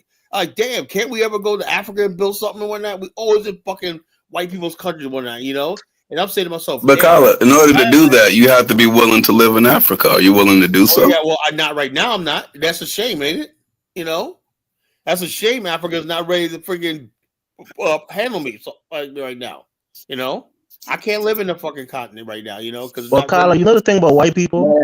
They came in this country to help build up this country. When, you know, a lot of whites came, even though black people, of course, they helped build this country. But a lot of white people came in from Europe, and they helped build this country. You're not willing to go to Africa to help build it. You want it to be built already, and then you go back and enjoy it. You know what's a lie? The fact that they think America's an immigrant country. No, America was already developed before the immigrants got here. You know. Before the Europeans, America was already developed. That's a lie. See the shining sea. America was already built before the Irish and the Italians, all of them came here. They didn't build this country. They came here and got jobs. You know, they didn't build this country. Who built this country then, Carla? Who built it? It's mostly white people and black people that built. Man, the white are immigrants too, man. No, white immigrants did not build this country. The railways were built. The cities were built. New York City, by the time the Italians got here, was already developed. What are you talking about? But the white came from somewhere though. That's why they been. No, the whites that came here, built the country, were here for 10 generations. The white people that came over here, they came generally during the Great Depression era, and then they came during the wars that were taking place. They didn't actually come and build anything. Most of the immigrants that came here, a lot of white to a developed country, you know. There's a bunch of new white people. They're not really. They haven't been here for over 100 years. Psychopaths from fucking Europe. Shit, they sent them here. Well, the people that came have here. Have you ever heard about a president called Martin van Buren? There was a lot of Dutch that came into this country in his infancy. A lot of Dutch settlers came in here. Well, yeah, the original settlers were some Dutch and English people. When those people who later built America, when America was developing in the 1800s, when 10 generations people settlers. John Jacob Astor and his likes, they came from Europe. They came from the Netherlands. So America was not built entirely before other immigrants joined the whites. African guy said, I thought the Chinese built the railways. No, black men built the railways. Chinese only came after the fact to complete it in 1849. They were called the 49ers. It was black men. Chinese did a lot of things in San Francisco and California. They did a lot of work there too. They helped build the West Coast. The South, the whole East Coast of America, it was black labor who built most of the railway. You ever heard but then the expansion out west of the frontier was built by other immigrants. You know what gets me is all the people, this is what I'm talking about, right? Our history being erased. John Henry was a folk hero, of a strong black man who helped build the railways and whatnot. He erased history. Man versus they basically talk about Chinese built the railways. How miseducation they are. I'm here to show my people and defend my people in this country, what we did and built this country. It was black men, black labor who built this country, There you go. That's right, Colin. Now you're starting to talk some sense. That's why I say the truth. Right? I say the truth. I don't talk about the freaking Mandingo, man. Mandingo, is that what you want to hear, man? Mandingo? That's what the fuck I want to hear. I don't want to hear all this other bullshit y'all talking about. Anyway, African guy says, why is it never goddamn, do y'all even know? Hey, look, this is what I'm talking about. George Washington Carver saved this country from fucking starvation. Check this out. Check this out. She goes, why is it never shown? Because the bottom line is this: you got to listen to real historians like College Jensen and go do some research in the library. The bottom line, white people are not going to tell the story. Asians are going to basically glorify their people like they built shit. They came here. Oh no, Benjamin Banneker designed all the fucking shit. Benjamin Banneker designed the city of Washington, the streets, everything. He designed the streets of DC. It was kind of fucked up though. I say, man, when I drive to DC, I say, I know a black man drew this shit because it's really fucked up. He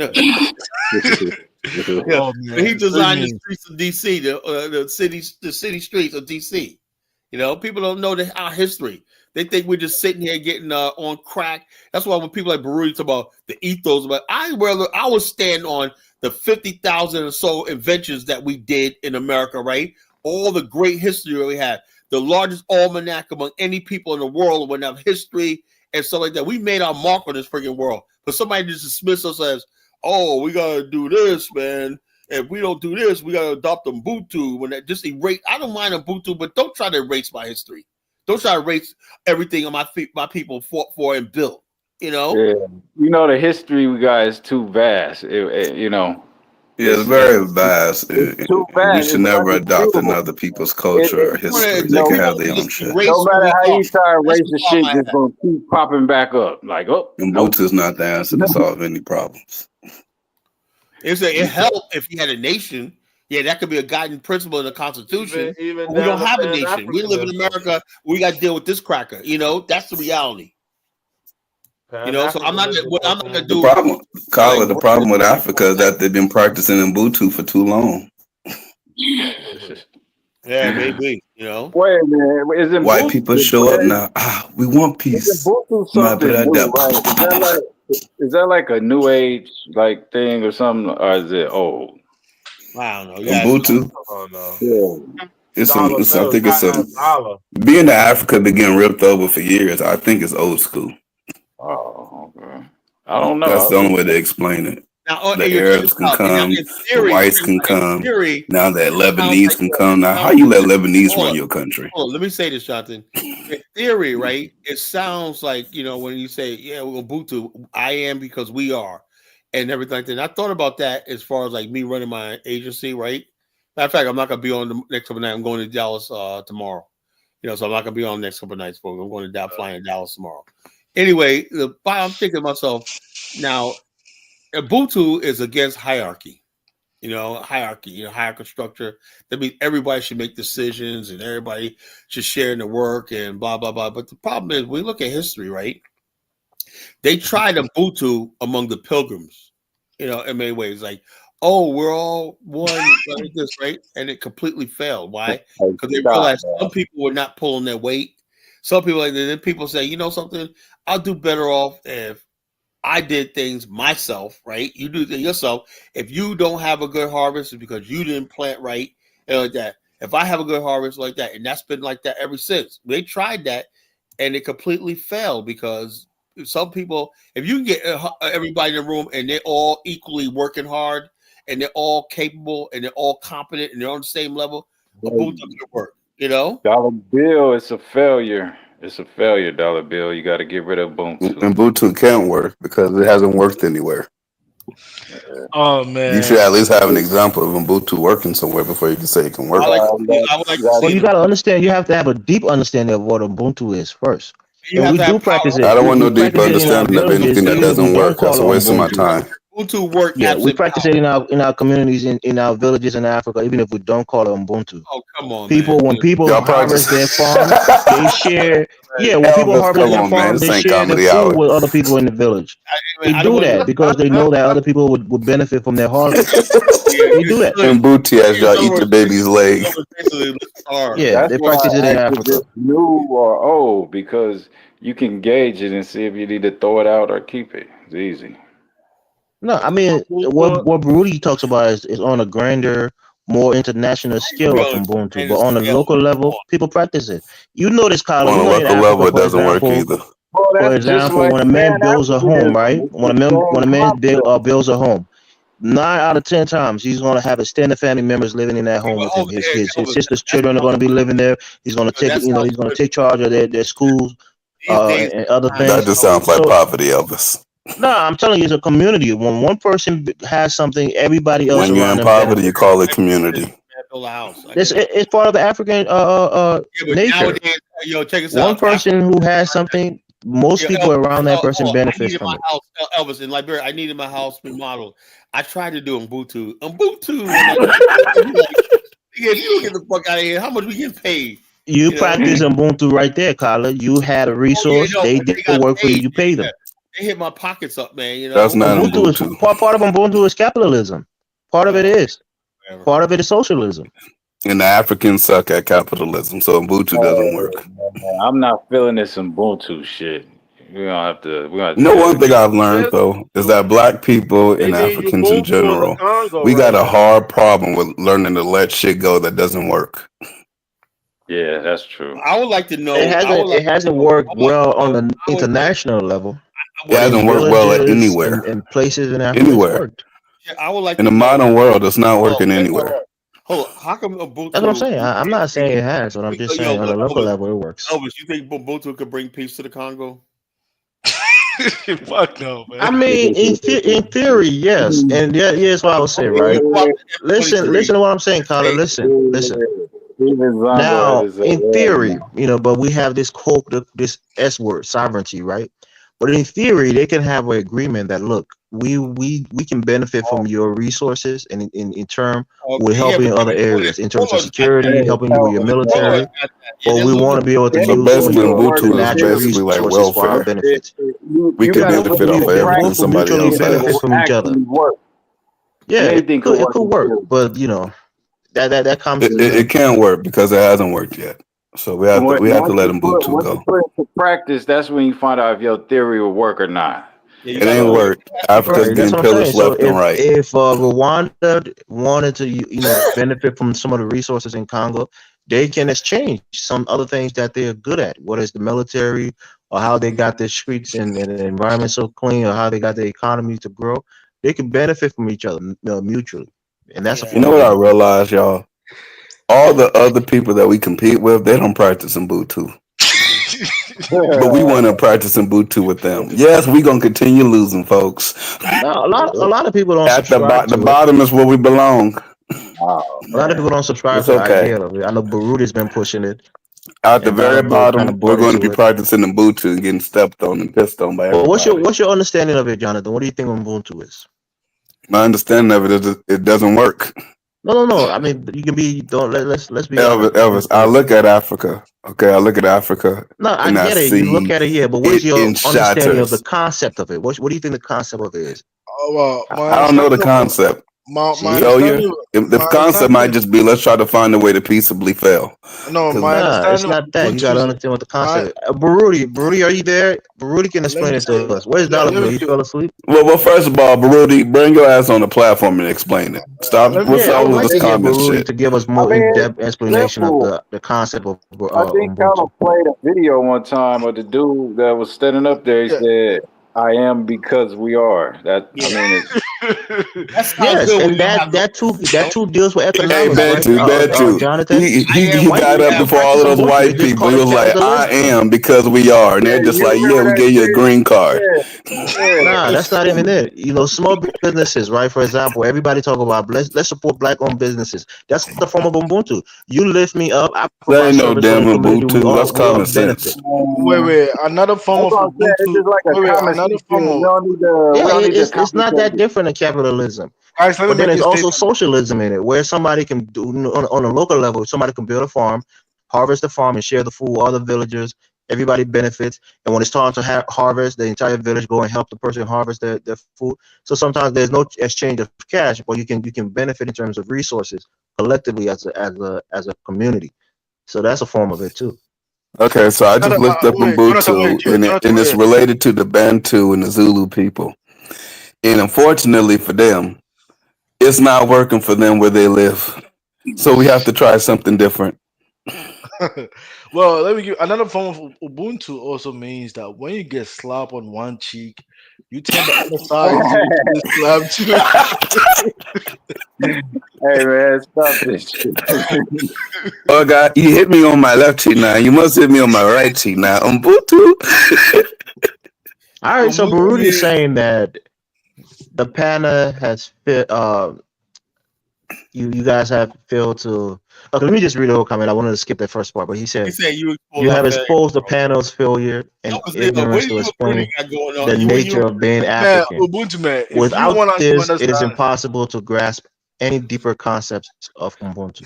if you want us to understand Ubuntu, you gotta hop on the panel and teach us what it means. Yeah, but I think Baruti wants to come on the Because panel. I'm not He's always understanding here. what it means. But And I'm Kyler, reading you about gotta it. give him the chance to speak. I think he maybe. I want to hear from him.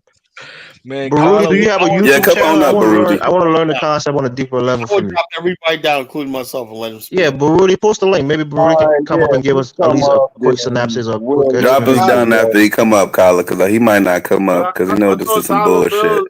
Baruti, are you willing to come up and give us a deeper explanation of it? Or do you have a channel that Dollar we Bill can know go that on and Ubuntu listen to your doesn't work. talks?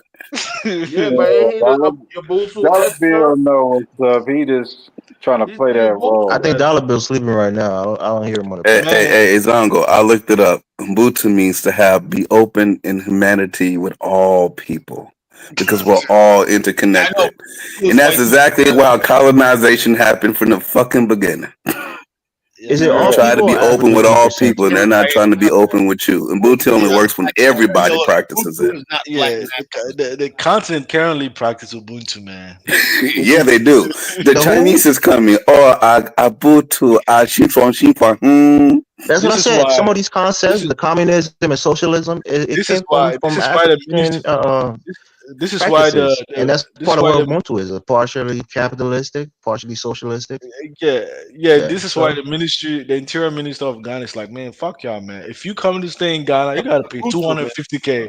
Oh He my like God, it's not. Ubuntu ain't working, man. You know, paying. Well, that's common sense. God bless that person in Ghana for having a brain. It's like that. I got a feeling, Kyla, if you love Baruti in Afghanistan, that motherfucker's gone. It's gonna be over with. Oh no, that's why I'm here, man. I know. Your military gonna be practicing Ubuntu while getting bombed and shot up. Expatiate on the topic. If you want to come up, I would like to hear you, man. And yeah, Kyler, man. Sometimes, bro, you gotta leave that talking shit alone. Just show us your intellectual progress, Kyler, on some of these topics. Man, bro. The chief Ubuntu himself. Sometimes, you know. Zongo. Africans never get tired of losing. They just don't. And this is what I realized. This is y'all want to practice the dumbest shit in a savage world. It doesn't even make sense.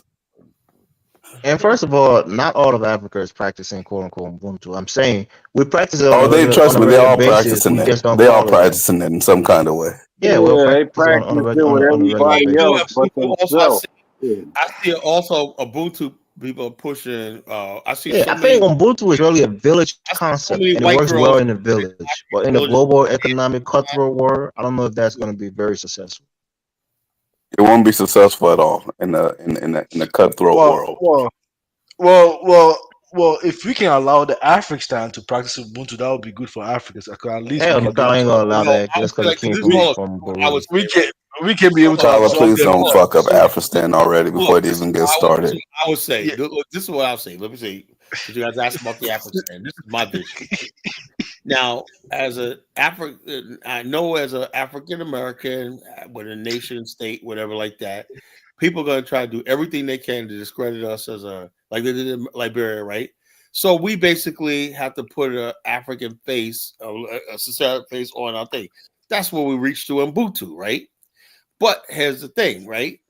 The infrastructure, everything is going to be controlled by descendants of slaves, African American descendants of slaves, everything. But we're going to reach out to invite anybody from Black Africa in to come in and whatnot. And you want to be a part of this and everything. In the spirit of Ubuntu, you can do it. But at the same time, that does not mean you can come in and try to rearrange what we're doing. You can't change a thing. The Constitution, everything you see in the country is going to reflect a people returning to Africa. What you do, you have one night, you say, well, everything's about the return. Yeah, that's what this land's for. You know, if you want to be part of it, embrace us, whatever like that's fine, right? If you don't see anybody that's from your tribe or not, that's fine, because that's not what it's for. Now, Ubuntu, you know. And so, but you also offer opportunity to work together and stuff like that. In the spirit of Ubuntu, I think that African business people should be able to get preferential treatment over things. But the thing is, the current Ubuntu don't even have race as a consideration. You know, Is that what it is? They don't. It's not an African centric thing. I thought it was an African centric. No, it's African centered. But you saw that video. Bantu, so remember that video I was playing. The guy was white people, you know, talking about Ubuntu. They don't care about. Was like a Ubuntu could solve racism, you know, and bring people together regardless of race and color. That's foolishness, you know. I am a Black nationalist, right?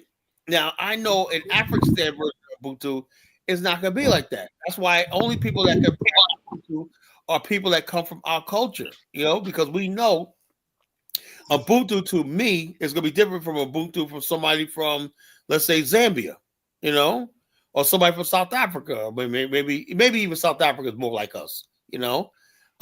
Somebody from any of these countries that basically don't have a history of racism or white people and everything. They're more like Elvis said a little while ago, talking about in the spirit of Ubuntu. He said you got these Swedish blonde people speaking loud, and he's so happy. Is that what I said, Carlos? You just going back to the top? Is that what I said? And proud that these white people assimilated to African Liberian culture. No, and I was saying they learned the culture. Somebody learned the you culture. said they're technically Liberians. That's Ubuntu, you know. No, they learn the culture. Liberia, that you embrace humanity, that there's no race, that we're embracing one humanity, and all this kind of foolishness and whatnot. You know what, Carla? I just realized it. The American Liberians tried to practice Ubuntu. We're all Liberian. Yeah. That was the stupidest thing. You know, they should have basically let. You know, they had the right in place, but you cannot basically be a minority and dominate over majority. I don't care what it is. I don't care how right you are. I don't care how perfect you think you are, whatever like that. And they were. Okay, but Rudy is saying something here, and that gave me a broader perspective. I think it's to maximize. Elvis, Baruti is a grown ass man. Baruti, get your ass on the platform and talk like everybody else talks. It's to maximize the resources for the Baruti in jail or something like that. Maximize the resources for the collective good, and I think that's the purpose. Check us out. If that's the case, leaders are not doing it. Look, remember Ahmed was up here talking about the chiefs in Africa, and I always play that the government video, the government on that. How can you have Ubuntu when certain people? How you have Ubuntu when you got tribal chiefs and everything make decisions of life and death, or who gets what, who eats, or who starves, and whatnot in Africa? Yeah, it's not going to work. You think these people in Africa, the whole power is going to give up power in the name of Ubuntu? No, it's just something that they throw so we can practice it. The people who got power in Africa, the people who basically make the decision, they ain't thinking about no damn Ubuntu. That's some fools, you know. The people like us who ain't got no land and no power, you know. If you're powerless, Ubuntu sounds great, you know, like Baruti, he's powerless. But the people who got whole power in Africa, they are not trying to share it. They're not trying to give it up. I know that for a fact. When you go to Liberia, everybody basically, if somebody basically owns a hotel, that's why he's not going to give you a break. He wants every bit of his money, man. Like I said, in Africa, man, there's not a dime that's not shorted at all. You know, there's no love, there's no Ubuntu, there's nothing. But you know, Hey, which one of y'all think the Black Americans finally surrender? no, my whole thing is, I think Black America has basically the fight. You know, back in the '90s, I said last night, we were like, oh yeah, fight the power, blah blah blah blah blah, and all stuff like that. We want our own institutions, we want our own banks, we wanted to buy black or whatever like that. We were making progress. We were making progress in Black America, you know. But now Black America want to settle on being a foundational Black American. We're Americans, all stuff like this, and they just gave up. You know, I think Black people just gave up. They So said, you think the FBA is a surrender? You think of course it's a surrender. That's what I'm talking about. You know, that's complete surrender. You know, I'm a foundational Black American. That's surrender. You know, as I said, eventually they recognize the white man.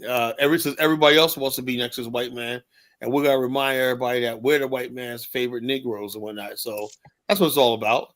I'm more closer to the white man than you Black immigrants. As they say it all the time. They know us. Tariq says they know us. We've been here longer. They like this. They're not gonna. And the truth is, I think white America given a chance, right? This is Pan-American fool.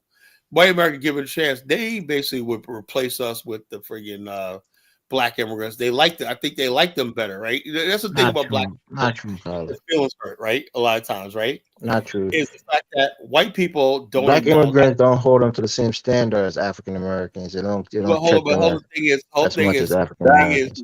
that's So why they're more comfortable being in the company of Africans because thing, Africans though. are naive to their ways Here's and their history. It seems to That's me. right, Elvis. That's why they would. That's why what Carla's saying is right. Yeah. So bottom line is this. Check this out. I noticed something, right? Even like in Norfolk, right? When you think of Norfolk, you think of areas like this. Black people and white people in the South have been around each other for 400 years, right? But it seems to me that the white people will take any chance to throw the Black people out. Those people, they'll be talking to a Filipino or somebody just off the boat about them Black people over there, you know? And they'll sit there and they'll be passing by the Black person, be his neighbor, work with him, everything like that.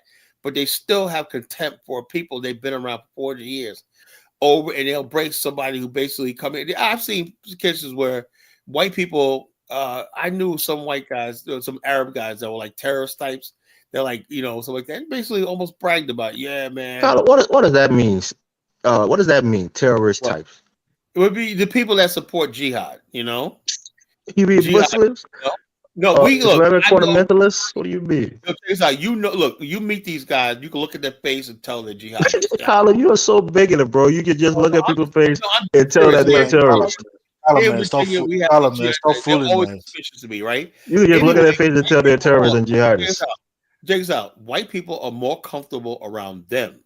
They would rather be, white people would be like, you'll have a bunch of Arabs, like 9/11. Those guys were out drinking the night before they did that, you know? I bet you any amount of money, if it was Black guys in a club drinking and toasting and whatnot, they probably got the cops calling. But these guys, my gosh. Carla, your mind is warped, bro. You think like you're in the 1970s and 1960s. White people would rather have Arabs in their neighborhood than a terrorist or whatnot. They say all the time, such and such with a jihad. Even these Palestinians, right? They're shocked that the Trump administration is going because they got that white skin privilege, you know? And they're shocked that the bottom line, they live in white neighborhoods, go to Columbia and stuff like that, and they're still accepted in white America. They want to destroy America, they burn the American flag, and they're still accepted. Yeah, Arabs are Caucasoid. They're not Negroes. So the bottom line, this is what we're talking about, right? You basically, as Black America, right? We're basically saying, you know something, the white man's in a good position. Everybody wants to friggin' submit to him and be part of America. And that's being opposed to white people is being part of America. Black people are just saying, you know something, we might as well just cash our chips in and, you know, and just be part of this system we call America. And hopefully they have mercy on us. That's what I'm saying right now. That's what the FBA movement is all about. You know, ADOS, you know, so that's what it is, you know. Oh man, got him, man. Baruti is giving you a little jab, collar. Baruti will give you a little poke. Hey, G, come up here, G. Come up here and explain Yeah, that. I mean, Bruni, man, you have no power, man. You know. He said he feels more powerful since he said he's powerless. So. Look, man. Everybody, all these powerless people with these philosophies, whatnot. You know, when they come and go, whatnot, and Negroes are still in the same situation, man. You know. But I tell you one thing, man. As much as I hate ALS-FBA, they're probably the one that deliver. Carla, those are your people. You agree with them secretly. You agree with them 85% of the time. If you're not a black nationalist and whatnot, you might as well just, like Common said, just embrace this white man. Yeah, just capitulate, Carla. Capitulate all this thing about being a black nationalist. Well, look, I'm not saying that's what I'm going to do. Join the FBA, those people. I'm going to fight to the end. I'm a nationalist. I want a nation of all. That's what I'm saying. So just join Tariq, be his assistant, I'm saying propagate his message, and join the FBA. Black people in America, right? If you want to go out there and tether yourself to white America, go right ahead. Join the FBA movement, you know. But I can't do that, you know. Sorry, I can't do that, you know. There's too much in me, too much. I got too much anger and hate in me to do that, you know. So I can't do that. So I admit it. So Rudy says, "I am honored that someone on Carla's level has deemed me as a powerless person. I'm chuckling. As a result, I feel more in power already." Hey, Carla, what's your thoughts on Niger adopting Hausa language as their national language and ditching French? Well, like I said, long time coming. I think they should, you know. But the thing is, what's the literacy rate in Niger? I'm just saying, this is a good question. You guys got your own nation now. You got to move to Niger. Never take got your Hausa brothers in there. So that's the thing with trade. It's going to be difficult because they still have to speak a trade language. So that whole nonsense is only flawed.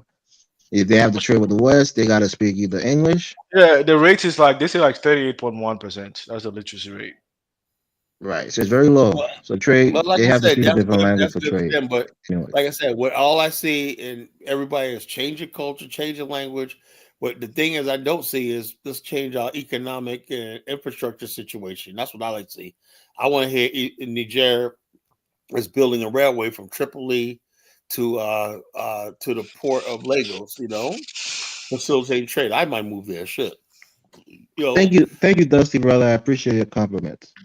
That's what saying. Names of Africans with mind moving to America like Elvis. If you go to DMV, it's like little Africa, you know. Yeah, man, that was tough, man. Yeah, that was rough, man. But I thought Colin says, man, there isn't like little Africa in DMV area in America. No, look. I don't know if they say that, but like I said, a lot of people say Tyler, that. You right? see his comment? Tell him. A lot of those people read Dusty's brother last comment that he wrote. What? You know, damn well I've been telling Colin to stay out of Africa. Elvis said, Lou, trick is to get Africans to go to Africa and fix it up. Yeah, I know that.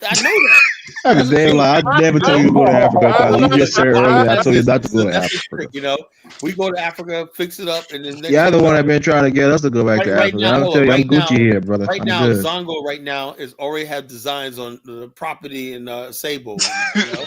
Wait till they fix it up and then go take it. When that's the African way. We learn from it like I think Dusty brother is Dollar Bill's burner account, brother. He talks just like Dollar Bill. He's somebody that we know that's hiding himself and being a coward and want to show you real. Tell Carla what it is, man. What, man? Hey, G, what's your opinion, man? Niger made Hausa the national language. What's your opinion? Good. Well, how about this? Are you happy or sad, man? When is Niger going to build a railway that connected with the Mediterranean and the Atlantic? That's what I want to talk about. Colin, you think people can shit out roadways? It takes years and a lot of resources to build something railway to the port of Senegal. Yeah, something that's going to take a long time. Start developing the continent, man. God damn. You can rebuild the Mali Empire, you know? All this stupid stuff like this.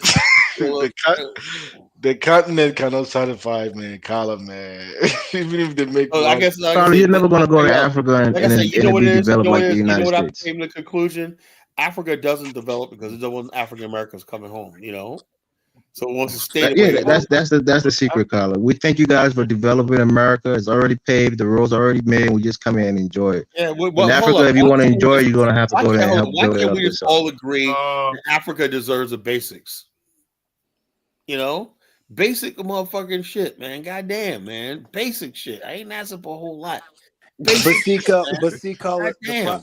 The problem is the fact that what do you consider basics? Because what we consider Okay, let me basics- break it down to you. No, what the I basics hear is, you, see? but they consider basics luxury. They need to step it up a little bit then, you know? Exactly. You know, they need to step it up then, you know? The bottom line, what we're basics is, I think it should be a human right. Every person should have electricity. Running Carla, water. don't you want to be a part of nation building? That's all you've been preaching for. Well, the Go bottom to line, Africa and look, nation the bottom build. line, you can't be nation building when you got a redundant governments over there that are freaking Well, you corrupt. gotta be a part of the nation building, God.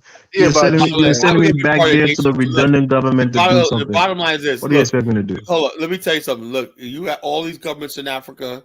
They basically were. They look at themselves as gods because they're recognized as heads of state. They're senator and whatnot. You just don't want to revere the Africans. If they're Africans, you don't want to revere them as your leaders. Oh, That's so the why thing. should we revere what? What they've done to be revered? They're leaders. You gotta respect them. No. It don't work like that. But you know what, Okay, Elvis? Kyle. You don't what, become Elvis? just I a don't leader agree and get with that. respect. Man. I I really won't don't. disrespect you, but the whole thing is I tell anybody, right? I tell black. I mean, like I said, I support my brother Brian what he's doing. But for the most part, if people ask me and whatnot, I say, man, stay your ass in America, man. You don't be governed by these fucking people, man. You know, I just tell them, man. I'll be honest with you. That's what it is. Kyla think you think you're better than them, and you think you're I know above I them, think so I'm you better, can't but be I'm ruled by saying them. like this. That's I'm really what saying, it is. look, Elvis, right? I wouldn't move to Atlanta, you know, because I look at the way the shit is run. Like look, Elvis, like this. Look, I believe my people, at least people think like me, deserve the best, right? I do believe that, you know. Why? I believe What that makes basically. what makes you deserve the best? What have you worked for? We that are makes because you deserve the I best? believe that, you know. I have self-esteem. I believe we deserve the best, you know. We do. You know, so the bottom line is this: if your country, whatever like that, is not up to par, I'll tell people stay away from that place. You know, don't go there. It would not. You know, if your government is not transparent, ain't working, can't solve basic problems, you don't want to send your people there. Exactly. I mean, when you think or when you say that basic necessities are luxuries, having Yeah, that's what they clean wanted to see water, luxury, clean water, Oh roads. man, come on, man. toilets, Shut up, yeah. that's a lie, man. That's a lie. Yeah. That's a lie, Zongo, man. that's the truth. What? man. Hold on. Are Let's you not like having that shit. Everybody else still, You you floss with the new car. In Africa, they be flossing with the water tank. Africa, You they floss with the new still, water tank. in You floss with Africa, they still that solar using, panel. they still using 1800 methods and living off of it. You still fucking getting water from a well. Oh well, yeah, the Africa, Yeah, if you're poor, Dave. If now you have a but reservoir, you have a poor people shouldn't you have have to a go through that. cauldron that Hey, pumps water I out to your was watching reservoir, something and you earlier have today running water. that said the Congo River can supply electricity for all of Africa. Yeah, of course. But But you have to go in there and build it. It's very rough. It's very No, they started treacherous. the project You have to already, go in but there and harvest they haven't got They finished. got technology now. Like Yeah, I tell Elvis, building a dam of that magnitude is almost $100 billion. Now, let me Dances. say this, Elvis. Yeah, and that's They can but build everybody canals. put in. They can build like 3 different canals, diverting water through canals and whatnot to get hydropower. They don't have to do directly with the river. You But do we have the know-how? No, the We have the African expertise mind to don't build have it. no That's the question. imagination. No, the $100 project billion, has that already ain't been not. started, just not finished. $100 billion, that ain't shit, bruh. That's what I was about to say. That That's ain't what I was shit. about to say. That ain't Yeah, but shit. no one country has it. That's why Africa as a whole has to guys, come Why together, y'all can't use their collective put in and get expertise and their collective resource to build a dam. The only countries on the planet with lack of access to electricity are all African countries. Yes, Central America. That is sad. South America solved this electricity problem. They could finish building that motherfucking Is that dam dollar in bill laughing in the $100 background? billion ain't shit, bruh. $100 billion ain't shit. But guys, and I be, can and actually be done with it. guys, give me a minute, man. I can actually explain the case of Ghana for you, right? See, electricity, the whole infrastructure itself, there's no issue instead of getting access to electricity over there. The problem is either using private entities to manage the electricity sector, like the energy sector or the power sector, or using the government or state-run enterprise to actually run it, man. I think what we have experienced in recent time by the change of political powers is that when they come, it's like an avenue for them to come and steal a lot of money and mismanage the sector. You know, so it's part of the reason why. Yeah. So no, it's part of the reasons why that. Oh no. I'm not trying to blame. No. I'm not trying to blame the government. I'm talking about the ones managing the sector. Because like in Ghana, it's the states that is unlike in America. It's like private individuals that are managing the power sector, right? Okay, who's managing the sector? Yeah, well, the electricity is like ECG, the electricity company of Ghana. Companies. It's private companies. Oh, there are elements of America. We got private companies too. Yeah. No. I'm saying the ECG company is like electricity company of Ghana. They're the ones managing like the power sector, like for the most part, right? So that's why, like. But Zongo, why can't y'all build like an electrical grid system? Because No, there is over there, man. It's not even. The problem is no. What he's saying is the power companies, the electrical companies are ran by the government. And they use that as a money laundering scam. Yeah. But he's right. Most of the electrical companies and they stay owned. They're not privately owned. Yeah. That's the problem. Because like in the case of Ghana, like they've been accumulating losses over like the past 5 years. The losses has kind of even shot up over like close to millions of dollars actually, because they're not being managed well. You know, but I mean, it's been decades, and the problem's still not fixed. No, because Ghana really have access to electricity. The only issues they have is like occasionally there's a power outage, and it kind of comes back because they have no place to put the money. There's not enough people constantly on the grid. That's why. This is why people say, like Jonathan say, it's hopeless, man. Fuck. No, man. See, electricity is not really. Man, see, I grew up in Cove Town, Ghana, man. Electricity has never been an issue from where I came up. I grew up over. Not really, man. But I mean, but over here in the West, there's constant electricity, even all the way over there in Alaska.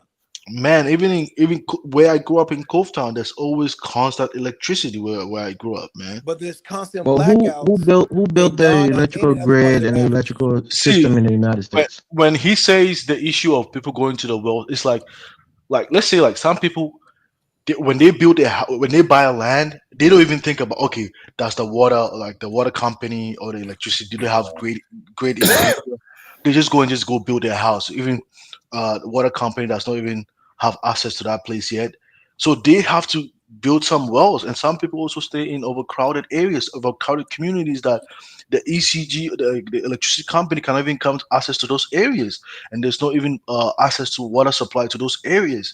But because it's maybe capital congested, they don't want to leave. Man, they just deal with the situations over there, you know. But some of the problems is caused by the people themselves too. But at the same time, we're in the 21st century, and for people to still keep using sunlight or candles because they don't have access to electricity, or the electricity is wonky, it's a problem. Man, that's not Ghana, man. Probably it's a different place, man. Candle, man. When? My boy Sam. Zongo, my boy Sam is in Ghana right now, and I was shocked because he always play about Liberia. He's Liberian. And basically, it was like, I call him. I've been out of power for 4 days. Last year, 5 days, man. Damn, Ghana, 4 days, no power. 4 days. Y'all are exaggerating. It was probably like 24 hours. No, it was 4 days. I think it was out of power. I didn't hear for 4 days. Man. See, man, no, but Ghana, because Ghana have been experiencing constant. The most I've ever been. Let me finish. 4 hours. Because Ghana has been experiencing constant electricity supply. That's why just 4 days. There's going to be a huge protest in the country. Now, you remember in the past, the reason why this current government lost power like 8 years ago was because of doomsday power outages, man. Yeah. Ghana, they don't play with electricity, man. How does Ghana run most of the electricity? Through dams, through hydro dams, through... It's a mixture. It's a mixture. There's Volta Dam. No, there's a Volta power Dam. plants. They have like Bowie Dam. They That also have dam in the Congo. natural gas Right off Africa for through playing like games. turbines, natural gas and turbines, to convert that into electricity. But You you know? got to have distribution and constant consumption. You know, There is man. What you Zabo, do you guys have a rainy season in Ghana? Even though people say it's so hot in there. There's raising, man, guys, man. Like, see, we gotta elevate this conversation, man. Like, let's not be speaking about power grid, man. Like, there are those structures over there in place, man. Yeah, but it's not widespread. Congo is in the cities, but in the United States, you can go in the country and still have electricity. How many people agree? What I do like about Liberia now, right, is that the house I have, right, there's a power box inside the house, right, where you could just buy electricity, or with your swiping your card, you know, or buy a Ghana is even a prepaid system. You gotta buy your card. It's on your card, man. Yeah, so bottom line, so makes in Liberia almost like same. I've lived in Ghana, right? But all down the coast of Liberia, all the way up the Kyla, coast. I want you to read Lisa Nicole's comment here. Actually, she must have me blocked. I don't see it. No, she's Pan American. She's the one that's Pan American. Talking about her dad. Okay, so I watched my dad do plumbing in our house and hook up water to other properties. He did it. We did our house caught in a fire. He had American Negroes to build African top. Oh, stop. I'm gonna tell you right now, if you want to take who's more harder working, Africans are way harder working. No, not even that. But she thinks that one little house is the whole continent or a whole country building an electric grid. Your dad put in electricity in your house. It's probably because he's already connected to an existing grid that was built already. The electrical grid. He didn't build the electrical grid. All the way from down by the airport, all the way through Cape Mount. You know, it's amazing how. Man, when it comes with like electric, man, all this, the whole structures has been established. No doubt about it, man. It's there. But you gotta keep people. Hold on, Yeah, the key thing is in the rural areas. In the city, most cities you can get. Your problem in Ghana is you can't have so many people in an area off the grid. You know. Exactly. I think another they got to expand it to the rural areas. That's the problem. Another rural area. Every house in the rural area should be required to be wood frame or brick, and tear down the mud huts and everything like that and modernize. You know, I'm dead serious, man. But you guys gotta get out of the mud huts and get modernized. You got that woman on YouTube. I think her name's like Jess Blog. She talks about how living in Ghana, the infrastructure is not stable. She talks about that. She shows it. In terms of Baruti just dropped a time bomb on you and Jonathan in his last comment. I think that's a heavy comment right there. That college out there, deep down side, laugh at Africa. No, I don't, man. Read the whole comment. My heart. Africa breaks my heart. Man. Read the whole comment, Carla. You know, laugh at Africa and its deficits because when they look in the mirror, they Let me read the comment so you can't finish reading it. Do you think Carla and Jonathan deep down inside laughs at Africa and its deficit because when they look in the mirror, they see eternally the multi-level ugliness that the whites project on the blacks? No, I would say like this. Is that true? Is that just transfer aggression? I would say like this. This is what I would say, right? Although I'm proud to be black and African, I would say like that. I'm not no FBE or Wabo Indian, whatever like that. I want one time in my life, Brody, right, to truly say, man, damn, I am part of a winning team, a winning race, or whatnot. But when I wake up in the morning and I turn on my news and I'm seeing the president, that buffoon of Congo, handing over the fucking my ancestral homeland to the thing, that's really disheartening, you know. When I see starving African children and whatnot, you know, hungry and whatnot coming to America, you know, on thing and being deported and whatnot, because they're crying because they're being deported because they have no place to go and whatnot. You know, it's disheartening, man. Carla, can you tell this lady Lisa Ann or Lisa Nicole that there are Africans that connect people's homes to electricity every day on the continent? Look, so her daddy connecting their house to electricity is nothing great. It's not great work. Look, bottom line is Monrovia is modern, just like modern like any other city in the world. So that's not. Yeah, she probably thinks Africa don't have any electricity at all. People run the wire. You have people who work for LEC. Africa has electricity. Monrovia. It just only lasted for an hour. That's all. Monrovia has. Let me tell you. In the 4 years I've been going to Liberia, man, Jonathan, man, you should live in, man. You should go to Gulf Town, man, where I'm from, man. You never had an issue with light, man. It's never an issue, man. Hey, y'all heard about Zimbabwe is going to pay $3.5 billion to the white farmers. Bantu, please, Bantu. Don't remind us of those dumbass people. Check this out. So when Brody says why like this, when we hear stories like this, the white farmers getting their land back, the United States government about to take over the Congo, and all these things and whatnot, and he says, well, you should be, I have every right to be ashamed, I have every right to be.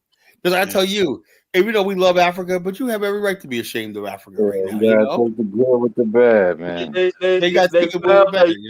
They got to take the good with the bad. I'm so happy we Native American. Yeah, but I was saying one thing though. Did you read Baruti's comment, Jonathan? Yeah. Jonathan, am I looking in the mirror and seeing the ugliness? Yeah, but Kala, you look in the mirror and see what? Baruti said that. Do you that deep down inside you laugh at Africans and this deficit because when you look in the mirror, you see eternally the multi-level ugliness that the whites projects on black. So you laugh at Africans because white people. Because I know our history in America. So the best thing that the white people ever tried to do is try to say we're African, and we took pride in that. We wasn't offended by it. We never wore. But unfortunately, right, people like Lisa Nicole who talks about a biracial family and that black and white don't have beef, and she's happy that she's biracial. Yeah, she's biracial. Why, Colin? Did you block her? Why is she coming on a different account? What? Did you block Lisa I didn't Nicole? block her. I didn't block her. She basically changed her name. Dollar Bill blocked her. Dollar Bill blocked her. Okay. Yeah. I thought that's Sean too. No, I could tell people. I can tell who people are just by the way they write. That's her for sure. No, I thought it was African goddess should not be recolonized. You always were. It's just that everyone's sharing it now. It's like, hey, Lebanese, get over here. Okay. There's no recolonization. You're regurgitating the white man's You know who said this? On Africa. It's not the white man's talking point. It's reality. You know who was deep inside of African politics? Harry Belafonte, right? He said, look, he basically said, look, when the Europeans had the so-called independence in Africa, they actually dug down deep, They actually entrenched themselves in Africa under the guise of while they were basically giving Africa symbolic, having these celebrations, and they got American Negroes to go over there. That's what they told Martin Luther King, go over there, Ghana independence. They told us, that whole Rumble and Jungle Olifant that we love or not, that was a CIA operation, to put Mobutu in a good light, We didn't know it, Because we were, Mobutu, we're celebrating. That's why Fela Kuti boycotted Festac. Mobutu. And he boycotted Festac because he said, you black people in America are coming here and celebrating dictators and everything. Even the fact that a lot of black people in America, like Jerry and Nana Rawlings, Ghanaians were furious. They were like, why the hell are you guys? He's a dictator, But Jerry Rawlings was darling to Black America. So Black America has this thing where we romanticize the continent and everything like that. And these people, I didn't say Jerry Rawlings was colonial, but man, when I saw Louis Farrakhan deliver a powerful speech in front of Rawlings was freaking impressed by him, man. That was 1994. Yeah, that was his Jesus Saves speech. That was really powerful. Even Rawlings himself saw himself that he was not qualified to be a president. Like, he said basically he realized he was ignorant. Yeah, exactly. He said, I'm ignorant. We gotta be like y'all. We're really ignorant. But Jerry Rawlings? No. But one thing about Rawlings. No, but he wasn't. He wasn't educated. But he was no. But Rawlings is a kind of person. He doesn't act like he's an intellectual. He never acts so. He was a military guy that became a president, right? He never always say he's the best person. He's knowledgeable intellectually. He never said that though. Man, that was one of my favorite presidents of all time, Jerry Rawlings. Yeah, man. Yeah, Ghana would have been so great with that guy. Mm. Man, but he's actually the long-serving I don't president. know if it would have been so great, but I just No, like they would have how. been great. Trust me. Oh I, well, But no, they fucked around and got a Nana Fudu Kutu, whatever the fuck his name is. but what yeah. guys? Guys, What, see. what Let do me you tell say, you, Jay? $400 billion church. guys. Let me tell you one thing about Ghana. That Lord like, said we need that cathedral on that. $400 million church. It's a multi-level cathedral, man. Surrounded by poverty and everything else. but guys, let me tell you one It's a thing about It's like Ghana. Nigeria's Nigeria's Banana Island, surrounded by misery, poverty, neglect. That's a damn shame. Oh man. You also got Makoko City too.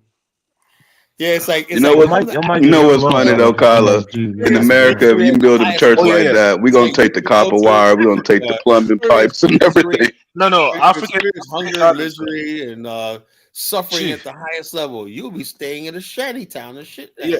Yeah, man, No electricity. African goddess is right, man. See Rollins, right? The backlash that Rollins had, because you don't understand, Ghana's not like a whole unified country like the way you guys see, though. Yeah, well, Rollins fucked up because he was trying to follow democracy. That's No. what he fucked I up, mean, man. Benji, what are you? Some kind of dictator? Benji, You gotta understand. you want to be a tyrant? He knows democracy and Africans don't mix, man. But you gotta understand that Akufo-Addo's and his party people, which are mostly Akan supremacists, not all of them though, because See some what of I'm them saying, are. Elvis? You want to talk about tribalism? I mean, you know, hey, man, Anytime you hear any little thing about Africa, you want to criticize it. No, he just said, Zanga just said a Yeah, because supremacist. Zanga is an ethnic minority in Ghana, so you Wait, think everybody is against no. You That's have not you have an listen. ethnic minority who's serving as the president right now, who was president before. Wait.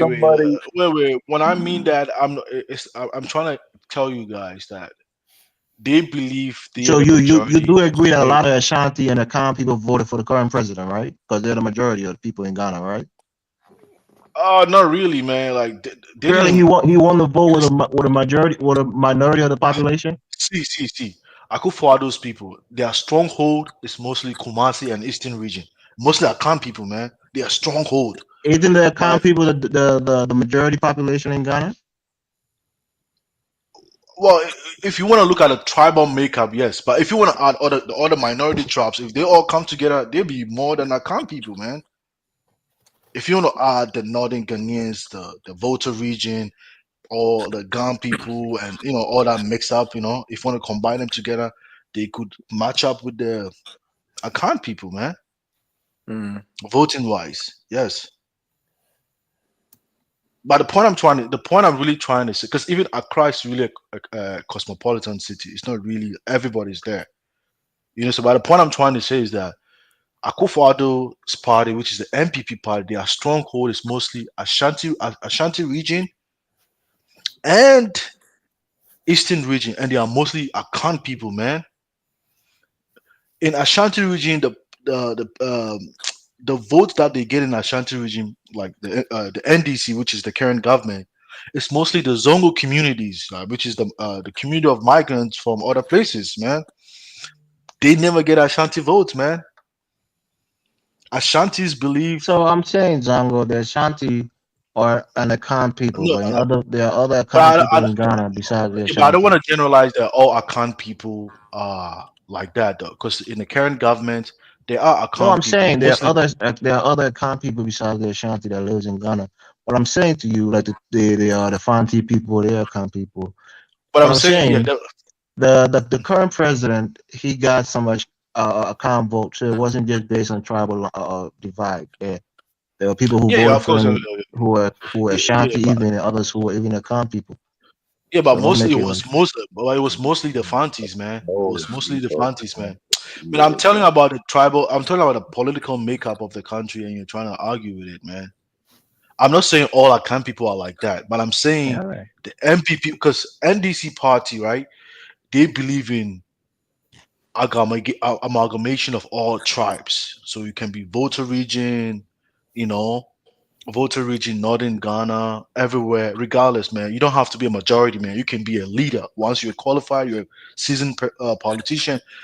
The way to tell that is just watch the track record, man. It's worse. It's bad being a minority group in America, right?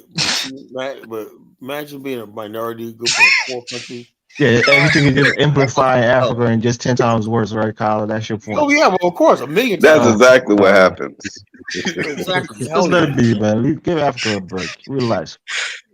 Kyle, you trying to say that being a minority? I'm glad you're gonna have a good time in Houston, Kyle. We'll take a break from you for at least a week. We're getting a break for a couple in of Dallas days. or wherever. I'm gonna go to that Monrovia Lounge. I'm gonna try to find that. Monrovia Lounge. My guy, pretty well. He blew up in it. Real nice Hey, restaurant. Bantu Mandinka, Rudy has a question for you. He said, "What does it mean by soul and ethos What's the ethos mean? for him to be a Bantu?" Not ethos, man. Ethos, man. What is ethos? That's like Ethos or some kind of, ethos. We it's can like say ethos. We're not spiritual. Greeks. It's like a Ethos is spiritual ethics. thing. Spiritual. Yeah, it's like some kind of spiritual thing, man. Okay, let me look it up. Ethos. Let me get Yeah. that. I think it's your philosophy, so to speak. I Your got ethos philosophy life on life. insurance. I got ethos life insurance. Might go work for it. That was a question for you, Bantu. What do you think it means to be a Bantu? Greek word. Oh, Broody. Check this Well, out. You use a Greek word, man. You're Go telling ahead. me about Taoism, but you got a Greek word. Ethos is a Greek word meaning character that's used to describe guiding beliefs or ideas that characterize. Well, that's a Greek word, Broody. How dare But you? Kyle, that's a part of being Ubuntu. You got to adopt all humanity, even if they don't adopt yours. But Rudy got on me for saying I study Taoism. This is for Bantu. This is a question for Bantu. Answer the question, Bantu. It's your time to shine, Well, brother. for me, it just mean Bantu is just mean the people. If you really look at the word Bantu, it's just That's the all it people is. of It's being people. and Not it's two just and ba. It's 2 words. He said you mentioned it, but not two. It's the people, right? it's the people of the land. So that's what it means.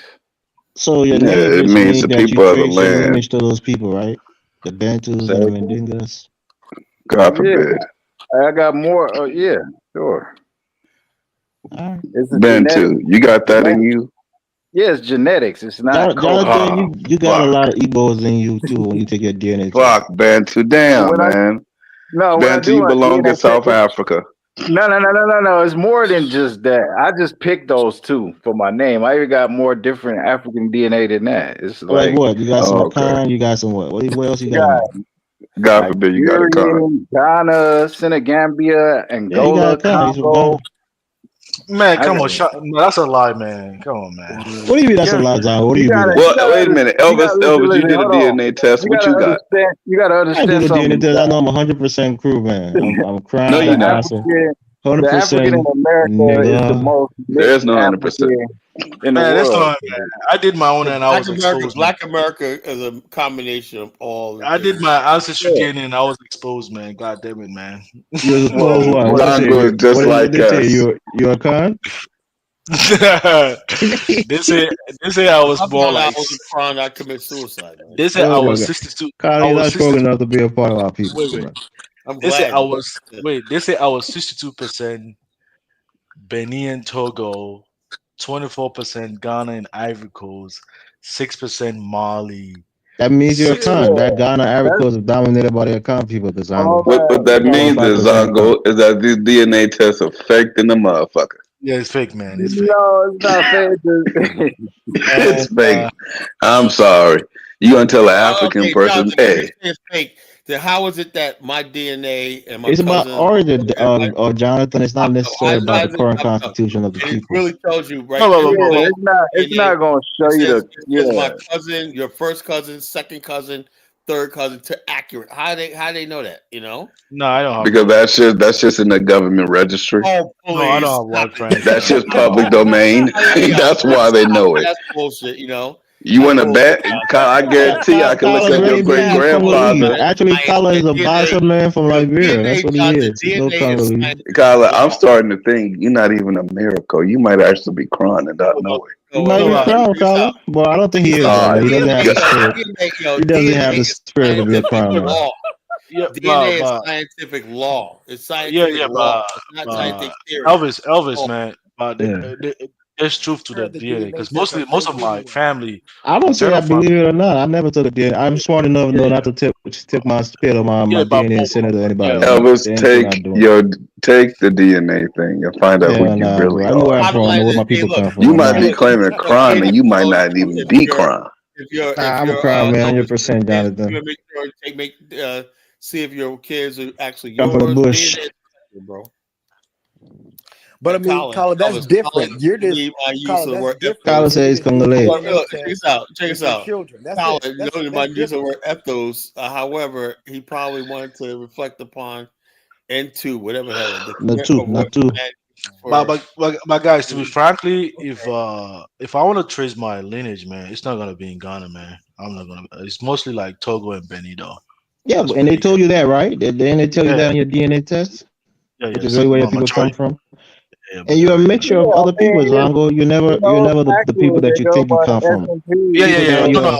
People down the lineage probably have babies with other people from other places around. Of course, man. That's where those other places come from. Their ancestors might have been from those places. Yeah. For sure. I'm sorry, Zongo. For sure. I think it's I mean the only part that I never understood is probably the Ghana and Ivory Coast part. Now I didn't understand. I'm like, man, because there are calm people there. You probably got a calm blood, man. That's probably why you went. No, we don't have it, man. You got it. You got it, Zongo.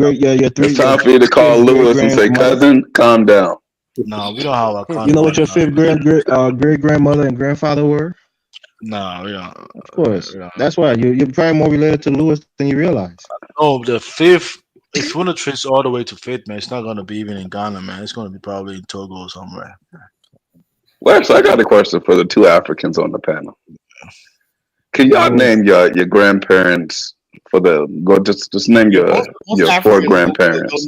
Don't know who their grandparents. No, Kyla. I want Kyla. Calm down now. That's not true. No, I'm serious. Most Africans don't know past like their grandparents, maybe the grandparents, but the great grandparents they never know. Kyla, calm down. That's not true. Why would you say that, how many generations of your grandparents can you name? Oh, me? Yeah. Oh man, you can't. I would say I can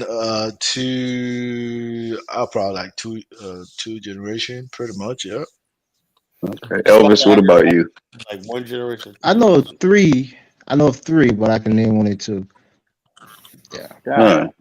No, but my case is kind of peculiar because my great granddad he kind of moved from northern Nigeria, so we kind of lost granddad. But Longa, your great granddad was a Rolling Stone. We get it. Yeah, but he was Elvis. So my situation is kind of special. My great granddad was a warrior. We were more like a migrant. A terrible guy. We were spreading the every African person I've talked to, they can't name their grandparents like that. No, they can't. People, wait. Except the ones that actually have like a strong. They pretty much got standing. They know who their people are.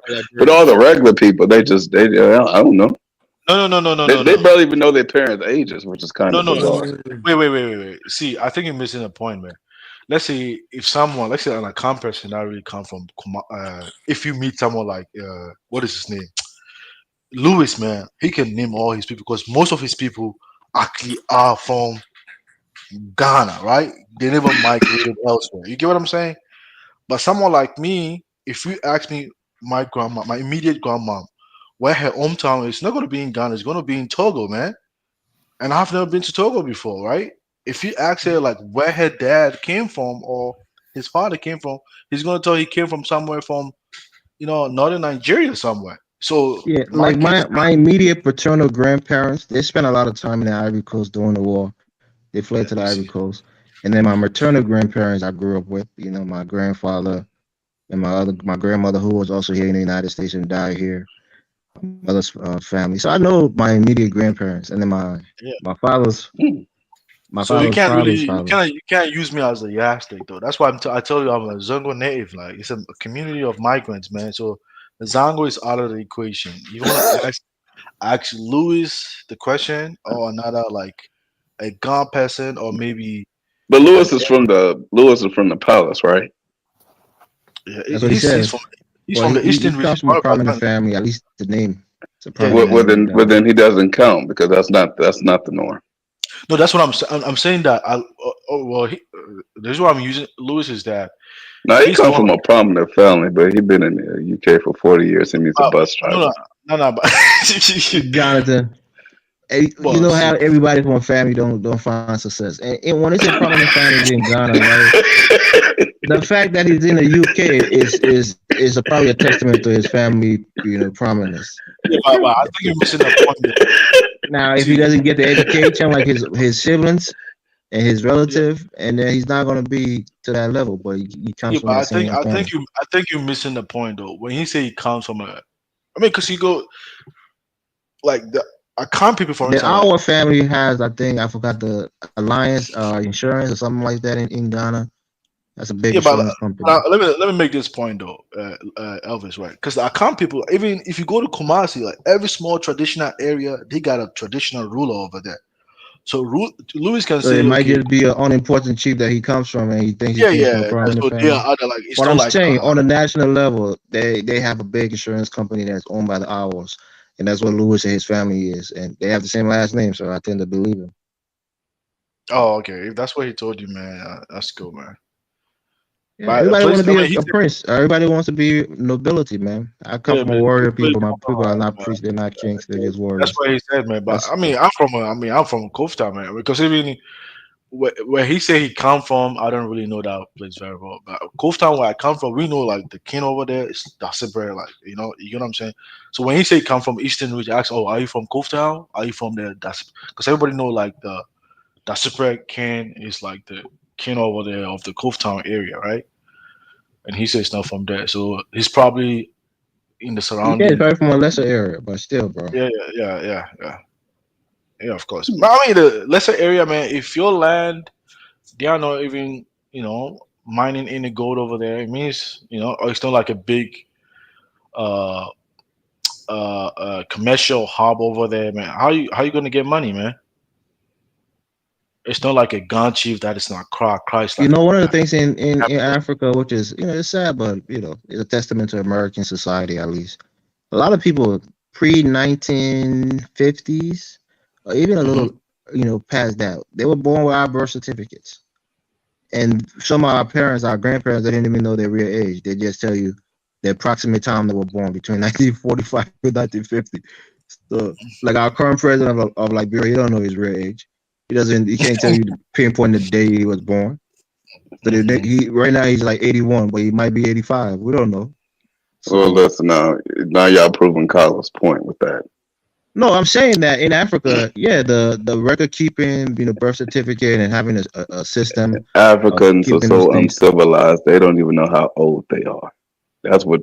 Some people don't prove Carlos. Some people were born in the village because these people were born in the hinterlands. They're not born in Monrovia. Our current president was born in Lofa, which is not developed. They didn't have the sophistications as Monrovia.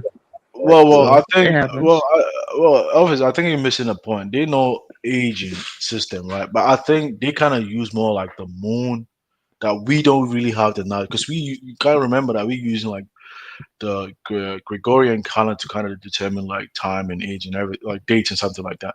But they kind of use the moon or like the lunar calendar to kind of make that determination. And because a lot of us were raised like through the formal education system, we're not privileged to be taught on how to do that kind of determination, right? Because my grandma, I asked her, she was teaching me like the moon, something like that. I'm like, man, what's she talking about? Yeah, because most calendar was lunar, like the Jewish calendar is lunar, the Arabic calendar is lunar. It was just the Gregorian calendar that changed everything and switched the time. The beginning of the year used to be April 1st, and then they switched it to January 1st. So she was there's a lot of things that changed. she was trying to teach me based on the interpretation of the moon, but because I wasn't taught, I had no knowledge about it. I'm like, what's she talking about? Yeah, the lunar cycle. The full moon is the middle of the month. You know, not the full moon, but the half moon is the middle of the month. Crescent moon is the last, third of the month. Full moon is a new Jonathan, month. next time you gotta ask them like, based on what basis are they making that determination? Because my grandma, she never went to like a formal education. She kind of used like the old system to kind of make that kind of determine her age. But I mean, I was just ignorant about that. I mean, I told her like, okay, I'll do that. Yeah. Yeah. Well, look at this. We had a very decent panel tonight. No crazy shit went off. Yeah, what happens when you don't have crazy females on there? To talking Oh, shit. man. That's only because you're on the platform, Elvis. That we all remember. Tyler said That's only because Africans are you're on one the step platform. away from chimpanzee. That was crazy. That's why. Yeah, that's all that was. Is that Bantu was the one talking earlier? But Elvis, I wanted to ask you, when it comes to water supply in Liberia, is there always a constant water supply, or you guys also need a poly tank to kind of store like water? Yeah, most people have privatized water supply if you can afford it. Like for me in my place in Liberia, we have, the reservoirs. You dig a well, you put the hydrant in there, and then it pump the water automatically. It all depends where you live at. The water and sewer doesn't really work as well. They're trying to fix it up. One of my guys, Paul, he's a plumber. What he does is Liberia's water table is only 27 feet. Mm-hmm. What he does is he pipes water, and he knows how to filtrate water, pumps, clean it. It's water filtration and pump clean water right into the house. And a lot of most houses in Liberia have clean water coming into the house. But they're not on a grid. But individual, they could drill the water because it's only 27 feet. No, that's not. When you say most houses, that's not true, Kyle. A lot of houses. When's the last time you've been there? I mean, Tyler, you're talking to me. I'm telling you, it's not the same. It's not true. Elvis, that's a valid question. That's a valid question. Let me say this. Look, Kyle, let me tell you this. Even though you keep saying this, I don't have a reason to go Liberia. I don't have a wife in Liberia that I have to go see every few months. All my family's are here. Elvis, you have a family there, Elvis. No, my immediate families are all here. My mother, my sister, my uncle, my auntie, my cousin are all there, here. Elvis. You gotta my go extended there families to back get home. distant. Elvis, you gotta go see them. He don't know. I saw them a few years ago. What do you think I want to go? What am I going to do back there? I don't have to drop anybody down, but Elvis is American, man. He's American. So No, he's not. He's Liberian. Some neighborhoods, right? They have housing, right? That does not have plumbing, but they have a communal well, right? Some houses like that. Exactly. So what are you talking about? All the houses have running Those water. are not the majority. That's the majority. Kyle, do you even believe this, Jonathan, that most houses have running water in Liberia? Are you out of your mind, Kyle? In Liberia, hell no, I don't believe that. That's crazy. Yeah. What are you talking about? Liberia is still Africa. Now you said Monrovia for sure. In a lot of developing countries, most places don't have running water. Areas in like you go to George Ware's area, Claratown and whatnot, it's very developed. Electricity, everything, all the house, everything like indoor plumbing. It's very What I say about this is the fact that I don't know what it is, whatnot. It seems that Liberians like modernization, and also you got the China Mall there. You can get everything from a stove and a refrigerator for fucking pennies. Everybody relative for you, that's pennies. Yeah, for average Liberian, you is pennies to them. To them, it's 2 years' salary. Every last single house. You understand something? You got a lot of Liberians that coming back from the United States with American money. Yeah, that's what I'm saying. Most people can afford to have those things in their life. Hey, Jonathan, you see, Kala's out of touch, man. People have been living overseas in America, Europe, and people like that. They're coming back by tens of thousands when they buying. Kala, in this case, you are kind of out of touch at this point. She's out of touch. Check this out. I'm only there. I'm only there. I just got back last month. And you want to be the leader of African. What community did you live in? What community is your house? The place you got? My house is on Duport Road. Kala, Must be Dupont is in nice. peace, yo. I have family that live in Dupont Road, Carla. You want to see the friggin' let me see if I can put a video up. You want to see where my house is? Kyle essentially lives right next to the president. My house it got everything. It's remodeled, 2 showers. Why did you have to remodel it, Carla? Because the place I've been living in like 10 years, so I just wanted all new shit. Yeah, but Kyle, don't show it, man. I live. I wanted all new shit. I put a new shower in there, everything, new toilets, everything like that. Show the house. I want to see it. It's too public, man. Don't do it. It's too public for you to show it. Don't do it. What do you mean it's too public? Don't show the address. Just show the house. To go rob Carla's house? What are you gonna do? Show up in my house over there? Right. Zongo might actually do that. You know, Zongo people, they like to move around. Man, I'm trying to protect you, Carla, man. Don't do that. That's what I'm just saying, man. Don't put the address. Don't put the outside of the house. Has not been there in years, so he has nothing to talk about, you know. Carla, like I said, I have no reason to go back there right now. He could probably go back there and build a good life. If you didn't have a wife, a girlfriend in Liberia, you won't be going to Liberia every year. Trust me. I do. So yeah, that's the difference. Elvis, Jonathan, man, Carla got a house in Liberia, and Zongo doesn't have a house in Africa, man. Carla's renting. It's not his own personal house. Well, the bottom line, I could buy it anytime I want to. You know, Carla, don't you dare buy that house. No, I want to know. I don't want. Look, I don't. If I'm gonna buy a house in Liberia, it's gonna be one of the new ones they're building. Man, Elvis, man, he's renting and he's acting like he's a new house in March. Yeah, Carla got fleas. You know all the upgrades you made when you're leaving. They keep the upgrades, right? Oh, I don't care. As long as I then. got it right now, you know, the place looks nice. I like living a certain way. So my house got new furniture. You got everything. You know, I laced it out. So you change the floor, you change the toilet. You can't take it with you when you leave. You have a freaking bed. The bed I had made 2 years ago. Freaking custom made bed. You know, you ever want to make furniture? Liberia is good furniture making.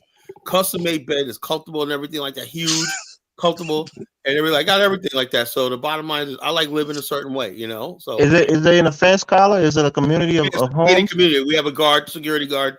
Well, it's a fence. Yes, fence. You got electrical fence? Yes. No, it's a guy who opens the gate. The guy have a guy that opens the gate. You got Carla's quick to answer before you think. No. Look, nobody. All fences in Liberia. No, there's a guy in rehab that they call the rehab mansion. He has electrical fence in Liberia. Well, yeah, maybe, but like I said, I don't. You got to have the electrical fence. Oh man, Africans will still try to climb over it though. Well, it's not an individual property; it's a property. Usually people don't climb over a fence because the risk. Hey, Elvis, do you know this pineapple? In Nigeria, they climb over that fence. They really climb over fence in Nigeria? Yeah, Elvis, they do. Elvis, you have one second, Zango. You have the juju boys that will lay against your fence and disappear into your house.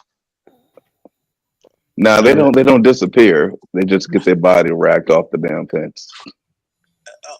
Which once again, I don't understand why they think that's just real, but okay. You know this Pan-African girl in the chat, man. Why is she trolling Africans like that, man? Like, that's Lisa, bro. You know Lisa Nicole. She's been like that. That's why I think maybe she got Lisa, mad. Lisa's Pan-American. Yeah, that's a new channel. That's a Pan-American. Oh damn! Damn. So she stole from Pan-African. It's like you. I mean, she types a lot. That's a lot of energy to be typing it to say, "Oh, this shit." So she stole from hours. She stole from. She loves us. That's all. She stole from Pan-African concept, Pan-African, Pan-American, man. I mean, come on, man. Why don't you invent something new, man? Be original, Somebody said, "Damn, Carla, you did the owner a favor." For sure he did. And that's a cool thing. But it's for him and his wife. He wants to live in a decent place. So that's good. Carla is one of. I'm sure Carla wives wanted to be in a comfortable place. So we gotta make sure you renovate the place. Man, Carla, man. Look, what I tell you about me talking about my personal wife? Don't put my wife's name in your mouth. I'm telling you. Yeah. Carla was going to entertain visitors. He didn't want a place to look a certain way, and that's good. I mean, that's a good thing. People renovate their homes all the time in Africa. Hey, Carla, man. And they need to be renovated because that African design is horrible. Hey, Carla, do you got nice houses, man? Even from back in the day. Our people design nice. So this house was built back in like the 50s.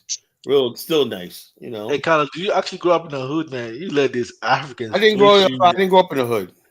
Oh, you didn't grow up in the hood? I didn't grow up in the hood. So aren't you hood smart or street smart or something? Well, I got street smarts, but I was not in the hood. I didn't grow up in the hood.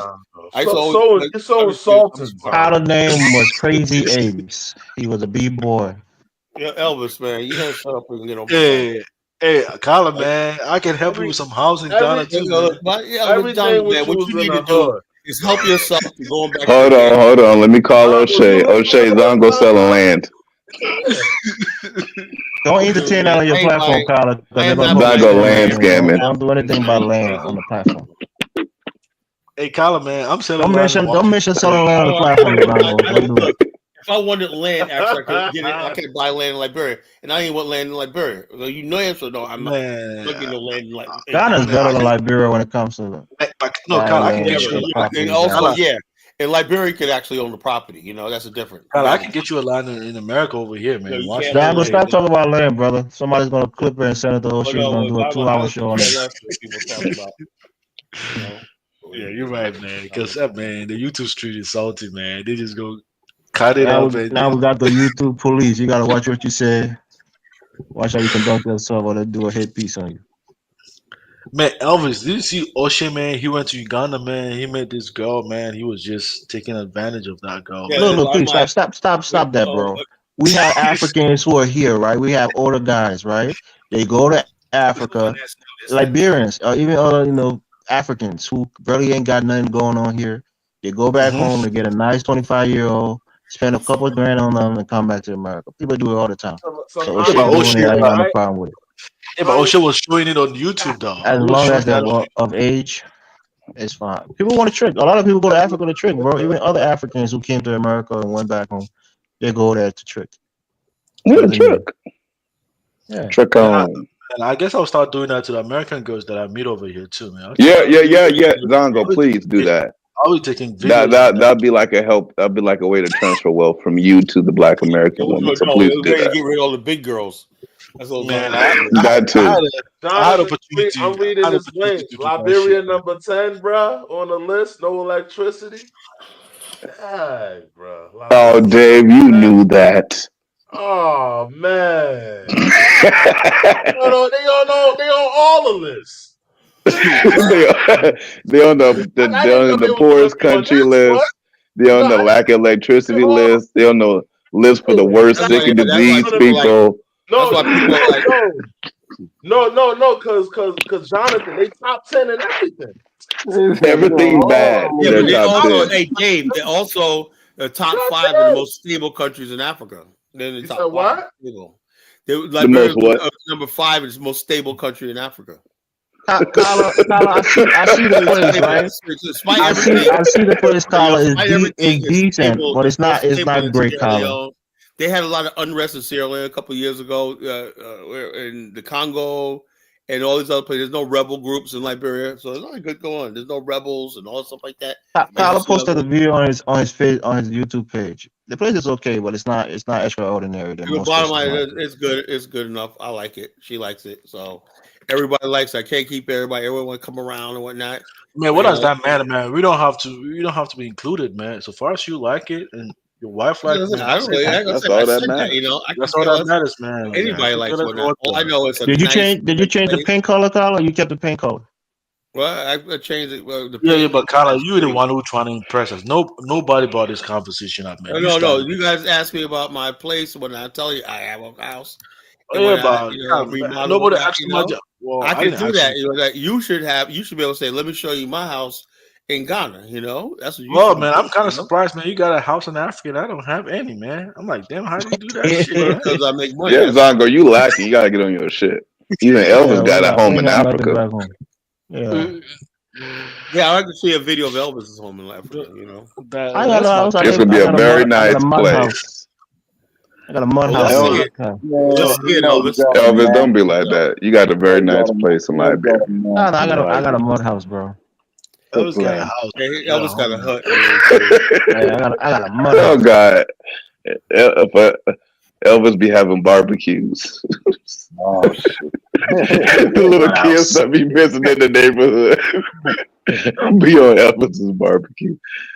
Elvis, you gotta stop the jokes about eating people, man. What about Dave, man? Does Dave have a house in Liberia, Dave? Say that again. What about Dave? Do you have a? They've got a house in Liberia too. I got houses over there, bro. Yeah, man. If for real, Bantu got a home out there in Bantustan. man, I don't do South I Africa. don't be hung. You and Elvis behind, bro. You got house. That's crazy. Bro. Man, Kala and David is making Kala right Zango around the corner from me. Kala on the Dupa Road. He right around the corner from me. Kala, Elvis, and David is making Zango feel like he's not doing enough, man. American dream. You're not doing I nothing. got Zach. one. They I got gotta one. you gotta One that start I doing more, inherited. man. One home that I You ain't inherited. populating nothing, bro. The American dream is like, man, is it like a dream, man? Am I still dreaming, man? I gotta wake up, man. Kala, do you know where they call the place they call the Nigeria House in Congo Town? Yes, By the Oro? it's a rundown piece of shit with white and green. Yeah. I see it all the Yeah, time. I got a place around there. Oh please, that place is a dump, man. You know, The Nigeria House is yeah, the just a whole area, location that people sucks. use. You know, the area sucks. Not Overrun true. by Hey, don't talk about Nigeria House. overrun by There's like an embassy Nigeria place House. they call the Nigeria House. Nigeria House. Yeah. run by all You that know the shit. Nigeria House, That's Jay? their embassy. Yeah, that's their embassy. Bunch of Yeah. CDC people around That's there. their embassy. Nigeria House. Yeah. Yeah, so Oh, okay, that's the. Oh, man, you have a house in a prime location in Liberia, Elvis, man. No, Kala wants me to have a house in a village in it's all right, man. Just because you're in a prime location, don't mean the house is actually any good. You know. bro. Man, Kala, You know what they say in real estate, right, Kala? Location. Yeah. Bottom line. Yeah. Do you got indoor plumbing? Kala, what do you think? What do you think? I Some am, houses Kala? over there ain't abandoned and shit. You know. Man, Kala, I have aunties and uncles who are lawyers and doctors. My auntie Pam helped me build my place in Liberia. She has a Why are nice you here in place. America? Well, She has a big place in Tinker Village. She comes to America all the time. She works for the United States Embassy in Liberia, bro. Yeah, if I had a place over there, you know, I would not be here in the United States like that. Kala, I'd be over there. you Kala, have got a place over there You now. just renovated a new place, made it comfortable, and you're still in the United States. But you are, look, a lot of you Liberians got freaking land that you inherited, stole, whatever like that. You could be living over there, you know, tax free, you know. Tax free. I have kids here. I have a family. Oh, yeah, whatever. I have a 401k. Most people you see going back to Liberia, like people who are close to retirement age, who have already lived their life and retire and go back home. You know. Sorry. That one was from Thomas. I think I got this. That's a place. I mean, it's not bad, but it's not extravagant. Oh, it's nice. It's a nice place. This was my first moving in. Before it was finished. Furniture, this little 2 days later, cockpit we was in. down here. It's gonna be All new paint, dining like that. set. Just got painted. I'm saying is the Green kitchen and white, my is tore favorite up colors, right green now. and white. That But everything's being That's put because in. you're Nigerian, bro. Stoves will be That's put that in. Nigerian color, green and white. Nigeria. This is my favorite. Always You green. know, Before I knew about Nigeria, green was my favorite eventually we're color. gonna put a deep freezer back here to store meat. It was in your blood. You're born with love for You know. Nigeria in your heart, Kala. So, I didn't get this one. you know what she wants. There's a bedroom. I bought this bed 2 years ago. Man, that's a huge finally house, a chance to man. sleep on it when I had it custom made. This is a custom. How many made bed, bedrooms? 3, 2? made in Liberia. There's 3 bedrooms. Kala, why do you have like different closet colors right in there the is room, custom man? Why made can't for they our have stuff, shoes, everything. Yeah, I would have painted a nice cream color. It Shower and opens everything. up the That's really house, nice. makes Nice it space. really cool. That Yeah, green girl, color is that's kind green of color. nice. Come on. It has to be like a uniform Yeah, that's throughout. See the I'm not a outside. girl, I'm a man. What? So men like to paint their house green? Is that what you're saying? Yo, I like to play my house That's green. the front patio. Okay. We're gonna probably put some nice patio. Oh, for real, man. thing here. Green, A man? grill, you know, little stuff like that. You know, stuff. For What real? kind of? Why are you recording sideways? Space when I come back over here. It wasn't a question. Yeah. YouTube is I want to do some cookouts. And Wait, grills I had and it stuff. right. These I little recorded it right. I don't know what that. duplexes, you If know. you watch the video The on one across the the street, channel, you it'll know, come the up one like over that. there.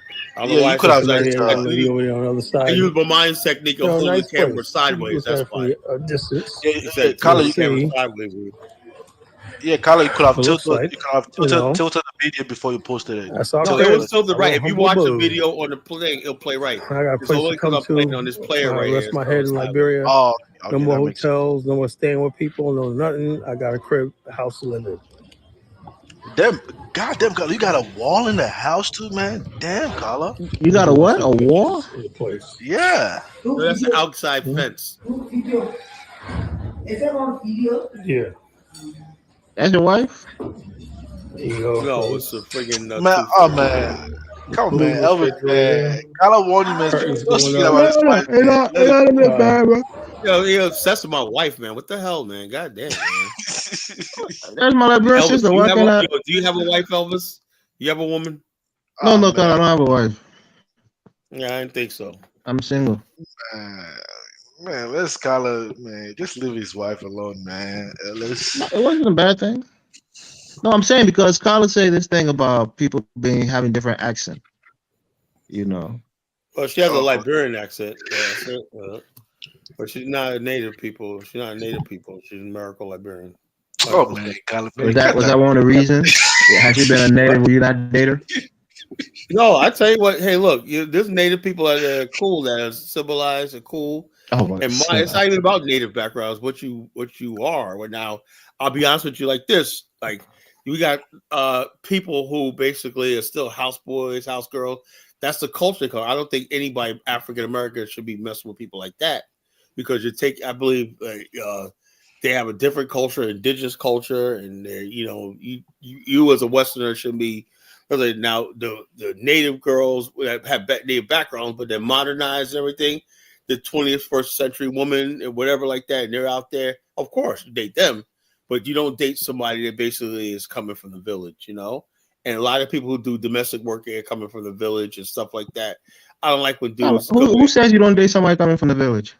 You just don't, man. You don't. Why? Why you don't? You think that? Why?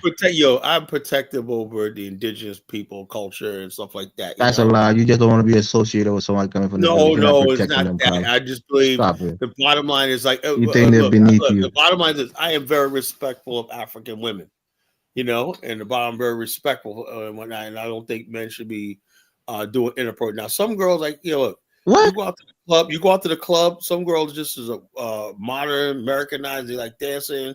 They were like that, But women that got a traditional. The village women have the most morals.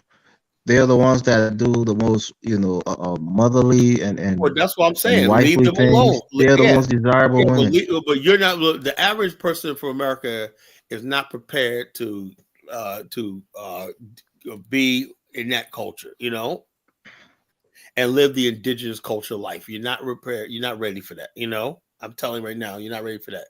These people work hard. They work for every nickel and dime they got, everything like that. They use the hardship and everything like that. So, you don't freaking do that. You get somebody up on your level a little bit, Yeah. Man. Well, Jonathan, you go right to the bush and find a female? We said go. Well, I didn't know what y'all talking about. I thought y'all were talking about the bush. Where do you get your wife from? You find it in the city, or you find it in the bush? Well, my first wife found it in the city. The second and third wife, they from the bush. Okay. I'm not gonna judge, but to each his own. Jonathan doesn't discriminate. You don't think he's too good for people from the village? I ain't too good for nobody. What that mean? Right. Kyler talking about he feels sorry for the village women. You don't want to date them. What's the conversation with a village woman is going to be like, Jonathan? No, there's schools in the village. Village women speak English. No. It's actually the village girls are actually the smart ones. The city ones are actually the stupid ones. That's what I'm telling you. The village women are actually sought after. People go after the village and get wife. I just think, man, the bottom line is this. In the United States, it's still the same way. You go to the country to get a wife. You go to the hood. You go to the city to have fun and get every disease you possibly can. Well-mannered. They come from strong families. And everybody knows a lot of these women are. They have a reputation to uphold. They're in dire poverty, and you look like you're taking advantage. You know what I realized? It took me some time to realize this. It's the people in the village that own most of the shit, not the people in the city.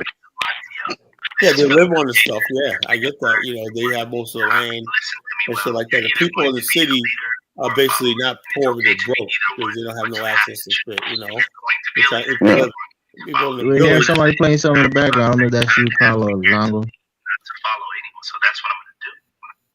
What'd you say? Zongo, turn that shit up. Oh man, sorry man. I didn't know my this.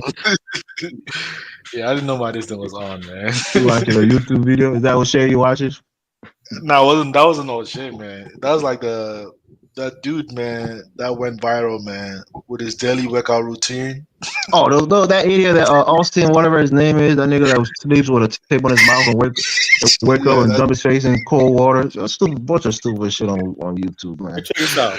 Baruti says Kala feels. Why is he always addressing you, Elvis, man? What's this, Elvis and Baruti, man? You guys make a team. We're changing spirit, man. We're true Pan-Africanists, man. Yeah, right. whatever that means anymore. Because Elvis was respectful to Baruti, man. Barudi's a cool dude, man. People like Baruti, I like to engage with, man.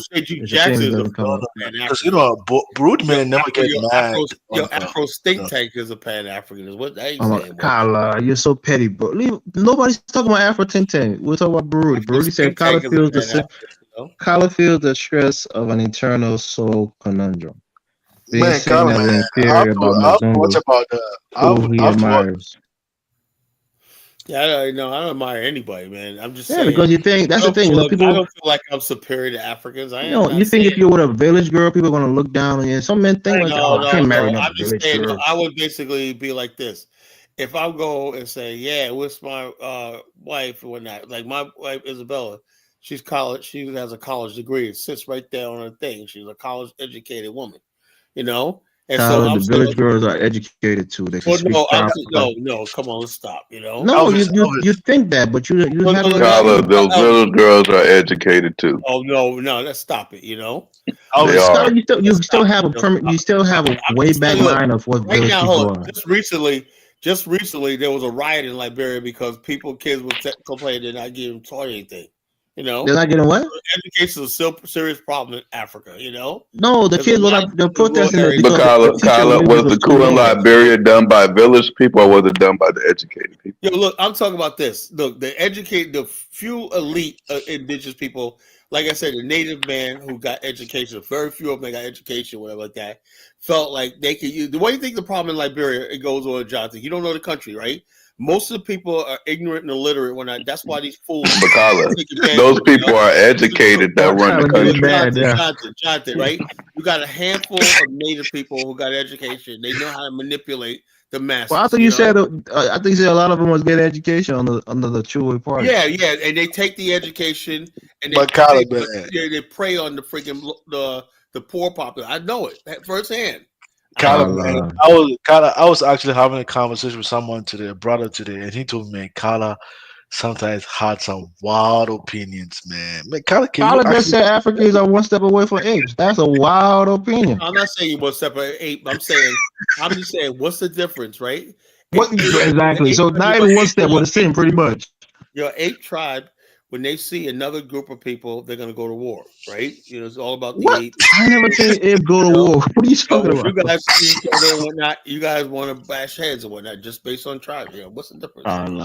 You know. So anyway, Dave will tell you, man. Look, the bottom line is this: the people, the reason why people get manipulated. How do you people like Akari Spray gets elected? You know, how does that happen? Akari is an educated person and an agitator. But how do you get elected? Politics is not a science, Kala. There are many variables in politics. You should know that. You have to look, and also this is what's going on right now in Liberia.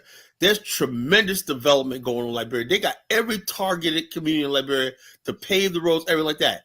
Because most people in Liberia are ignorant of everything, they're telling the people that the government's not doing this. We need to bring George Weah back. And the people on the ground, we talk to them every day. They know the real. They know they can get away with it because they know the people are not educated. How do you think that Nathaniel McGill got elected? He was basically put on sanction by the U.S. government, stole money, and he went and started talking his tribal gibberish, right, and got elected.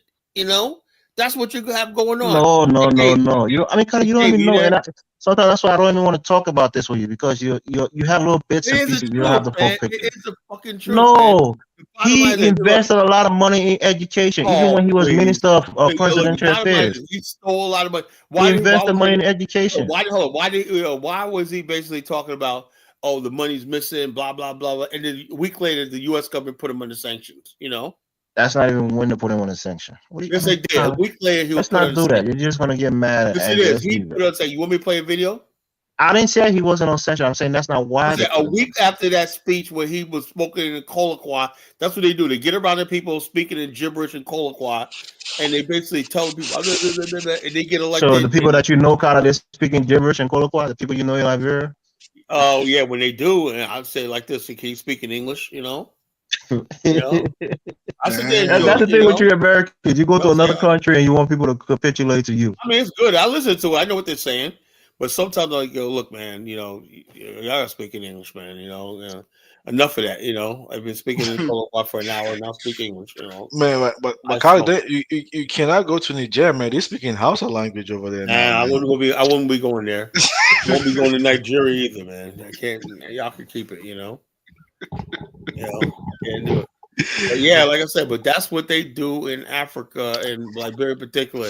Majority of people barely educated, barely. That's how the powers that be rule. Makala, is it possible for you to embrace Ubuntu, man, with your wild ass opinion to calm down, man? Is it possible? Hold on. Embrace Ubuntu how, you know? I mean, check this out. Is there such thing as an Ubuntu bank? Can I go and get an Ubuntu loan? No. All right, then. So tell me what exactly tangible the Ubuntu gives me. I mean, just to, with your dealings with other groups, man. Feel good, you know. I deal with people as is, you know. So bottom line is this: you come together and you find something. But do you think sometimes you could be condescending with your opinion sometimes towards other groups? Well, yeah, look. Well, how come you guys are cool when I'm condescending towards Black Americans? I'm not cool with that, Carla. I speak against other Africans. Look, man, I speak against other African Americans. Going in on Negroes in America. But when you say something like there's no difference between chimpanzee and African, that's a racist ass talking point. I think it says about the thugs in the ghetto. Well, at the same time, no, the chimpanzees do not do human sacrifice or chimpanzee sacrifice. Oh man, Jonathan, man, let's not go there, man. Come on, man, Jonathan, man. I don't want to talk shit. Check this out. They don't. Check this out. There's meme that was going around years ago. It had a chimpanzee with his hand on his head saying, "I'm sick of y'all comparing me to N-words and whatnot." You know, I was fucked up, man. It's a racist put out there. I'm sick of being compared to N-words. You know, comparing me to an N-word. You know, like, man, that's fucked up. You know, but yeah, I don't consider y'all apes or whatever like that. But I'm just saying. The bottom line is we got to move beyond tribalism, man.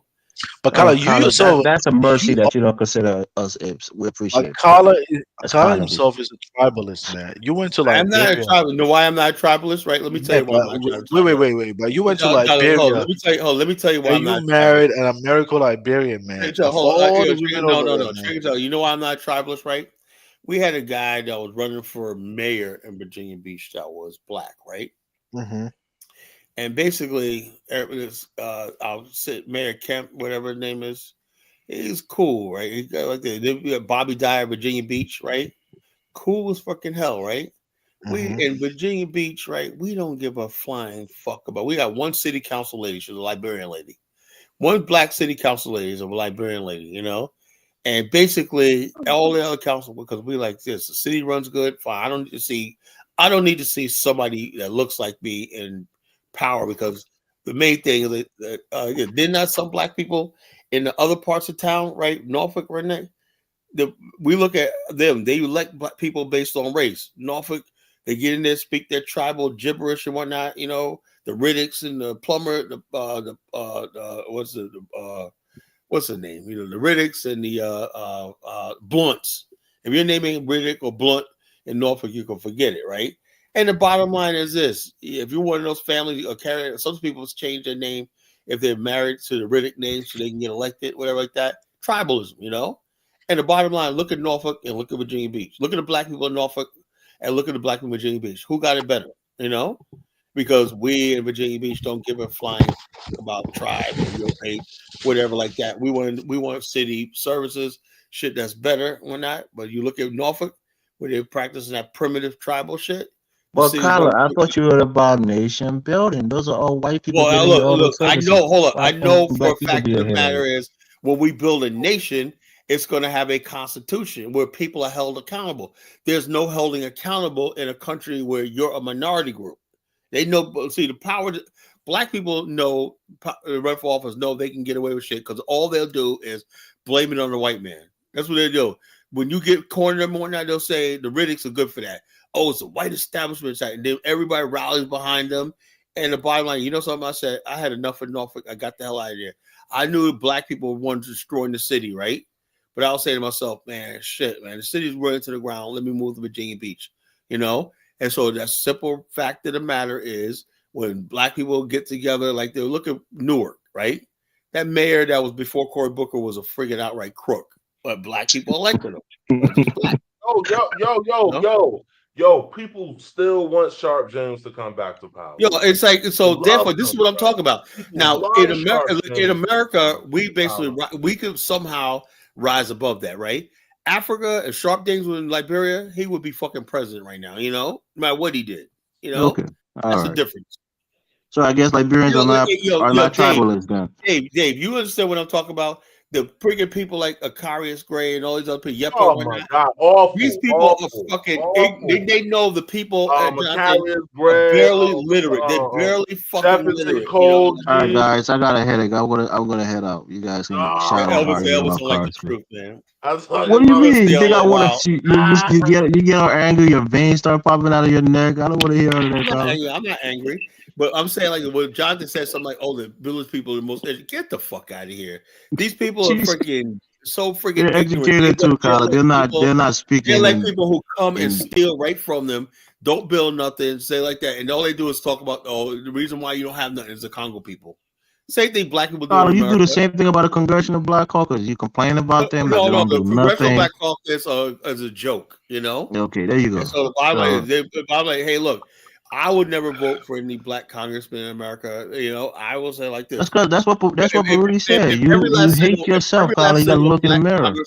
if every last single black, no, I don't. If every black single congressman was voted out of office or barred from public office, You gotta I put that would in there not lose quickly. any fucking sleep. You know, I would not lose any fucking sleep.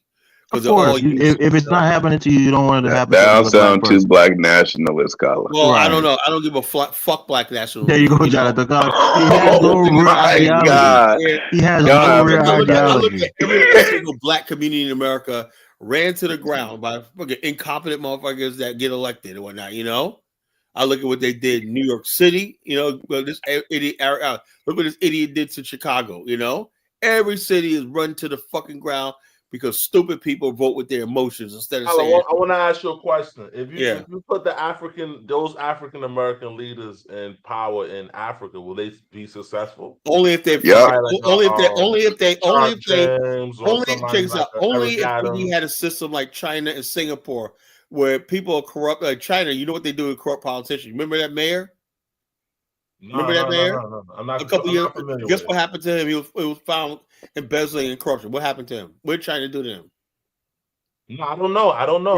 This is what I'm saying. They executed him, Dave. They executed him. That's what Colin wants. You know? People who are So the corrupt to bottom be line is that executed. they know in China, you know, if you're going to be corrupt, I think that's a good system in Liberia. And also, it's not just that; it's also political opponents that they accuse them of corruption and they execute them and get them out of the way. That's part of it. No, it wasn't that bullshit. He was corrupt, you know. That's what they say. Oh, I was a political opponent. No, the bottom line is this: in China, they found evidence that one chick, there was a female. There was another female too. You know, I forgot what she did. She was, she was a banker or something like that. She embezzled money. That was in Vietnam, I think. Vietnam. Well, one of those countries, and they she stole like $21 billion from Vietnam, and they sent her to death. There's accountability in Asia, right? If we ask me about the African, if you bring a system like that where people knew they could, they do espionage, because a lot of stuff black people do in America and Africa is really espionage. When you work for the USAID and you're basically giving information, that's how you think that coup happened in Liberia. You got people feeding information about the government and stuff like that, and like that.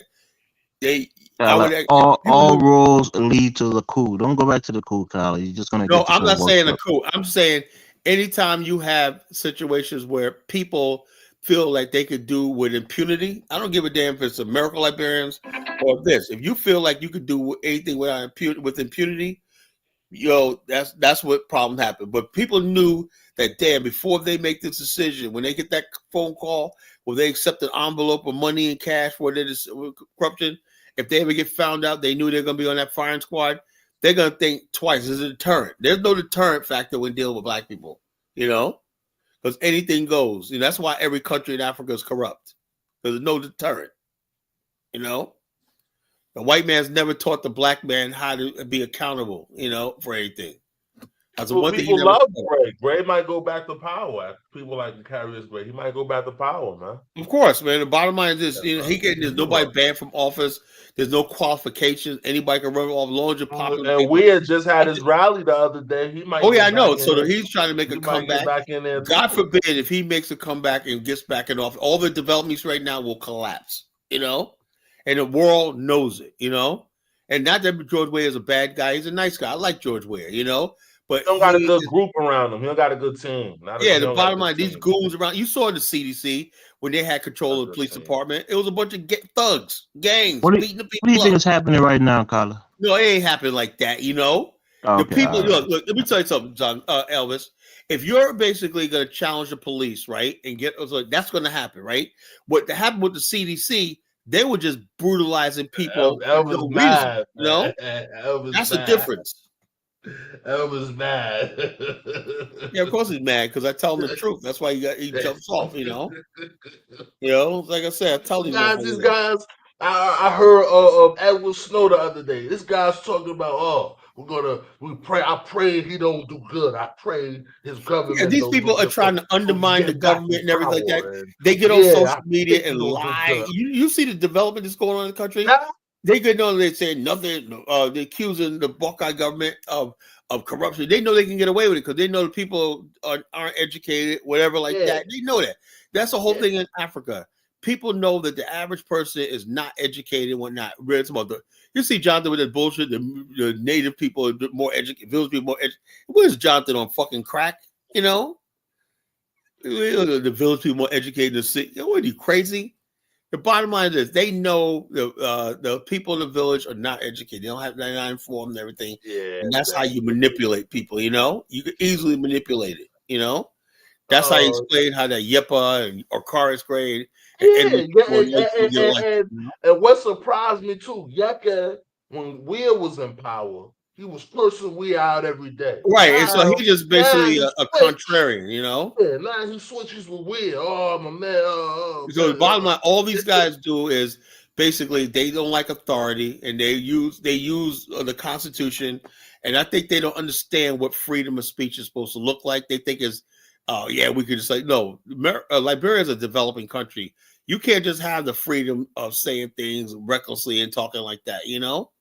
And so this guy just says anything, just to show he's powerful. He don't wear a suit. He don't wear a suit. Just wear a shirt, a t-shirt, and sell plantain on a road. This guy. Yeah. So I'm not good at this. Like, man. So that's what passive for democracy, a complete moron. That's an elected official. He actually threatened the president with a fucking cutlass. Oh man. He said Buckeye's gonna feel my cutlass. Oh man! What they should have did was the police, the Liberian National Police, should have came there, arrested him. Right? They should have tried him for treason and insurrection. Even if he was thrown out of court. But they basically, the Liberians make one fatal mistake. They think following the American model of democracy is going to save them. It's not. Had Liberia been tough during the coup, we probably knew what had happened. It said they should have cracked down on those people talking about we want political. Liberia, they should look at the situation. We're not ready to hand the power over to you, Native. Whatever the fuck you think you are, we're not there. And so we're going to. So you're basically saying they should have just jailed all of them and just you should have jailed all of them. Said, look, you got 20 years to think about what you just tried to do. You know, after that rights riot, so people orchestrated rights riots should have been rounded up, right? And they should have been put in jail for life, you know? Yeah. And then some of them should have got the death penalty, you know? Liberia would be a republic right now if they did that, you know? That little bit, that one sacrifice, you know, would have saved the country, you know? But they didn't do that. You basically let people talk all this nonsense about, you know, and the bottom line, see, when it happened, when the liberation thing happened in South Korea, the country was developed, you know what I'm saying? It was industrialized, you know? You had an urban middle class, you know? So therefore, the military government said, okay, it's time to hand over power to a democratic country because you had an educated population capable of running it. You can't run a country where even the people trying to get in power are semi-literate and they're ruling over illiterate people, you know? You never give a hungry man power, you know? You never get a poor man or hungry man power, you know? You see, when they talk about Samuel Doe, they don't talk about when Samuel Doe, when he took over the country, he became one of the richest presidents in Africa. Yeah, he said they don't talk about he used the country as his own personal banking. They don't talk about another statistic that when he got in power, he received the most aid money from America. He received $500 million. 500, yeah, 500. That's the most. No Americoid or Liberian ever seen that. America or Liberians never got more than $10 million from the United States. And you got 100 million. I mean, yeah, 500. I think 500 million. Because they used Liberia as a staging ground for their war in Angola. That's why he turned the country over to the United States. Same way the Congo's turning the Congo over to the United States. You know, nothing good comes out of the United States being in Africa. I'm just like, matter of fact, in the United States, in any country, Cuba, Philippines, all turns out bad. You never notice that? You know, so America is just inherently racist. Inherently, even if it wants to do good, Doe didn't know that. Doe didn't know that. He thought he didn't know that. Thought America was this great country, stuff like that. You know, the great America and whatnot. You know, and he was used. You know, they don't talk about Doe when he first got in there. He was skinny. When he he was real skinny, man. By the end of the presidency, he was fat. He was fat. You saw when they executed him, how that big stomach he had? Yeah, man. You know, like, damn, when they showed his dead body, man, I was like, who the fuck is that? He's all bloated. That was Samuel Doe, you know? Fat cat. He was getting fat, man, you know? So it is what it is, you know? I look at Liberia died in 1980. It was dead before I was even born. They should just rename the country. They should have did, you know, whatever. Sorry. And then we could have moved on. We could have basically petitioned or reform Liberia someplace else, you know. That would have been the shit. That would have been. But that's the only thing. Because back then, had that happened right now, instead of me talking about the Afghanistan name would be New Liberia, you know.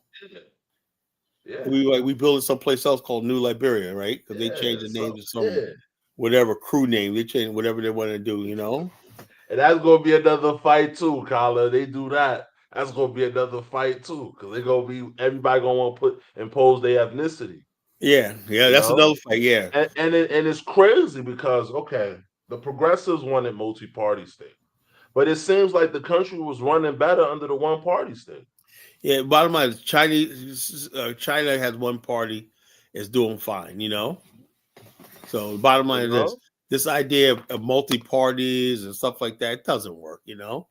You need one party, which you basically bring the top people like Singapore did. What they did was they built teams of rivals, you know, and they said, "Look, man, we all want the same thing. You want the same thing, yeah. Well, let's see how we can work together, whatever like that." So you form a coalition, you know, to build a nation.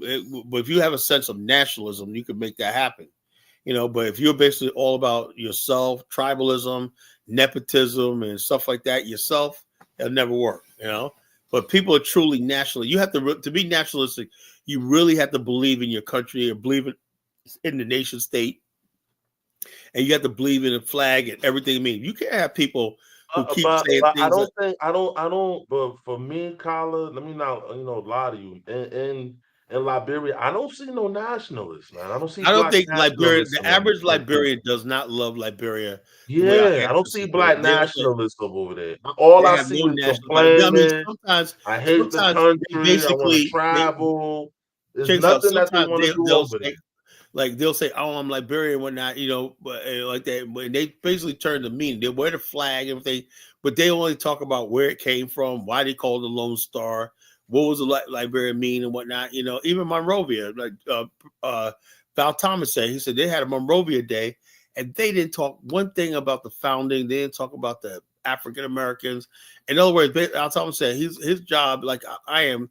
We're stopping the erasure of our people and history in Liberia. They're basically trying to, because what happens is he knows you'll have whites there and everything like that. Whites love the fact that they want to make it seem like white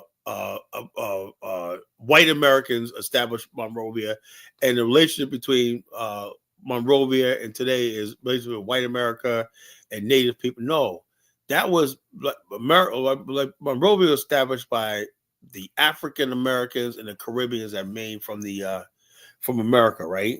White Americans had nothing to do with Monrovia, so it's not a relationship with. I think your best bet for Native people is to build that relationship with Black America. That's what it is, you know, not with white America, not with the world and whatnot, you know. So this idea of erasing our history in Liberia, I don't want to have that happen, you know. But if it does happen, man, we can say, look, why don't y'all take the flag down, take all that stuff, give that to us, and we'll take it someplace else, you know? That's what I was saying. That's what I was thinking, man. That's what I be thinking, like, cause. But they already talk about you got people talk about changing the flag, changing the meaning. They said we'll never be free and loans. They really have so much contempt for our ancestors and what they did, you know. They wouldn't have a country right now if it wasn't for us, you know. That's what you're really dealing with. You're dealing with fucking people who they just fucking full of hate, you know? You ever see people like that? They're just full of hate. Yeah. You know, hate for no reason. I said, God damn, man. And because in America, we're taught to love and be Christians and blah, blah, blah. You know, what Broody don't seem to understand is Ubuntu get rid of the fucking natural hate Africans have towards us and everybody else. That's one thing I never seen happen, right? Africans, not just groups, but Africans towards each other. There's no love. Everybody is fucking cold. Everybody is friggin' hateful. You know, I mean, you might see some people, you know, families might like each other, but for the most part, it's like Africans, the only thing people they smile at is foreigners. You ever notice that? Yeah. You know, they love themselves some Lebanese. They love themselves some white people, you know, in Africa. When's Ubuntu going to stop Africans from hating each other and loving themselves? That's what I would like to know. You know, Rudy could probably answer that, you know. You know, so but he has some judgment of me. He goes, Trumpish. He goes, admires white masculinity. No, I admire masculinity.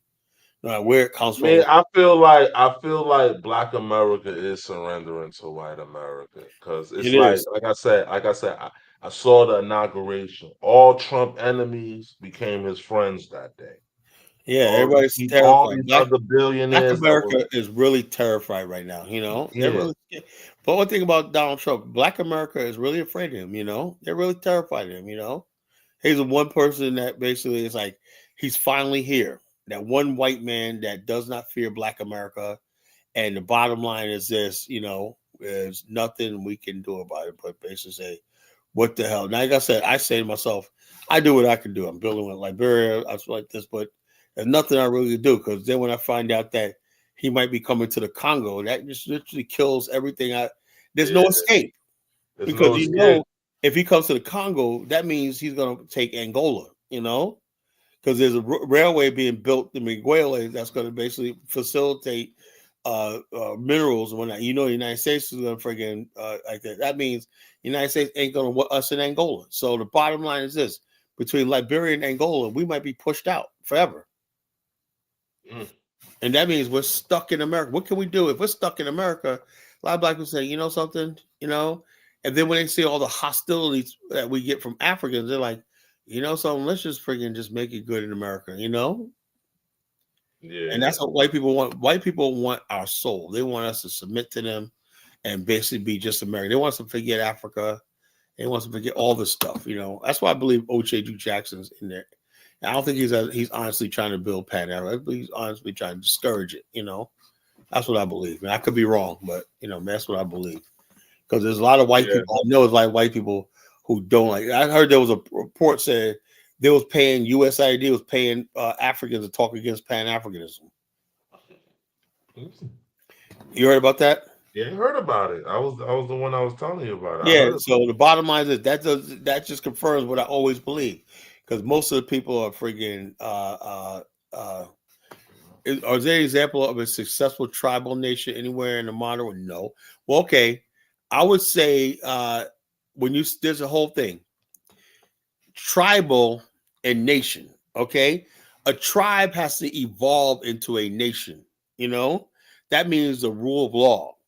You know, that means you got to get rid of things like chieftaincy and all the stuff like that. You know, you got to basically limit the power of kings and get rid of nobility and stuff like that. And then you got to emerge into modern nation states. You can still observe kingdoms, right? But the country and what rules over the people has to be a government that serves the people, right? Can a tribalist country do that? Yeah. Botswana is one tribe, but they are educated, right? They're not just, see, the thing is, when you're educated, like me, I'm African American, but I'm not just African American in my mind. I have a worldview as I've read Chinese philosophers, Japanese, Europeans, whatever like that, you know? A tribalist, the only thing he knows is what his tribe said or not. He doesn't have any knowledge outside of his tribe, you know? Nothing. So if you can absorb, like Japan, they say Japan, a tribalist country, not really, because it was a tribalist country, it would never modernize. They understood that they had to learn from the West, they had to learn from China, they had to bring these things to their country to modernize, right?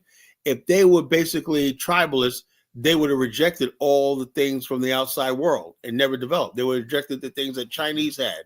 They borrowed from China, you know, and then they borrowed from the West. A tribalist will not borrow anything from anybody else. Anything outside of what comes from his culture, whether it's, even if it's good, they're against. You know, that's what tribalism is. You know, if it didn't come from my tribe, it does not exist. It's not important. You know, so that's my answer on it. We should work at Botswana because Botswana basically is a country with a good leadership. They was lucky because they built their diamond industries and everything, and they're more homogeneous, right? But they moved beyond tribe. They basically brought education, you know.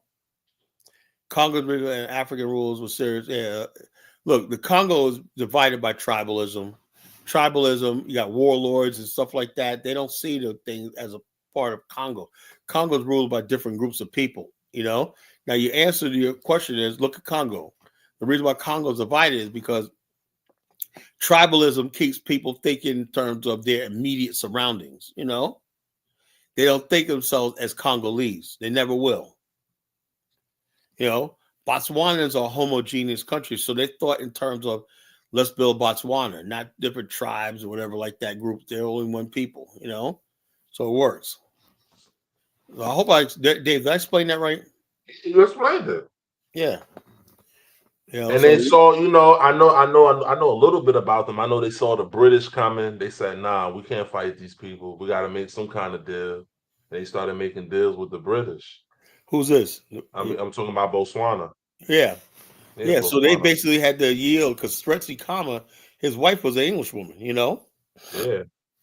And so basically he had the deal he made was he partnered with De Beers called Debswana. And they basically explored the diamond industry, and then they modernized their real estate laws. They basically connected their infrastructure. They had no infrastructure. It was nothing, but just a freaking Botswana is like a damn desert. Like so they really had Gaborone was just a cattle station, you know. Now it's a city, you know. They basically their infrastructure was coming from South Africa. Their power grid, they're buying electricity, everything like the infrastructure relying on South Africa. Everything, the postal system, everything like that was out of South. It was just like a branch office of South Africa. You know, now they basically Gaborone is pretty much produces his own power and stuff like that. You know, it had relied on South Africa from access to the sea and all this stuff like that. Then when Mozambique built their railway line, now Botswana and Zambia had access through Mozambique. But then what happened was Mandela's government came in, so they said, "Well, no need for it." You know. Do you know you need to get rid of customary courts and like limit power? Look, let me tell you like this: in the rural areas, right? If you live in the rural areas, you're not venturing in the city. certain crimes should be done in customary court. You know, that's for only for people who live there and stuff like that. You know, except for serious crimes, when that's fine, you can keep that, right? You can keep those things, right? You know, but the thing what you got asked is this: how does a modern society live? You know, that should be the main thing. Where the majority are in a modern court system. You know, Safaris, who's also explore Ubuntu, has a bill done to explore your internal soul to help you bend over. Now, is Ubuntu, Dave? Is this a new religion now? No, man, I don't know. He says I know he's talking about my soul now and whatnot. God damn, man. It's like, geez, am I gonna have a come to Jesus moment with this Ubuntu thing? Ubuntu, man. Oh, have mercy, man. Jeez, killing me with this shit, you know. So it is what it is. Anyway, Dave, I gotta go to bed. All right, man. Later, man. I'll later. see you guys in a couple of days. I'm All going right, to man. Dallas. Later. I'm flying to Dallas tomorrow. Y'all take care. All right, man. Safe trip. All right, later. All right.